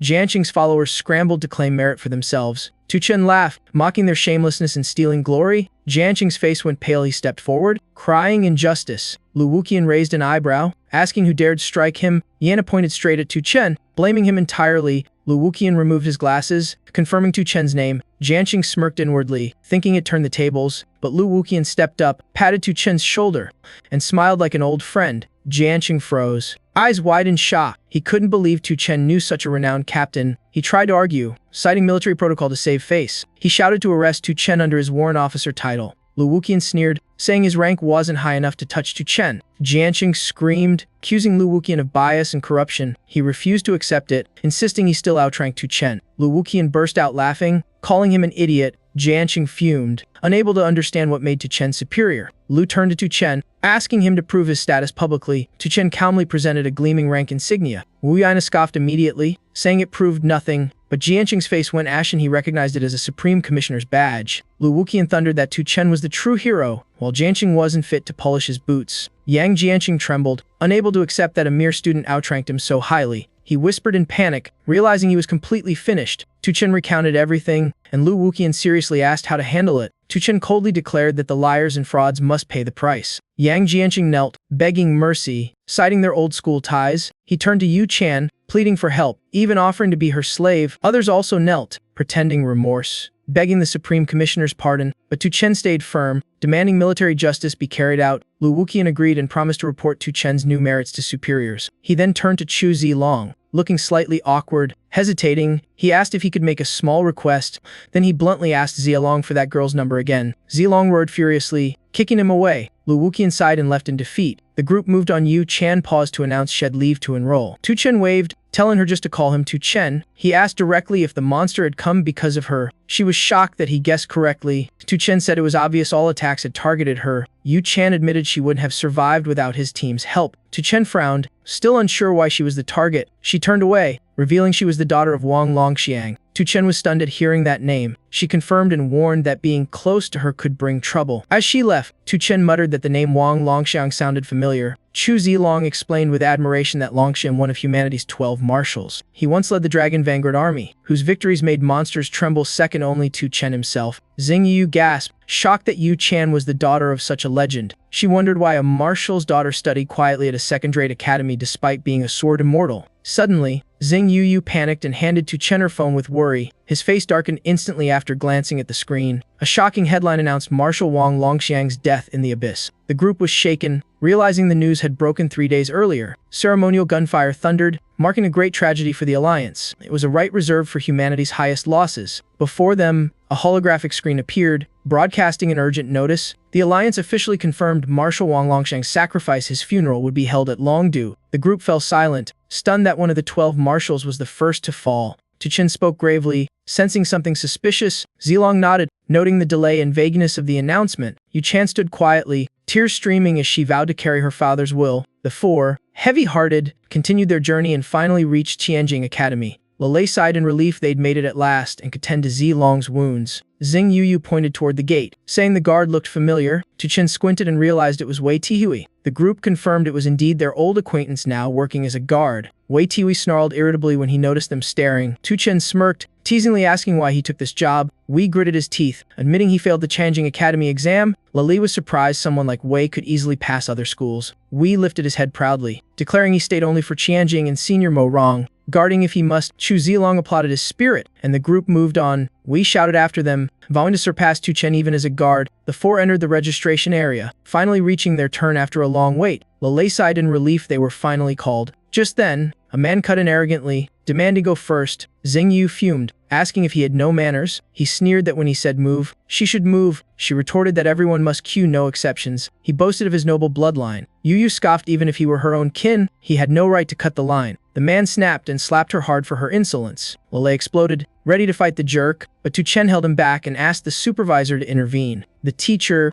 named Deng Kongming, calmly said Hong Fian broke no rule. Tu Chen frowned, insisting cutting was clearly wrong. He cited Hong Qianfei's own claim of privilege as proof of abuse. Hong Qianfei sneered that the two families' so-called top scorer was nothing special. He mocked Tu Chen's group, saying top scorers were as common as weeds here. Pretending generosity, Hong offered to teach the new students a lesson about hierarchy. He explained that the celestial ranking placed nobles above all, while top scorers sat at the bottom. People like Tu Chen's group were mere commoners, the lowest class in this elite academy. At that moment, Tu Chen heard the system trigger a quest become famous across the academy. He smirked, eyes blazing with determination. Yu challenged the teacher, asking if this class system was official policy. Deng Kongming replied blandly that the academy had no such rule. Hong Qianfei scoffed, saying it was an unwritten law everyone knew. Unable to hold back, Tu Chen slapped him hard across the face. Hong roared in disbelief that anyone dared strike him. Tu Chen coldly ordered him to queue properly. The students buzzed in shock someone actually slapped the powerful Hong Qianfei. Deng Kongming shook his head, thinking Tu Chen foolish for offending a noble. Hong Qianfei fumed, ordering Tu Chen to cut off the hand that struck him. He sneered condescendingly, acting like some mighty elder. Tu Chen dodged his attacks effortlessly, not even breaking a sweat. Hong Qianfei shouted in rage, calling his opponent worthless for daring to resist. Just as he boasted, a giant fire creature suddenly lunged at him. Everyone burst out laughing. The fiery kick to his head was the perfect ending. Someone realized he was actually a summoner. Hong Qianfei raged, flames blazing so fiercely they frightened everyone. A student whispered that he was a powerful fire warrior from a noble clan. He charged, shouting he'd show the top scorer the true gap in strength, but Tu Chen summoned a giant barrel and dodged with ease. Hong attacked nonstop, yet Tu Chen slipped away effortlessly. The difference was clear, his reputation wasn't worth a dime. The crowd gawked at the freshman's daring mockery. Hong roared, pushed to the point of unleashing lethal force. He fired his ultimate move, a fiery cyclone engulfing his foe. Tu Chen's teammates panicked, calling his name in fear. Xing Yu worried, while Lei scolded Tu Chen for showing off. Hong Qianfei smirked, thinking his rival was now Ash. He waved smugly, telling everyone to stop watching and continue registering. But as the fire cleared, Tu Chen stood unharmed, icy calm. Hong froze, stunned that his attack had failed completely. Tu Chen smiled, saying the flames had been absorbed on contact. Hong panicked, clueless about what kind of trick that was. Deng Kongming observed silently, wondering who Tu Chen really was. Hong Qianfei thought it was his turn to strike back. A single fire beast couldn't possibly threaten him, he thought. As it lunged, he dodged and spat out another insult. But suddenly, another beast appeared and kicked him to the ground. Tu Chen burst out laughing, mocking him with his own earlier words. Hong scrambled up, realizing his foe was a dual summoner. Before he could react, a third beast appeared. His face turned pale. He hadn't expected another one. The next blow sent him flying flat on his back. The crowd murmured in disbelief. No one had seen a summoner control 3 beasts before. Tu Chen stepped forward, pressing his sword to Hong's neck with a cold warning. Someone whispered the victory reminded them of the genius Mo Rong. Though Tu Chen still fell short, Hong still acted proud, shouting and calling him a brat. Tu Chen slapped him again, demanding he call him father. Hong fumed, saying Tu Chen was all talk and couldn't touch him. Tu Chen taunted back, daring him to find out. Just then, Deng Kongming shouted to stop and release the student. Hong laughed smugly, boasting that Tu Chen couldn't hurt him now. Tu Chen turned, demanded why the teacher hadn't stopped Hong's earlier attack. Teacher Deng frowned, scolding him for questioning authority. Tu Chen refused to back down, condemning the academy's arrogance. Deng cut him off, saying more words were useless. Tu Chen stepped up, openly accusing the school of blatant favoritism. Deng replied coldly that this academy respected only power and authority. Tu Chen narrowed his eyes, realizing the truth. Deng sneered that with such temper, Tu Chen would never go far. The surrounding students shouted too, disillusioned by the school's hypocrisy. Tu Chen, seething with anger, turned to leave, but Hong Qianfei suddenly lunged, eyes bloodshot. Screaming for his life, Tu Chen spun around, his gaze cold as frost. Hong shrieked that he wouldn't rest until Tu Chen was dead. Tu Chen clenched his fist, gathering long-stirred power. The punch shattered Hong Qianfei's clothes and pride in one brutal blow. The leftover force from the punch shot straight toward the teacher. Teacher Deng turned pale, hastily raising a stone shield and shouting to block it. The shield shattered instantly. Unable to withstand the blow, Deng was blasted backward. Collapsing and unable to rise, the crowd roared in awe, stunned that this was just a freshman. More students gathered, the commotion shaking the entire area. Others gasped Tu Chen had struck both a noble and a teacher. Someone noticed he looked like Mo Rong's rumored boyfriend. Chubby guy pointed furiously, shouting that Tu Chen stole his goddess. A system alert chimed, congratulating Tu Chen for becoming academy-wide famous and granting him the Happy Blade. He frowned, wondering what kind of weird item that was. The system explained it was a one-use tool that, once a week, could slice a grown man's 2 spirit pearls. Tu Chen's face darkened. He cursed the system for such a twisted reward. The scene shifted to 4 figures in a tense meeting. Tahika V. kept warned Mo Rong that if Dragon Sector didn't act, Flower Sector would open the ruins alone. Bayes from Mist Sector demanded Dragon Sector respond by today. Tahika stressed the ruins lay in Dragon Sector's territory and couldn't be seized. Mo Rong coldly replied the keys were held by the other 3 sectors Dragon Sector had known. Bayes snapped that it was Dragon Sector's fault for being too weak to claim one. Tahika slammed the table, declaring if Dragon Sector stayed empty-handed in half a month, they'd open the secret realm themselves. He left, warning Mo Rong this was the final deadline. Meng Miao trembled in anger, fearing their relic would be stolen. She asked where the last key was. Mo Rong said it hadn't been found. Laza had acted once but stopped after their young master died in the human exam. Miao was shocked that a great clan's heir died in a human test. Mo Rong confirmed it was true. She pondered deeply and ordered an investigation into why that young master joined the human exam. Miao agreed and went to gather intel. The entrance exam had ended. Tu Chen's power qualified him for Qianjing even without a profession. According to schedule, he would soon arrive at the academy. The scene returned to the chaotic freshman area after the brawl. Ong Chanfei clutched his groin, screaming he'd sue and that if Tu Chen stayed, he wasn't a man. Tu Chen coolly drew the happy blade, saying he'd brand him with its mark. Instantly Hong screamed in agony, clutching his lower body as his spirit pearls took critical damage. Tu Chen shrugged, declaring him no longer qualified as a man. The crowd buzzed, some wincing in sympathetic pain below the belt. Ong Qianfei, bleeding through his pants, begged the teacher to punish his assailant. Teacher Deng sternly accused Tu Chen of assault and ordered him to the dean's office. Threatening expulsion, Tu Chen protested, insisting Hong had struck first. Deng sneered, demanding obedience and rejecting excuses. Xing Yu shouted angrily, refusing such unfair treatment. The teacher replied with disdain that common students weren't worth concern. Tu Chen flipped him the finger, eyes dripping sarcasm. Deng exploded, yelling at the student's insolence. Tu Chen mocked him further, adding another finger for emphasis. Teacher Dan shouted and charged forward, vowing to expel him today, but a freezing sword suddenly blocked his way. All eyes lit up as Mo Rong appeared like a celestial beauty. Teacher Dan frowned, asking if she intended to meddle in faculty matters. Mo Rong coldly warned that no one was allowed to touch her man. Tu Cham, sweating behind her, was shocked by such a bold claim. The students groaned, heartbroken to learn their goddess was taken. Teacher Dan gritted his teeth, reminding her she was still a student. Mo Rong sneered, declaring she was a heavenly student of special rank. Teacher Dan faltered, not expecting her to truly defend Tu Cham. Mo Rong confirmed she had no intention of changing her mind. Teacher Dan had no choice but to help Hong Qianfei leave. Before leaving, Hong Qianfei snarled a vow of revenge. Once calm returned, Tu Cham thanked Mo Rong for her help. She replied coolly, saying it also served her own interest and officially named him her boyfriend for easier protection. Tu Cham merely shrugged, skipping further thanks. She asked if he had any more questions before leaving. He asked why Long District's top academy divided its students by rank. Mo Rong smiled, explaining the power hierarchy was ruled by human elites. Tu Cham was intrigued and wanted to know more about these elites. She said it was natural since he hadn't reached that tier yet to survive in Xinjiang. He must prove himself and join the elite ranks. Tu Cham wondered if Mo Rong was also part of that elite. She bluntly said she wasn't counted among them. He asked if there was any way to heal his injured brothers. Mo Rong thought, then said Snow Spirit Herb from the Medicine King's secret realm could fully heal them. Tu Cham got excited and wanted to go immediately. Mo Rong frowned, warning that a 3-star secret realm was deadly for low-tier freshmen. After some time, the group followed guidance to the Warrior Stair Ascension Tower. Tu Cham turned to his 2 friends, urging all 3 to enter together. He reminded everyone to be extremely cautious inside, but when they exited the tower, all looked gloomy after failing. Chu Zilong sighed, saying Star Ascension was too hard for ordinary folks. Tu Cham only shook his head,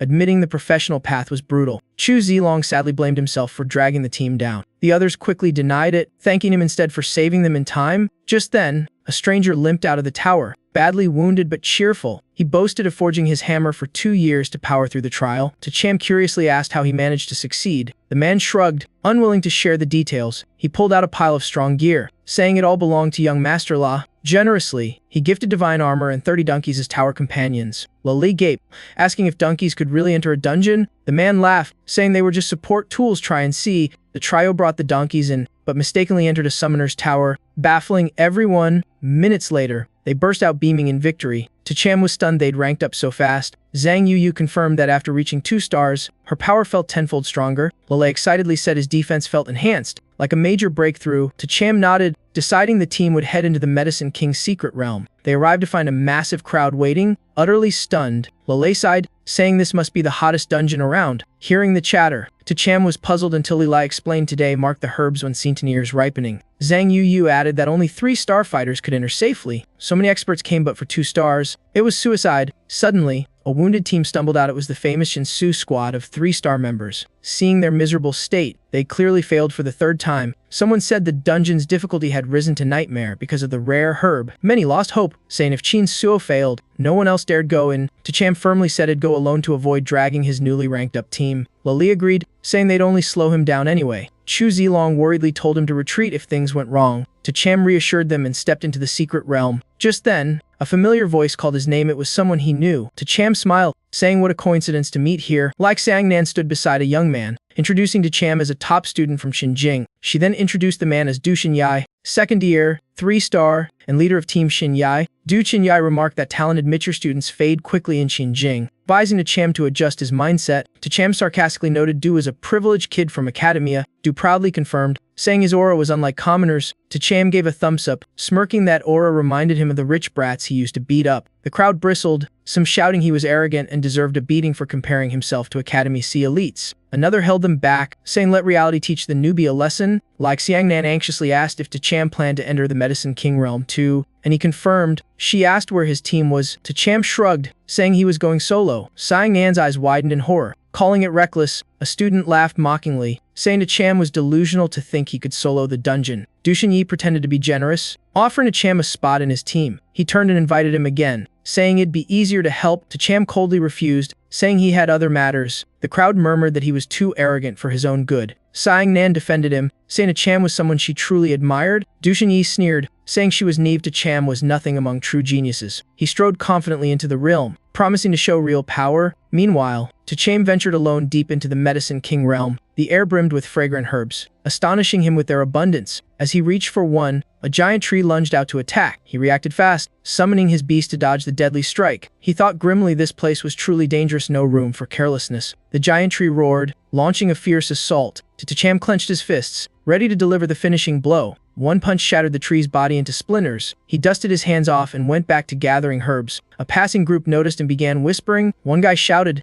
asking what the hell he was doing. Tacham calmly replied he was just picking herbs. Was that a problem? The man sneered, saying go ahead, then whispered he was just a dumb rookie. A blonde guy excitedly said if they seized the Medicine King tree ahead, their Huangmao team would be famous. A girl approached gently but warned him not to pick recklessly. Tacham turned, puzzled, and asked why. She explained each person could only take out 3 types of herbs from this realm. He was shocked such a rule existed. Realizing why the others mocked him, the key info had been hidden. The girl clarified the true goal was the Medicine King herb. A one-time pick became useless once touched. He grew anxious, having unknowingly gathered 3 herbs already. It might cause serious trouble. Just then, a fierce group appeared from afar. The blonde guy led them to the giant spirit plant. The girl warned a guardian beast was nearby and urged retreat, but a dark-skinned man was instantly impaled by a branch and fell dead. Everyone panicked. This foe was at least a tier 3 boss and fled. Before they got far, massive roots rose and blocked the path. Someone screamed there was no escape. What now? The blonde yelled the only way was to grab the lotus seed. Cutting the link would collapse the beast. Fired up, the group charged back into battle. Suddenly, the lotus closed, forming a shield as hard as stone. A student shouted in shock, telling them to split the petals open. Several drew weapons and struck head-on, but their blows bounced off like steel, sending them flying back. 2 were thrown aside, realizing the lotus defense matched a 4-star armor completely unbreakable. Before they could think of a plan,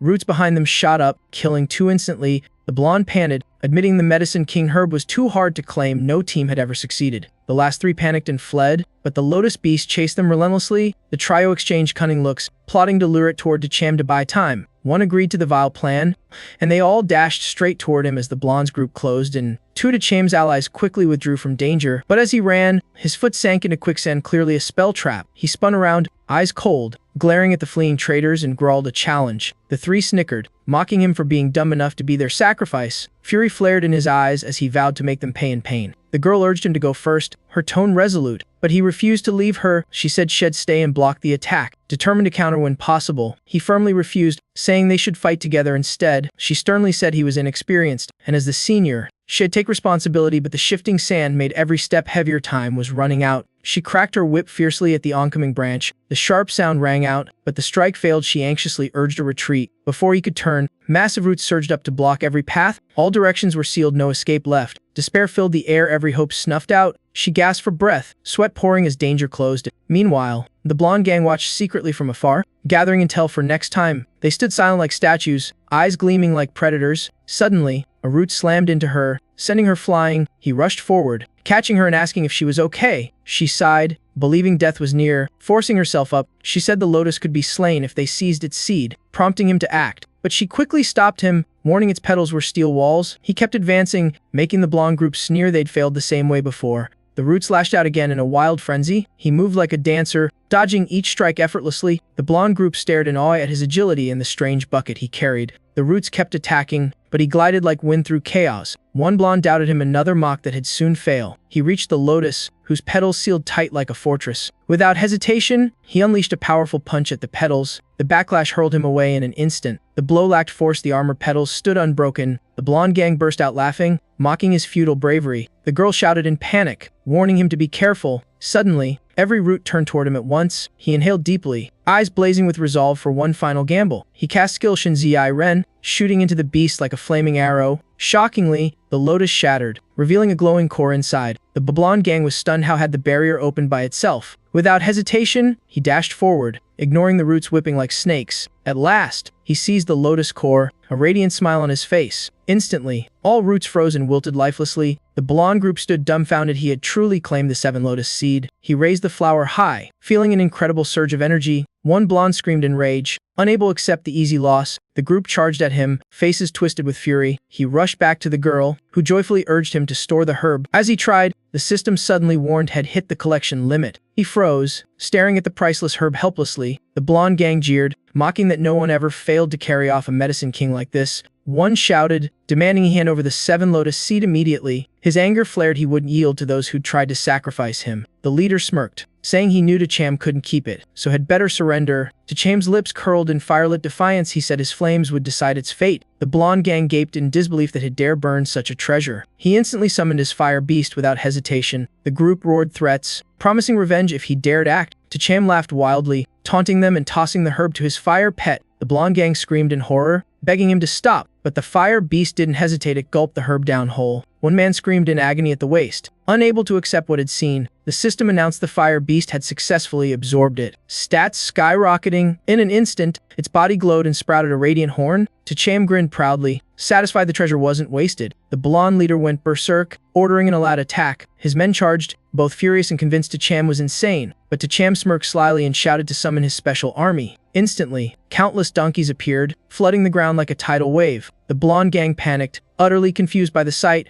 One stammered, asking if he was a summoner. The leader yelled, "Who summons 10,000 donkeys?" Too late, his donkey horde stampeded, trampling everyone into chaos. After the storm, silence fell. Tacham told the girl to leave with him. She nodded, still stunned by what she'd witnessed. He led the donkey army forward, looking like he ruled the entire realm. The girl whispered in disbelief, "Were all those donkeys really his?" He nodded calmly, smiling like a breeze. She eyed him curiously, asking what his profession was. He simply replied he had none. She laughed in disbelief, saying his power surpassed even super professions. As they talked, a swarm of bloodthirsty flowers blocked their way. Without pause, he shouted for the donkeys to charge. In seconds, the flowers were crushed to mush under the hooves. He turned and ordered the herd to eat every herb left behind. The donkeys eagerly munched through everything, leaving nothing but dirt. The girl was stunned. He actually let them devour all the herbs. He replied calmly that herbs regrow anyway. This realm was now his buffet. She laughed, then suddenly wondered why she was alone in the realm. She sighed. No team had wanted to accept her. He asked in surprise if it was because her profession wasn't valued. She denied it, saying she was strong enough for any academy. She was a dragon knight. He widened his eyes, saying that was a top-tier class. How could she be shunned? She smiled awkwardly, admitting she hadn't found a dragon partner yet. Without one, she felt unworthy of the title and came here seeking dragon grass. That herb emitted a scent that attracted dragons. Her final chance. Far away, Duchinyi's team advanced cautiously, suspicion on their faces. A member complained they hadn't found a single herb, let alone a royal one. Captain Duchinyi frowned, saying something was definitely off. Someone guessed all herbs had been looted by someone far beyond normal students. Du Chenyi coldly ordered them to keep searching and scout ahead. Meanwhile, Tacham received alerts that his donkeys had absorbed herbs and were evolving. The system added they'd learned a new group skill, rolling herd slam. Tacham chuckled at the ridiculous name. The system explained it was a powerful group skill. The more donkeys, the stronger it hit, especially deadly against plant and wood types. Suddenly, they spotted a massive creature blocking the path. It was an elite trend, a powerful beast of the Medicine King realm. It struck first, swatting 3 donkeys away in a single blow. The girl urged retreat, but Tacham smirked, saying he'd crush it for good. He ordered a test of the new skill, picking 10 donkeys for the trial. The chosen herd spun forward like a prairie cyclone. The trend staggered a few steps but stood firm. The girl exclaimed nervously it wasn't enough to pierce that giant body. Tacham sneered, saying the skill wasn't weak, just too few donkeys, then summoned 50 more. 50 donkeys spun together, surging like a tidal storm toward the Trent. In a blink, they drilled through its belly, toppling it instantly. The girl gaped, asking if he was some kind of fable master. He laughed helplessly, neither confirming nor denying, but truly wasn't one. She still had believed only a fable master could pull off such absurd power. Suddenly, a sweet, rich scent drifted by, halting his steps. The girl gasped with delight. It was the fragrance of dragon grass, her target herb. But as they neared, a ring of towering Trents appeared, guarding 3 royal herbs, one glowing dragon grass among them. Tacham's eyes gleamed proudly. He summoned 500 donkeys and ordered a rolling annihilation. In seconds, the Trents were obliterated, blasted apart like sawdust. The girl was dumbstruck. 5 beasts wiped out by donkeys in one strike. She declared that among freshmen, only Mo Rongliuxi could match his strength. Tacham laughed humbly, saying he was still far below that legendary senior. She approached the dragon grass, eyes shining with emotion at her long-sought goal. She turned, asking to take the dragon grass while leaving him the other 2. He refused the greater share, saying she deserved it after risking her life for him. She was moved to tears, insisting all 3 should be his and she'd never forget his kindness. He curiously asked if the royal herbs had fixed coordinates within this realm. She shook her head, explaining their positions always shifted. There were only 7 in total, and they now had 4. She added that finding the snow spirit herb would require searching the entire area. He patted the lead donkey, commanding the herd to scatter and hunt for herbs while cleaning up leftovers. Meanwhile, Du Chenyi's group wandered on, confused by the total absence of beasts and plants. Du Frowny clearly remembered this spot had the 7 lotus seed. Yet now it was barren. Perhaps the realm had changed. One teammate suggested the chaos might be lucky, making movement easier. In a snowy region, Tacham shivered violently, teeth chattering in the freezing cold. But he clenched his jaw, eyes gleaming. He sensed an ice-type royal herb nearby, likely the snow spirit herb. In the distance, a group was locked in fierce combat with a giant ice element monster. They shouted in unison to unleash all fire-type skills for a counterattack. Flames roared high as the group poured every ounce of firepower onto the monster's icy armor. The girl's face hardened. She recognized it as a snow giant, even stronger than a Trent. The beast roared and spat a massive, deadly ice orb. She screamed a warning, telling everyone to dodge immediately. The orb struck, exploding and flinging the team like leaves in a storm. The monster charged in, unleashing an overwhelming assault. One fighter panicked, crying for help in despair. Tacham didn't hesitate. He ordered the donkeys to launch a rolling assault. The herd spun like a whirlwind, slamming into the beast and cracking its ice shell. Within seconds, the monster was crushed, its body melting into water. The survivors cheered wildly, stunned that anyone could slay a snow giant, and searched for their savior. A young man stepped up to thank him and ask his name. Tacham calmly introduced himself, voice modest and steady. The man froze, mistaking him for a member of the prestigious clan. Tacham chuckled, denying any connection to that famous family. Baiji frowned, guessing he must be a disciple of some great academy master. But Tacham denied that too, expression unchanged. Baiji, astonished, speculated he was at least an elite student of the academy system. Tacham simply shrugged, saying he was just an ordinary freshman. Baiji stood speechless, unable to believe a rookie had slain a snow giant. He muttered in disbelief, insisting no one outside the system could have such power. Tacham smirked coldly, offered no reply, and left with the girl and his donkeys. But Baiji called after him, inviting him to join his group. Tacham frowned slightly, puzzled by the sudden offer. Baiji puffed his chest, bragging that one word from him could make Tacham famous overnight. His lackeys chimed in with flattery, but Tacham coolly replied that the only person he trusted was the girl beside him. Baiji froze while Tacham laughed mockingly, brushing him off and walking away. One underling whispered that the kid was way too cocky. The group fumed at being insulted by a mere freshman. Baiji quietly ordered them to follow. The girl cautioned that academy disciples held grudges, warning him to be careful. Tacham only smirked, dismissing those arrogant fools as beneath notice. In the midst of the frozen river, a divine light appeared, the snow spirit herb glowing brilliantly. Tacham shouted in joy. He had finally found the royal herb he sought. But sensing their presence, the snow spirit herb raised massive ice walls, forming a fortress-like defense. The girl whispered nervously that breaking that wall would be nearly impossible. Chen gritted his teeth, refusing to quit, and summoned 500 donkeys to roll into battle. The herd spun violently, crashing in the icy barrier like a storm of frost and fury. From afar, Baiji's group arrived, laughing mockingly that no one could pierce that wall. Chen frowned, admitting 500 weren't enough to break through. Without hesitation, he shouted for 1,000 more donkeys to join the assault. At the same moment, Baiji and his men approached arrogantly, eager to teach him what true academy disciples were. Before they could act, the ground shook violently with thunderous roars. One of them turned in terror as 1,000 donkeys charged like a tsunami. Baiji's face went pale. Stunned by the massive herd, the donkeys trampled the group mercilessly, as if no one was there. Then the herd focused their force on the ice wall protecting Xu Lingji. Cracks began to form on the solid ice surface. The girl gasped, shocked at the herd's destructive power. The ice wall shattered, revealing the glowing Xu Lingji within. She cheered and urged Chen to collect it before others could. Baiji's group groaned in pain, one complaining about nearly being stomped to death. Another panicked, shouting that Chen had seized the Xu Lingji. Chen told the girl to keep the spirit herb since had already reached his limit of 3 types. She joyfully plucked the Xu Lingji, trembling with emotion, but Baiji suddenly lunged from behind, furious at their audacity to touch the king herb. Chen dodged swiftly, ghost-like. Baiji pointed menacingly, demanding Chen's surrender and the herb. Chen replied coldly, reminding them he had just saved them from the snow giant. Baiji laughed, saying common students must serve core disciples without resistance. Chen flipped him off with open contempt. Enraged, Baiji roared and charged like living fury, but Chen stood firm, unleashing a full-force punch. The blow tore through his armor, shattering Baiji's arm as he screamed in pain. In rage, he transformed into a giant ape, leading his men in an all-out assault. Chen's fury ignited, he vowed to execute the insolent fool. In an instant, his fatal punch pierced the ape's chest, leaving a gaping hole. Baiji trembled, unable to believe a freshman had slain him. Chen coldly declared this the fate of those courting death. The henchman trembled, horrified that a core disciple had been killed by a regular student. The girl grabbed his arm anxiously, warning that killing a Bei clan member could spark disaster. He replied coldly that anyone who dared harm him must pay. No exceptions. His dominance moved Duan Tingting, who vowed to stand by his side.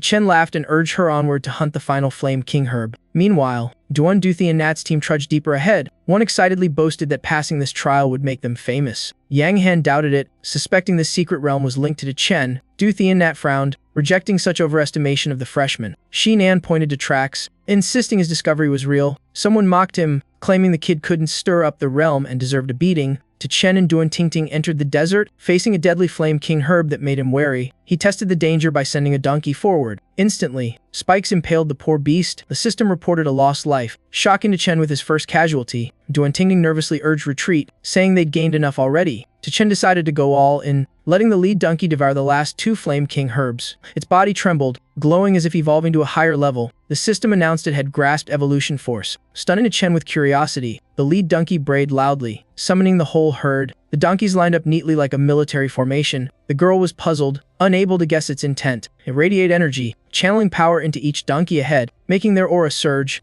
Chen cheered as he realized it was initiating group evolution. The system reported a split evolution. 10 became fire-type beasts with fireball attacks. Chen was thrilled his herd now resembled a professional combat unit. The girl's eyes sparkled in excitement. Imagining their power, he ordered the fire donkeys to bombard the thorny flame king herb. The giant thorn plant couldn't withstand the barrage and collapsed. The girl was awestruck by the herd's long-range might. From the ashes, a radiant blossom shot into the air. Chen dashed forward and snatched another flame king herb. Calmly, he tossed it to the leader, urging another breakthrough. The leader swallowed it, and another batch of donkeys gathered. A glow enveloped them, forming metallic armor plates. The system declared 10 had evolved into defense-type beasts with iron bodies. Chen rejoiced, admiring their steel armor as perfect living shields. The two ventured deeper, where a glowing spirit flower floated ahead. The girl beamed, saying it was the final king herb that could break a century-old record. But her smile faded. Sensing danger behind the anomaly, she gripped her whip, determined to test its reaction. Her strike tore through empty air, utterly ineffective. He was surprised the lash hadn't even touched the flower. She tried several more times with the same empty result. Suddenly, the spirit flower countered with a rain of razor thorns. Chen shouted a warning for her to dodge. He immediately sent an armored donkey forward to block. Its steel scales deflected all the spikes harmlessly. She exhaled in relief, grateful for the timely living shield. Chen nodded, praising the iron donkey's defense beyond expectation. She stepped closer, noting the creature was immune to normal attacks. To him, strong foes weren't scary, invincible ones were. Just then, Duthi and Nat's team arrived arrogantly,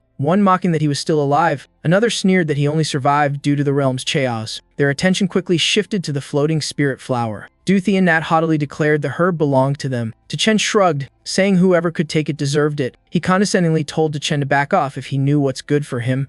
Nan stepped up, accusing him of stripping the area's spirit herbs bare. Chen casually confirmed, implying only he dared do that. Du Thi and Nat waved, ordering his men to seize the king herb for glory. Two of them shot toward the spirit flower. Both hit empty air and cried out in panic. A rain of spikes fell instantly, turning them into pin cushions. Du Thi and Nat was stunned by their swift deaths. Chen coldly mocked their foolishness for touching a deadly relic. Another fool tried and died just as fast. Terrified, the subordinates urged retreat, forcing Du Thi and Nat to bitterly withdraw. Duantingning grabbed Chen's hand, anxiously begging him to leave this perilous place. I pressed my lips, eyes gleaming with a plan, asking her to help strike the king herb once. Trusting him after all that, Duantingning nodded without hesitation. She drew her blade and lunged at the hovering herb. Du Thi and Nat's group laughed mockingly at the pointless move. But shockingly, her blade hit, making the herb's phantom body shudder. She cried out in joy for finally landing a hit. The rivals were stunned, unable to believe she struck it. Chen smirked, saying it was a guaranteed it strike just as planned. He turned to tell Nan to follow up with another slash. Nan agreed, eyes fierce with resolve. Her blade swung, roaring like thunder in the sky. The king herb exploded violently midair. It turned into a glowing spirit pill, signaling the fatal skill effect triggered. Chen cheered, confirming Nan's strike succeeded. Du Thi and Nat froze, stunned that the sacred plant was destroyed. Nan held the pill, feeling waves of potent energy. Du Thi and Nat tempted her with promises of wealth and elite rank, but she suddenly tossed the pill to Chen without hesitation. He stood petrified, face twisting in disbelief. Furious, he shouted, demanding why she gave it to Chen. She calmly replied, because it belongs to the worthy one. Du Thi and Nat roared, claiming the credit was theirs. Nan denied it, saying everything worked thanks to Chen's skill effect. He sneered, calling her words childish lies. She shrugged, too lazy to argue. He threatened she'd be expelled from his team if she refused to hand it over. She answered firmly, scorning his pathetic offer. He turned to lure Duantingting, offering her a share and a place in his team. Duantingting laughed coldly, rejecting him outright. Du Thi and Nat's face turned red as a follower whispered about what to do. He decided to teach those low-tier students a brutal lesson. Pointing at Chen, he ordered him to hand over the king herb. Chen replied coldly, and what if I don't? He threatened murder. Sure it'd face no punishment. Chen raised the king herb, daring him to try taking it. Du Thi and Nat thought he was surrendering and ordered him to kneel. Chen grinned, saying he'd rather feed it to a donkey than give it to him. Du Thi and Nat screamed, red-faced with rage. He howled again, unable to believe Chen actually fed the priceless king herb to a donkey. Chen laughed mockingly, bragging his donkeys had eaten nearly all the herbs while Du fumed uselessly. Du Thi and Nat roared back, calling it a lie since no one could collect all 7 roots. Chen only shrugged, tossing out another taunt that made him explode. Out of control, Du charged at him, intent on killing, but suddenly, a radiant gate appeared, halting the fight. Everyone was shocked it was the exit portal of the king herb's secret realm. Du Thi and Nat's face shifted. He ignored Chen and rushed to leave first. With arrogant pride, he told his men to retreat, claiming a glorious victory. Nan looked at Chen regretfully, saying he should have been the first to clear it. Chen smiled confidently, certain that true glory could never be stolen. Outside, the crowd gathered tightly before the gate, waiting for someone to emerge. Someone wondered why still hadn't appeared. The teleport gate suddenly flared brilliantly, shaking the entire area. People panicked, thinking someone had cleared the legendary realm. No one ever could. Chen Diet shouted that it could only be decay, but Du Thi and Nat stepped out first, wearing a triumphant grin. The crowd erupted, praising his team for making history. He held his head high, boasting of his and his team's glory. He sneered at Nan and Tingting for missing their chance. Flatterers swarmed around, begging to join his team. He pounded his chest, claiming victory was thanks to his own brilliance. But just then, the system voice announced the true passers to Chen and Duantingting. Everyone froze in utter shock. Du Thi and Nat was speechless, stammering in panic. One follower pointed blankly, muttering to Chen's now famous name. Du Thi and Nat yelled in protest, insisting his team exited first. Chen stepped forward calmly, voice sharp as a blade, saying had collected all king herbs. Du Thi and Nat's voice shook as he denied it, calling it a system error. But the system confirmed again that Chen gathered all king herbs and cleared the realm first. The crowd gasped, unable to believe every king herb was taken. Du Thi and Nat stood frozen, refusing to believe it truly taken all 7 roots. Chen smirked and mocked that soon Du would have to take his surname. A pink-haired guy screamed that it was an absurd scam. The crowd buzzed in disbelief, questioning Chen's true identity. Someone shouted that he was the one who defeated Hong Thi and Phi from the academy. They couldn't fathom a freshman achieving such an insane feat. Another voice added that he was Mirong Lao Kitch's boyfriend. The crowd exploded in chaos at the shocking revelation of the legendary student's lover. Chen groaned, rubbing his head, tired of Mirong's gossip storms. Du Thi and Nat eyed him greedily, suspecting he still held the king herb. Chen turned to Duan Tingting, calmly asking for the Xu Lingji back. She immediately handed over the king herb she had kept. The crowd gasped, recognizing the rare, miraculous Xu Lingji. Du Thiannat approached, trying to bargain for forgiveness in exchange for the herb. Chen said nothing, just slapped him hard, making him stagger. Red-faced, he screamed about being from the core academy line. Before he finished, Chen delivered another thunderous slap. Gritting his teeth, he shouted again about his noble family's warrior rank. Chen slapped once more, coldly declaring he now bore To's surname. Du Thiannat trembled with fury, his aura exploding wildly. The crowd grew tense, fearing Chen had provoked a fiery warrior-class powerhouse. Everyone thought he far surpassed Hong Thian-Phi. Leaving Chen cornered, Du roared and lunged, ready to show the power gap, but Chen struck first, his punch crackling like lightning. Du was blasted back, teeth scattering across the ground. Chen smirked, mocking that the only difference was how weak he was. The pink-haired follower rushed in panic to help his fallen captain, carrying Du away. He shouted threats that Chen had invited disaster. Elsewhere, two mysterious figures conversed in secret. Master Hu asked the headmaster how the king herbs would be divided after the trial. Headmaster Qin Zhu coldly replied that 3 Chanfu students each got 1. 2 went to the Core Institute's elite team, and the last 2 to the Laza and Tong families. Those 2 long district clans getting shares seemed reasonable. Hokan nodded, deciding to have a space mage forcibly retrieve the herbs. Before they left, a student rushed in reporting a major disturbance in the realm. Qinzhu frowned, assuming someone had died from greed again. Hokan scoffed, saying only common students would do something that's stupid. But the trembling student said all the king herbs had been taken. The headmaster's eyes widened in disbelief. Hokan shouted, demanding who could possibly take all 7. The student swallowed hard, saying it was a freshman named Chen. Hokan froze, grimacing in utter disbelief. The student insisted they could check the realm's system log if they doubted it. Qinzhu spoke gravely, ordering an immediate verification. Meanwhile, I received a new system mission to withdraw from Qinjing Academy. I nearly lost my mind, shouting in outrage at the absurdity. Panting, I cursed under my breath that the system was a scam. Regaining composure, I handed the Xu Lingji to Zilong for healing. My friend was touched, gratefully accepting the herb with tears in his eyes. Just then, 2 high-ranking figures appeared, their presence silencing everyone. I clasped my hands in respect, maintaining calm before the superiors. Hokan's eyes widened, staring straight at the Xu Lingji in my hand. He confirmed my identity, asking if I was really Chen. I nodded without evasion. Headmaster Qin Zhu asked directly if I had truly gathered every king herb. I answered firmly that it was true. Hokan skeptically demanded to know where the rest were. I just shrugged, saying they'd all been digested. The crowd erupted, asking who had eaten them. I casually replied it was my donkeys. Both Hokan and the headmaster froze, faces blank. Hokan nearly screamed, accusing me of joking.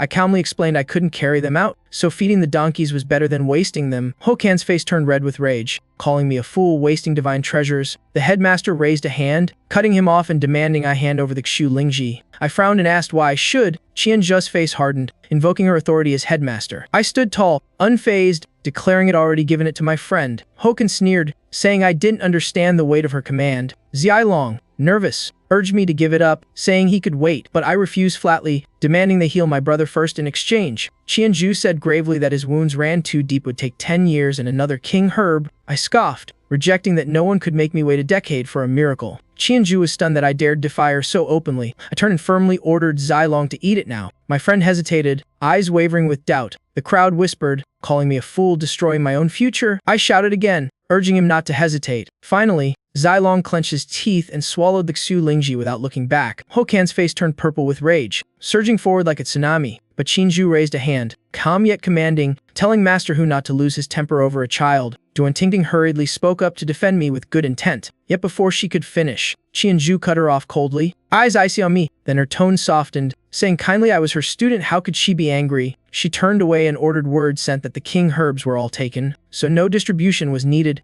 Zilong looked at me worriedly, warning I had just made enemies of the entire elite class. Lele cursed furiously, outraged at the academy's rotten conduct. I pondered silently, realizing the system had foreseen this. I no longer belonged here. Suddenly, Zilong's body burst with vitality, glowing with newfound life. He leaped up in excitement, realizing he could move freely again. I asked how he felt, testing the recovery's extent. Zilong said he felt fully strengthened, stronger than ever before. Lele couldn't hide his awe, Stunned by the transformation, he looked at his friend with teary admiration. 3 days passed, and Lele fumed that the academy still ignored them. I nodded, saying it was expected they were isolating us, but I smiled, eyes shining with resolve. Rest time was over. Zilong asked who would lead the next mission. I declared boldly that if no one else would, I'd lead myself. I gestured for everyone to prepare. We would conquer every academy trial. As we walked, the group chatted eagerly. Li mentioned the upcoming disciple selection. Zilong worried they lacked a mentor and might face trouble. To enter the battlefield for training, a guide was mandatory, or entry was forbidden. I smiled thinly, eyes sharp, deciding to start with exploring a secret realm. Qianjing Academy held 7 exclusive spatial zones, ruling thanks to the King Herb realm. The other 6 remained unbeaten. Rumor said anyone who cleared all 7 would earn a rare academy reward. What kind of reward was so coveted by everyone? To clear them, students had to choose the highest nightmare difficulty. Was the academy elite title itself that reward? Exactly. Those who conquered all 7 nightmare realms became elite members, far above ordinary students. Qianjing's hierarchy was brutally strict, with up to 369 ranks. Near the secret realm's gate, a crowd had already gathered, all eyes on them. Everyone noticed Chen's arrival and was genuinely shocked. He was at it again, never resting, always diving into danger. Zilong stepped up fearlessly, and the secret realm gate appeared. Someone whispered to young Master Leng that it was Chen himself. Leng warned not to mistake him again. They had to be sure. No doubt now Chen's name was known across Qianjing. One hot-headed guy wanted to challenge him for the realm and see his true skill. Calmly, Chen asked about the entry conditions, knowing the minimum was 2-star and the max difficulty hell. Suddenly, young Master Leng dashed forward to block Chen's way, but he was easily shoved aside and yelled at for standing in the way. Stunned by the sheer decisiveness, young Master Leng froze in disbelief. His followers whispered in shock that someone dared disrespect young Master Leng. Enraged, Leng shouted for the offender to stop. Chen turned back coldly, asking who exactly he was calling. Leng barked furiously, declaring himself someone worth knowing. Chen smirked, saying his title had nothing to do with him. Leng couldn't believe Chen's calm defiance. The crowd buzzed. Chen had just struck the hair of the mighty Tong clan. Leng fumed. It was the first time in his life he'd been slapped in public. Chen didn't back down, facing him again head-on. Leng laughed manically, finding the situation amusing. Li, confused, thought Leng had been smacked into stupidity. Provoked, Leng growled and demanded Chen choose how he'd like to die. Chen ignored him, strolling forward unfazed. The gate's voice announced the challenge selection for the Heart of Machinery realm. Without hesitation, he picked the highest hell difficulty. Instantly, all 4 members of his team were teleported inside. The crowd erupted as Chen entered hell mode, and Leng chased in rage. Many thought the group insane for choosing the death tier level. They mocked the poor squad, saying they'd die fast inside. Besides, anyone choosing nightmare or above was sent to isolated zones. No direct rivalries. Leng, furious, boasted his team could clear hell with ease. Without delay, he too dove into the hell level after them. Onlookers gaped. Few had ever dared enter that mode, sparking wild debate. The scene shifted to a dazzling futuristic city filled with advanced tech. A straight highway stretched toward the realm's final checkpoint. Suddenly, mechanical beasts emerged, their metallic gleam chilling the air. Without pause, Chen signaled. The attack flames erupted like thunderbolts. In seconds, the mechs were obliterated, leaving heaps of scrap. His teammates followed close behind, moving at blinding speed. Following Chen felt like riding a storm, sweeping away all obstacles. They neared the final area, but danger was just beginning. Chen spotted a colossal machine descending from above. He shouted for everyone to dodge immediately. The metal foot slammed down, scattering the team in all directions. Panic spread. They couldn't identify the terrifying enemy. A gigantic mech loomed, towering like a mountain, its aura oppressive. Everyone gawked at the sheer size of the mechanical monster. It was clearly the final boss, the Heart of Machinery's overlord. The machine's cold voice warned that challengers would be annihilated. Chen said nothing, ordering an attack using the Flow Strike combo. His donkeys charged, hammering its legs, but only metallic clangs rang out. Its defense was absurdly tough, far beyond the King Herb bosses. The mech's arm launched missiles, detonating in fiery blasts. Explosions flung Chen's donkeys in every direction as he shouted alarms. He immediately shifted tactics, commanding the herd to use scale armor flow. The armored donkeys formed a solid wall, blocking the boss' assault. The price was steep. 2 donkeys were destroyed for good, forcing Chen to end the battle fast. Chulong steps out, transforming into a fierce warrior woman to face the boss head-on. Lele anxiously asks if she's really ready. She nods firmly, saying the mechanical heart on its head is the weak spot only she can reach. Chen agrees, telling everyone to support her. The boss roars, mocking its puny opponents. It throws a massive punch, but Chulong skillfully rebounds into the air. Suddenly, a missile shoots straight toward her. Lele shouts a warning, spotting danger from behind. Zongzhou reacts instantly, using his skill to deflect the strike. A violent explosion erupts, smoke covering the area. Chulong seizes the chance, clinging onto the machine's body and climbing fast. Everyone worries but praises her boldness. The the boss swings its other hand at its shoulder to knock her off. She dodges and lands on the glowing back of its neck. At last, the mechanical heart is revealed. Lei cheers as she reaches the monster's weak point. She raises her axe, shouting as she prepares the final blow, but the boss head suddenly turns, its cold eyes locking on her. It smirks and charges energy in its mouth for a counterattack. Massive blast fires, sending Chulong flying. Tu-Chen panics, screaming her name. A donkey rushes in just in time, catching her safely on its back. As they land, the group runs to check on her condition. Gasping, she admits the boss is tougher than expected. Suddenly, the boss arm snaps, unleashing a storm of cannon fire. The team panics, too much firepower to endure. Shinyu spots a gap 17 meters to the left. Without hesitation, they sprint that way. Moments later, explosions consume the rest, leaving only their spot untouched. Tu-Chen nods, pressed by Yu Yu's precision. She explains her enhanced sixth sense lets her predict attacks. But before they can breathe, another wave of missiles launches. Yu Yu shouts for everyone to move 9 meters forward. They survive again. Stunned by the miracle, Tu-Chen remarks that with more growth, she could foresee the future. Chulong frowns, saying dodging forever isn't a solution. She yells and charges again, determined to end the fight. But the boss arm whips around like lightning, aiming to crush her. She narrowly evades, her movement light as a feather. Repeating her tactic, she leaps to strike from behind the neck. But the boss turns its head, grinning cruelly at her futile effort. Tu-Chen realizes in horror the enemy has no blind spots. The boss fires a dazzling cannon blast to finish it. Unexpectedly, Chulong dives straight into its mouth, shocking everyone. Tu-Chen freezes in disbelief at her reckless move. The boss roars, thinking she's signing her own death. But inside, Chulong unleashes a barrage of mighty punches, warping its head. The machine screams in agony, clutching its head and thrashing wildly. Soon, its ears tear apart, sustaining heavy damage. It howls madly, attacking itself from unbearable pain. Chulong has pinpointed its vital weaknesses. In an instant, the head explodes, and the giant body collapses lifeless. Chulong jumps out of the wreck, holding a glowing crystal. Victory as there's the hell boss is slain. Lei cheers, awed by Chulong's sheer coolness. The massive mech collapses, shaking the ground violently. A voice announces they've cleared the hell-level dungeon with its rank, each earning a mechanical heart. Tu-Chen is stunned. He never thought he'd get the God Slayer title. He explains the mechanical heart is an ultra-rare item, dropped only on a first hell clear. Lei wonders what the item actually does. Chulong says it upgrades skills but only benefits the mechanical class. Lei looks confused as a tank warrior, unsure if it applies. Chulong hands him the crystal, telling him to use it. He refuses, saying he's not worthy of such a treasure. Chulong insists as the only one suited to it. Lei hesitates, suggesting they sell it since has the weakest. Tu-Chen slams the table, shouting that raising his power is the best way to contribute. Touched, Lei accepts and vows to grow stronger like Chulong, then begins absorbing it. As energy surges through him, sweat pours and his aura shifts violently. Shin Yu curiously asks how it feels to transform. Lei, excited, says he feels like a transforming robot. A blinding light erupts around him as his body mutates. In a flash, he turns into a giant hammer floating midair. Tu-Chen gapes, unable to believe has become a hammer. Chulong frowns, suspecting a side effect from item incompatibility. Lei, still in hammer form, talks proudly about how awesome he feels. Tu-Chen laughs, saying at least it's not catastrophic. He decides to test the new power right away. Tu-Chen grips the hammer, eyes gleaming as he finds a target. He aims at a building and commands an attack. The hammer shoots forward, punching a massive hole in the wall. Everyone stares, but the building still stands.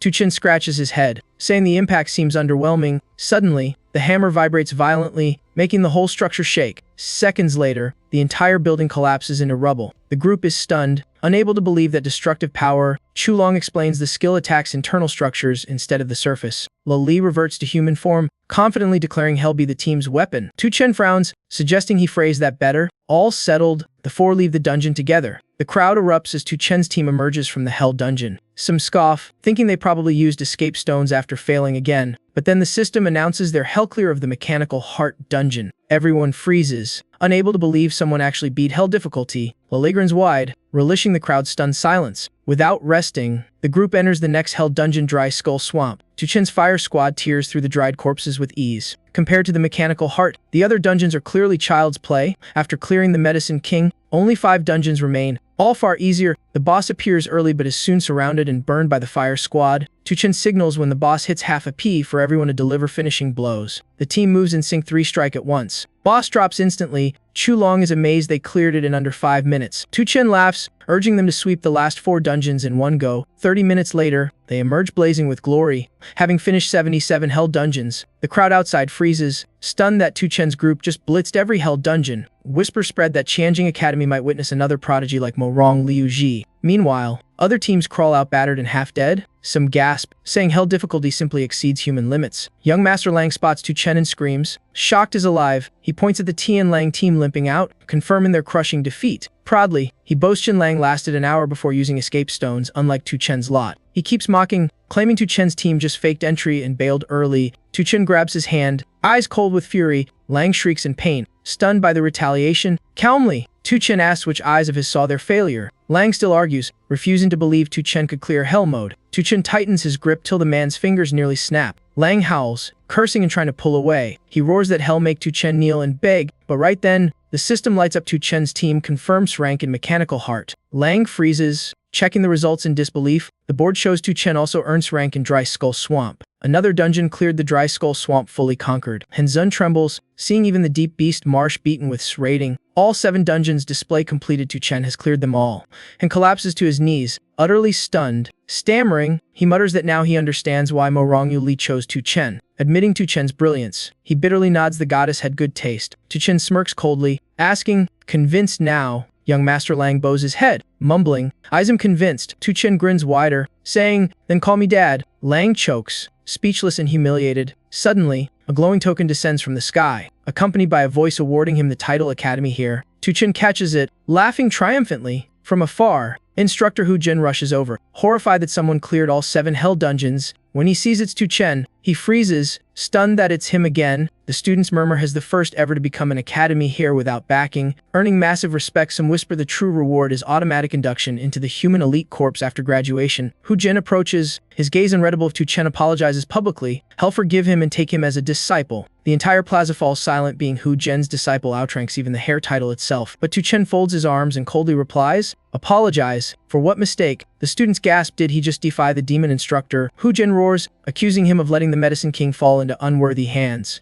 Tu Chen calmly counters, I cleared the dungeon. The item's mine. Using it to save lives isn't wrong. Hu Jin snaps, so you refuse to admit your wrongdoing? Tu Chen answers bluntly, I did nothing wrong. The old man glares. No one's ever been this defiant before him. Hu Jin coldly declares that to join the academy lineage, all heirs must approve, and Tu Chen has offended many. The crowd murmurs has made things worse for himself. Some pity him for rejecting such a golden chance. Instantly, Hu Jin summons all academy heirs for a vote. A re-haired youth steps forward first, coolly voting no. Ong Chanfei trembles but also refuses approval. He reminds everyone Tu Chen killed Bai Zhanji in the Medicine King dungeon, warning the Bei clan will seek vengeance. Another hostile here shouts that Tu Chen once attacked him, unfit to join the lineage. Voices of rejection erupt everywhere. The heirs unanimously deny Tu Chen's entry. Hu Jin laughs loudly, declaring no one supports Tu Chen's admission. Suddenly, a lone hand rises amid silence. A voice says, I approve. The crowd freezes. Hu Jin stares in shock. Young Master Lang, what did you say? Lang calmly replies, with those feats, Tu Chen deserves it. The title should honor him. Someone yells, reminding everyone Tu Chen stole unknowingly and beat up Lang himself. Lang shrugs, he beat me fair, so I respect that. Hu Jin fumes, declaring one yes vote changes nothing. Majority rules. Tu Chen steps forward, firmly pointing out Hu Jin's original mistake. Hu Jin snaps, what mistake? Tu Chen smirks, you think I crave your hair title? To me, it's worthless. He declares that since entering Qianjing,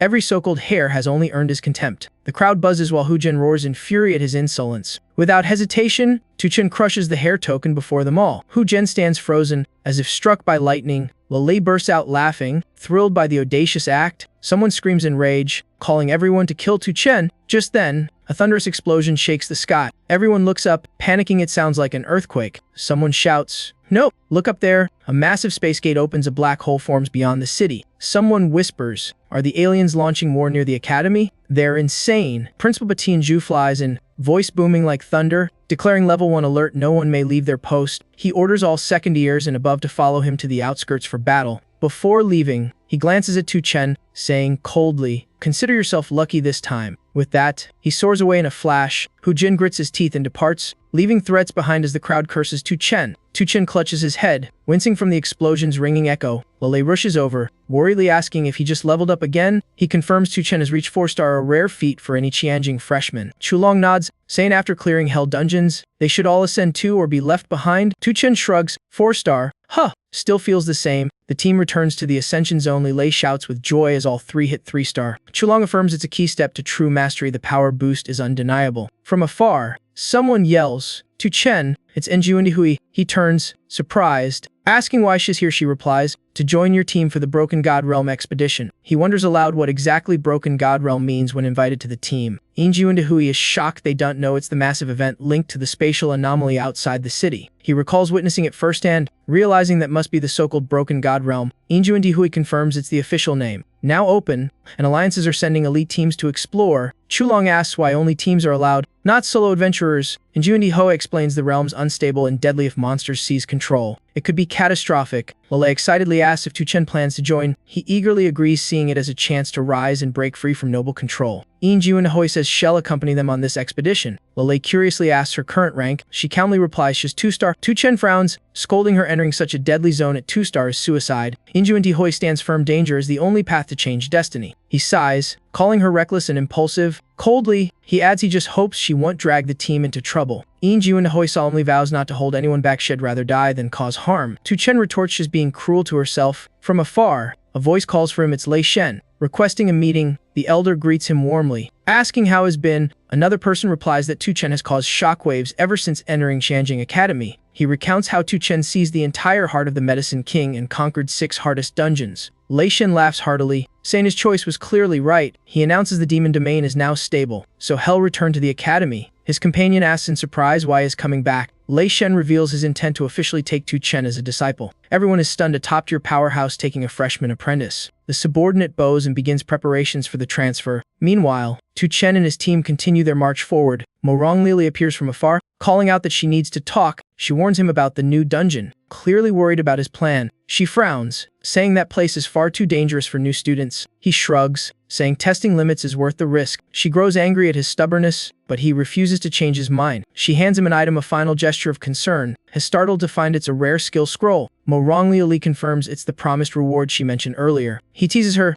asking if she's being so nice because she likes him. Her face turns red as she tells him not to get ideas. She just doesn't want someone she believes in to die. She explains the scroll grants a random skill, and with a luck shard, it could yield an ultra-powerful one. He wonders how such a rare item could be obtained so easily. She simply shrugs, saying it's just information, nothing more. He forces a smile, sincerely thanking her. Back in his room, he muses that another skill never hurts. Suddenly, his body feels strangely hot. He digs into his bag and pulls out his parents' old heirloom box. Once sealed tight, it now opens on its own. A glowing stone rises from within, floating mysteriously. He freezes, stunned by this unexpected gift from his parents. The stone melts, its energy flooding into his body. The luck shard is fused. It's time to activate the scroll. Without hesitation, he uses the item as planned. The system announces his acquired in strength skill corpse detonation. He shouts with excitement, luck beyond belief. The result far exceeds expectations. Seeing the name, he guesses it makes corpses explode, definitely worth testing. The team is ready, heading straight to the newly opened dungeon. The landscape radiates terrifying energy, putting everyone on edge. A disembodied voice requests confirmation of team data. Lai Lei reminds him they haven't chosen a name yet and tells him to decide. Laughing, he names it Godslayer. The team title is registered, declaring their mission to destroy all threats to humanity. Upon entry, the team instantly earns 3 military merit points. Lele is shocked, getting rewards just for registering. Chulong frowns, suspecting something's off since merit points are normally hard to gain. He admits the huge bonus might be compensation for extreme danger. Inju and Ho agrees but remains fearless. She even grins, showing off her hammer form skill that boosts power immensely. She confidently says with him leading, "Danger's nothing to fear." Lali, fired up, calls this their chance to etch the Godslayer name into history. Suddenly, Duan Jingjing calls his name from afar, startling him. As surprised he didn't expect her to join too. Smiling, she says she has gathered rare herbs and now seeks greater fortune in the Broken God realm. Crowds flood the area, all eager to earn glory. In the sky, teams soar proudly, flaunting their might and ambition to rank top. Rival teams immediately counter, vowing to defend humanity's honor. Inju and Yui gazes upward, realizing the scale. Nearly every academy elite team is here. The sight shows tens of thousands already entering the realm. A massive warship suddenly appears in the sky, leaving all stunned. On its bow stands a young man radiating overwhelming power. It's the Kongqin mother's ship, heralding the arrival of a living legend. Lele panics, shouting who could shake heaven and earth like that. Inju and Hui calmly replies, "That's Ming Rechin King." Lele looks blank, unfamiliar with how famous this person truly is. Inju and Hui explains that among Xianjing's top 3 prodigies, aside from Mo Rong, Ming Rai is the one has always dreamed of surpassing. Many teams cheer wildly, calling him their true idol, a peak 5-star powerhouse. He asks if that warship is Ming Ri's innate ability. Ju and Taho confirms it's the ultimate mecha master's creation, capable of slaying gods in one strike. The colossal battleship glides smoothly forward. Entering deep into the dungeon, several groups rush after it, hoping Ming Ri's power will shield them a chance for survival. Without hesitation, he commands his team to advance into the realm. As they step in, space twists violently beneath their feet. Chulong stays alert, realizing they're surrounded by golden sand. The team's been scattered upon entry.